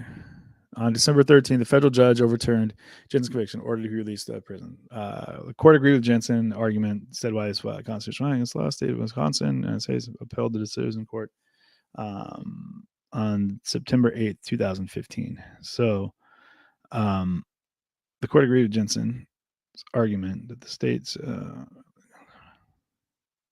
of Wisconsin appealed the case, but in 2015, United States. So they appealed the case to the United States Court of Appeals, right? The Seventh Circuit. But they upheld the district court's decision on September 8th of 2015. Prosecutors decided to retry Jensen for the murder in January of 2016. I know we read through this. On September 1st, 2017, Kenosha Circuit Judge Chad Kirkman reinstated Mark Jensen's conviction.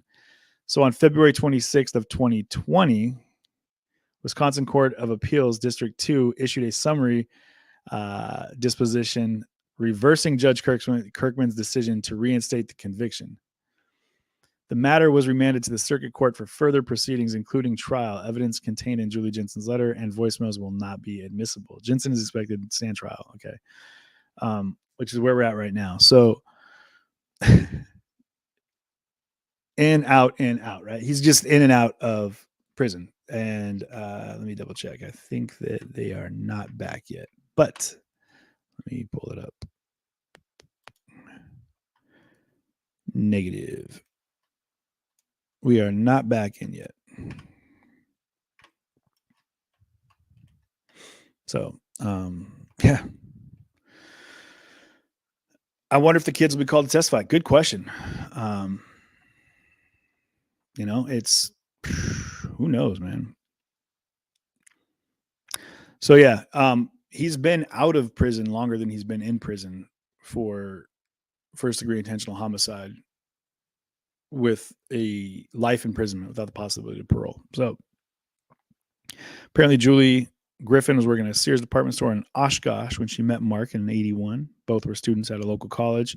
Mark graduated, but Julie did not. The couple moved to the Carroll Beach neighborhood of Pleasant Prairie, Wisconsin, beautiful area, and had 2 children, David and Douglas, 2 of the D's out of the 3 D's, which are Daddy, Mark Jensen, according to her letter, David and Douglas, aged 8 and 3 at the time of Julie's death. Mind you, this is in 98.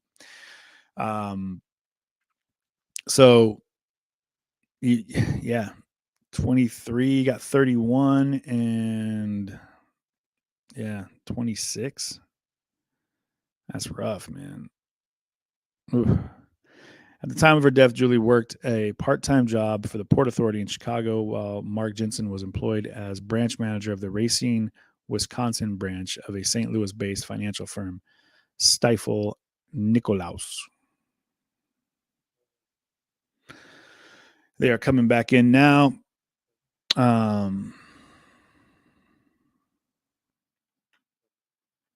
but if there's things you guys want to know about the case, let me know, and I will do my best to get those points for you. I also got to fix my lighting here so I don't look like a zombie, which happens. Boom.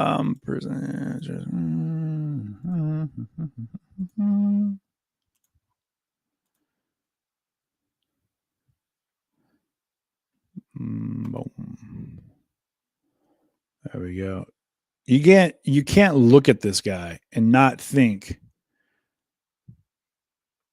there's a chance he might eat my fingers.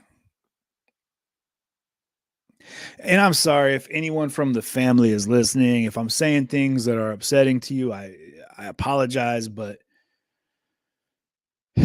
call it how I see it, man. What's that? All rise. But I'm also not one to apologize, be apologetic for someone who murdered their wife, or murdered somebody, premeditated murder of somebody. I mean, it wasn't like an act of, yeah, Jacob, he'll definitely eat my heart. I mean, dude, they say something about like the look of, you look at that guy, he is a poster child for a killer. He's gonna bail it behind me. He just went, yep. He looked right at me and went, damn right. He's just, man. Jensen matter 2002 CF 314. It is Friday afternoon at 1:20. We're going to continue with the state's case in chief, and for the benefit of the jury, what are we going to watch this afternoon, Ms. McNeil? Judge, this is State's Exhibit 15, and it is for the unavailable witness, Officer Ronald Kosman. And for the record, that is Kosman is Kosman. And you also indicated off the record you're going to pause through the video to show exhibits that had been filed, correct? That is correct. All right, so just let us know when you want to do that. With that, let's start the video. Keep in mind, they're doing video testimonies for people from the first trial because they're not able to be at this trial, either because they passed away or they, have medical issues. Your first and last name? Ronald B. Kosman, R-O-N-A-L-D. Amber Last name is spelled Robertson. K-O-S-M-A-N. And Mr. Kosman, by whom are you employed? By the Village of Pleasant Prairie Police Department In what capacity? as a patrol officer. How long have you been employed as a Village of Pleasant Prairie patrol officer? 22 years. Were you employed as a Pleasant Prairie patrol officer in late November 1998? Yes, I was. Was there a time that you went on a deer hunting trip? Yes, there was. And when was that? Would have been the weekend before Thanksgiving of November of 98. When you returned from your hunting trip, did you discover that you had any voicemail messages for you at the police department? Yes, I did. These are the Tell us about voicemails those voicemail messages. from Julie. It was a message from Julie Jensen. So when you got that message, do you remember what day it was that you got that message? Would have been the 24th of November. What did you do when you got that message? I immediately went to our chief of police and to Sergeant Rasberg and explained the situation. And I then contacted Julie.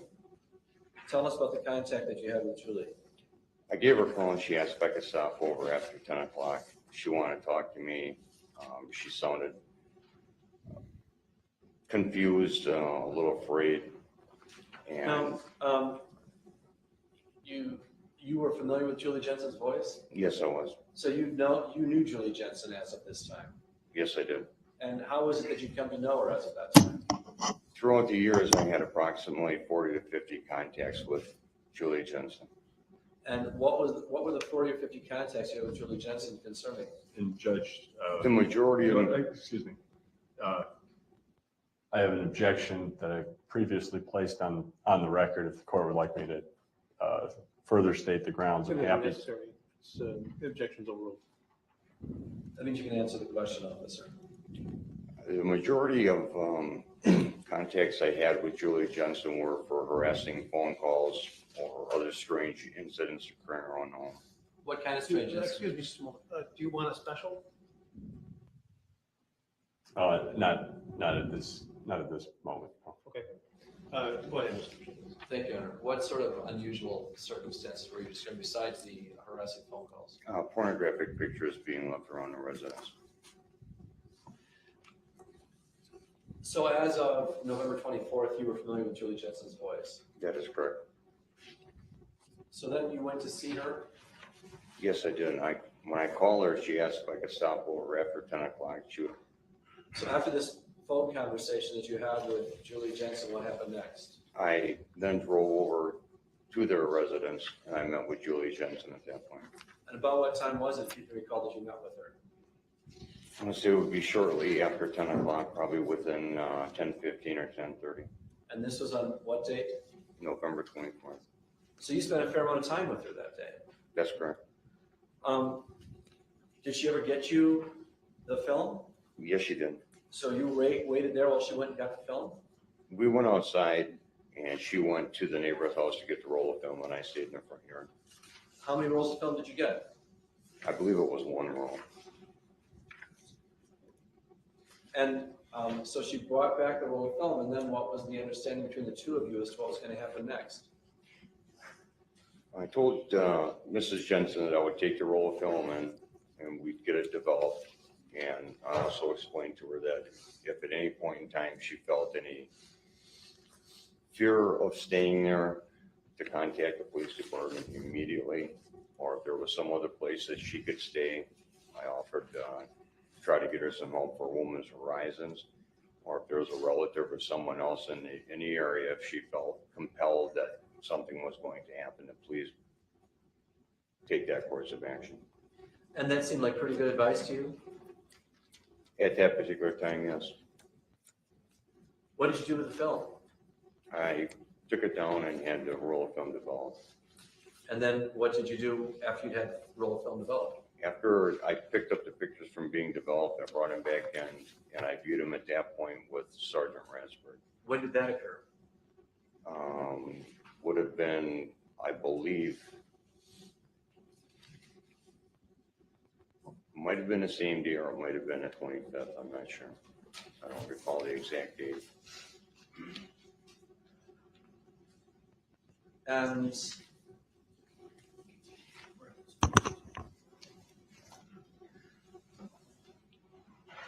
well, when you and Sergeant Ratsburg looked at the photos, did you see anything there that would cause you to believe that Mr. Jensen was trying to kill his wife? At that particular point, I didn't. I don't. I'd have to review the pictures again at this particular point, but there's really nothing that sticks out in my mind.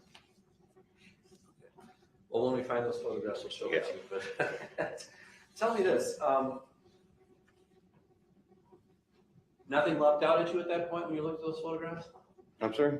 Nothing leapt out at you when you looked at those photographs? Just the list, I recall those being written down on his day planner being photographed. You remember about how many photos there were? I would say probably 20 to 24. There may have been more, I don't recall.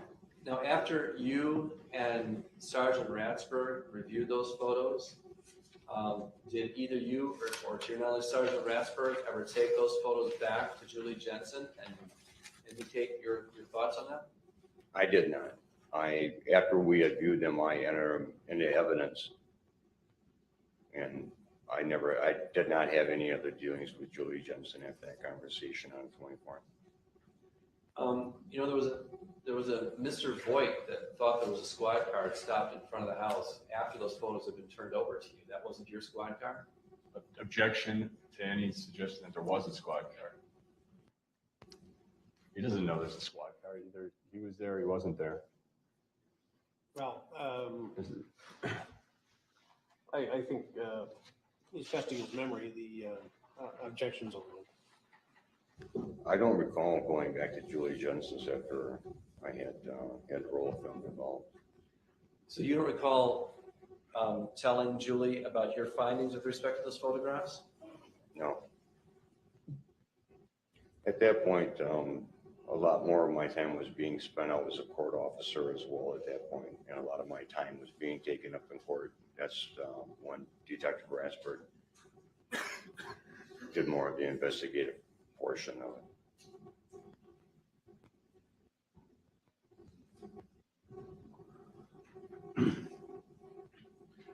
Well, at some point after these photos had been turned over to you, you heard that Julie Jensen was found dead.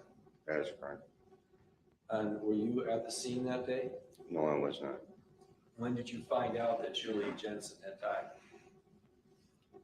Because of my past dealings with her, I was notified sometime that afternoon after 3 o'clock. My shift had ended. I was home for a little while, and I received a call from our chief at that point advising me that Julie Jensen had passed away. And did you consult anybody else in the police department on that same day or not? That same day? Yes. No. I just asked our chief if he wanted me to come to the scene, and he said no, that we had adequate personnel there at that point.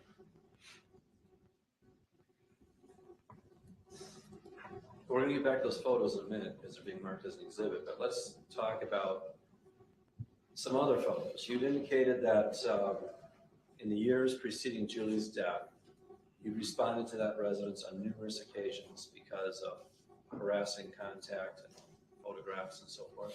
Pornographic photos that were being left around in residence.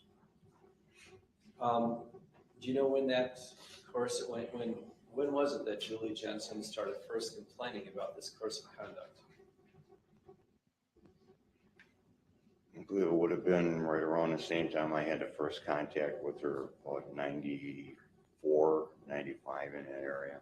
About 94, late 93 and 1994.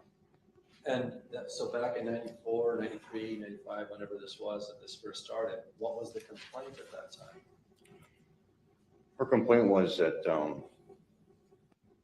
she felt that someone may be being too close to the home, that they were leaving those types of photographs there, and she was starting to feel very uneasy.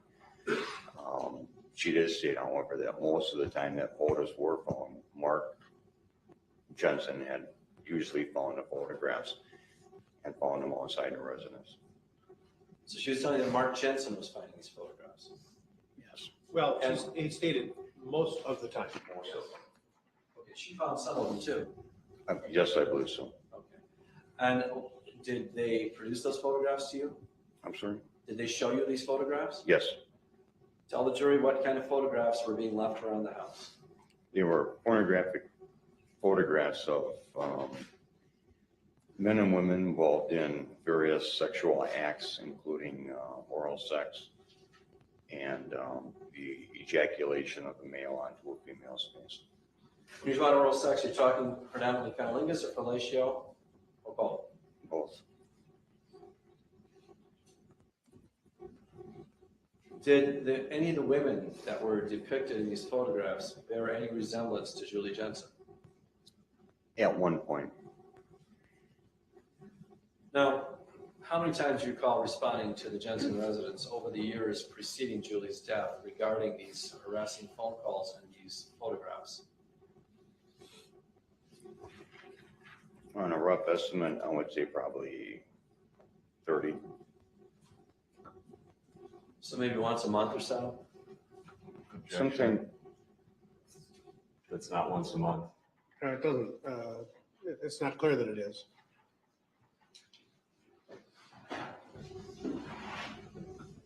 Although the witness can answer, and I did, apparently, so I suppose that it's really not something that I'm sustained objection. There were times that it would go maybe 4 or 5 months without any kind of contact with either Mark Jensen or Julie Jensen.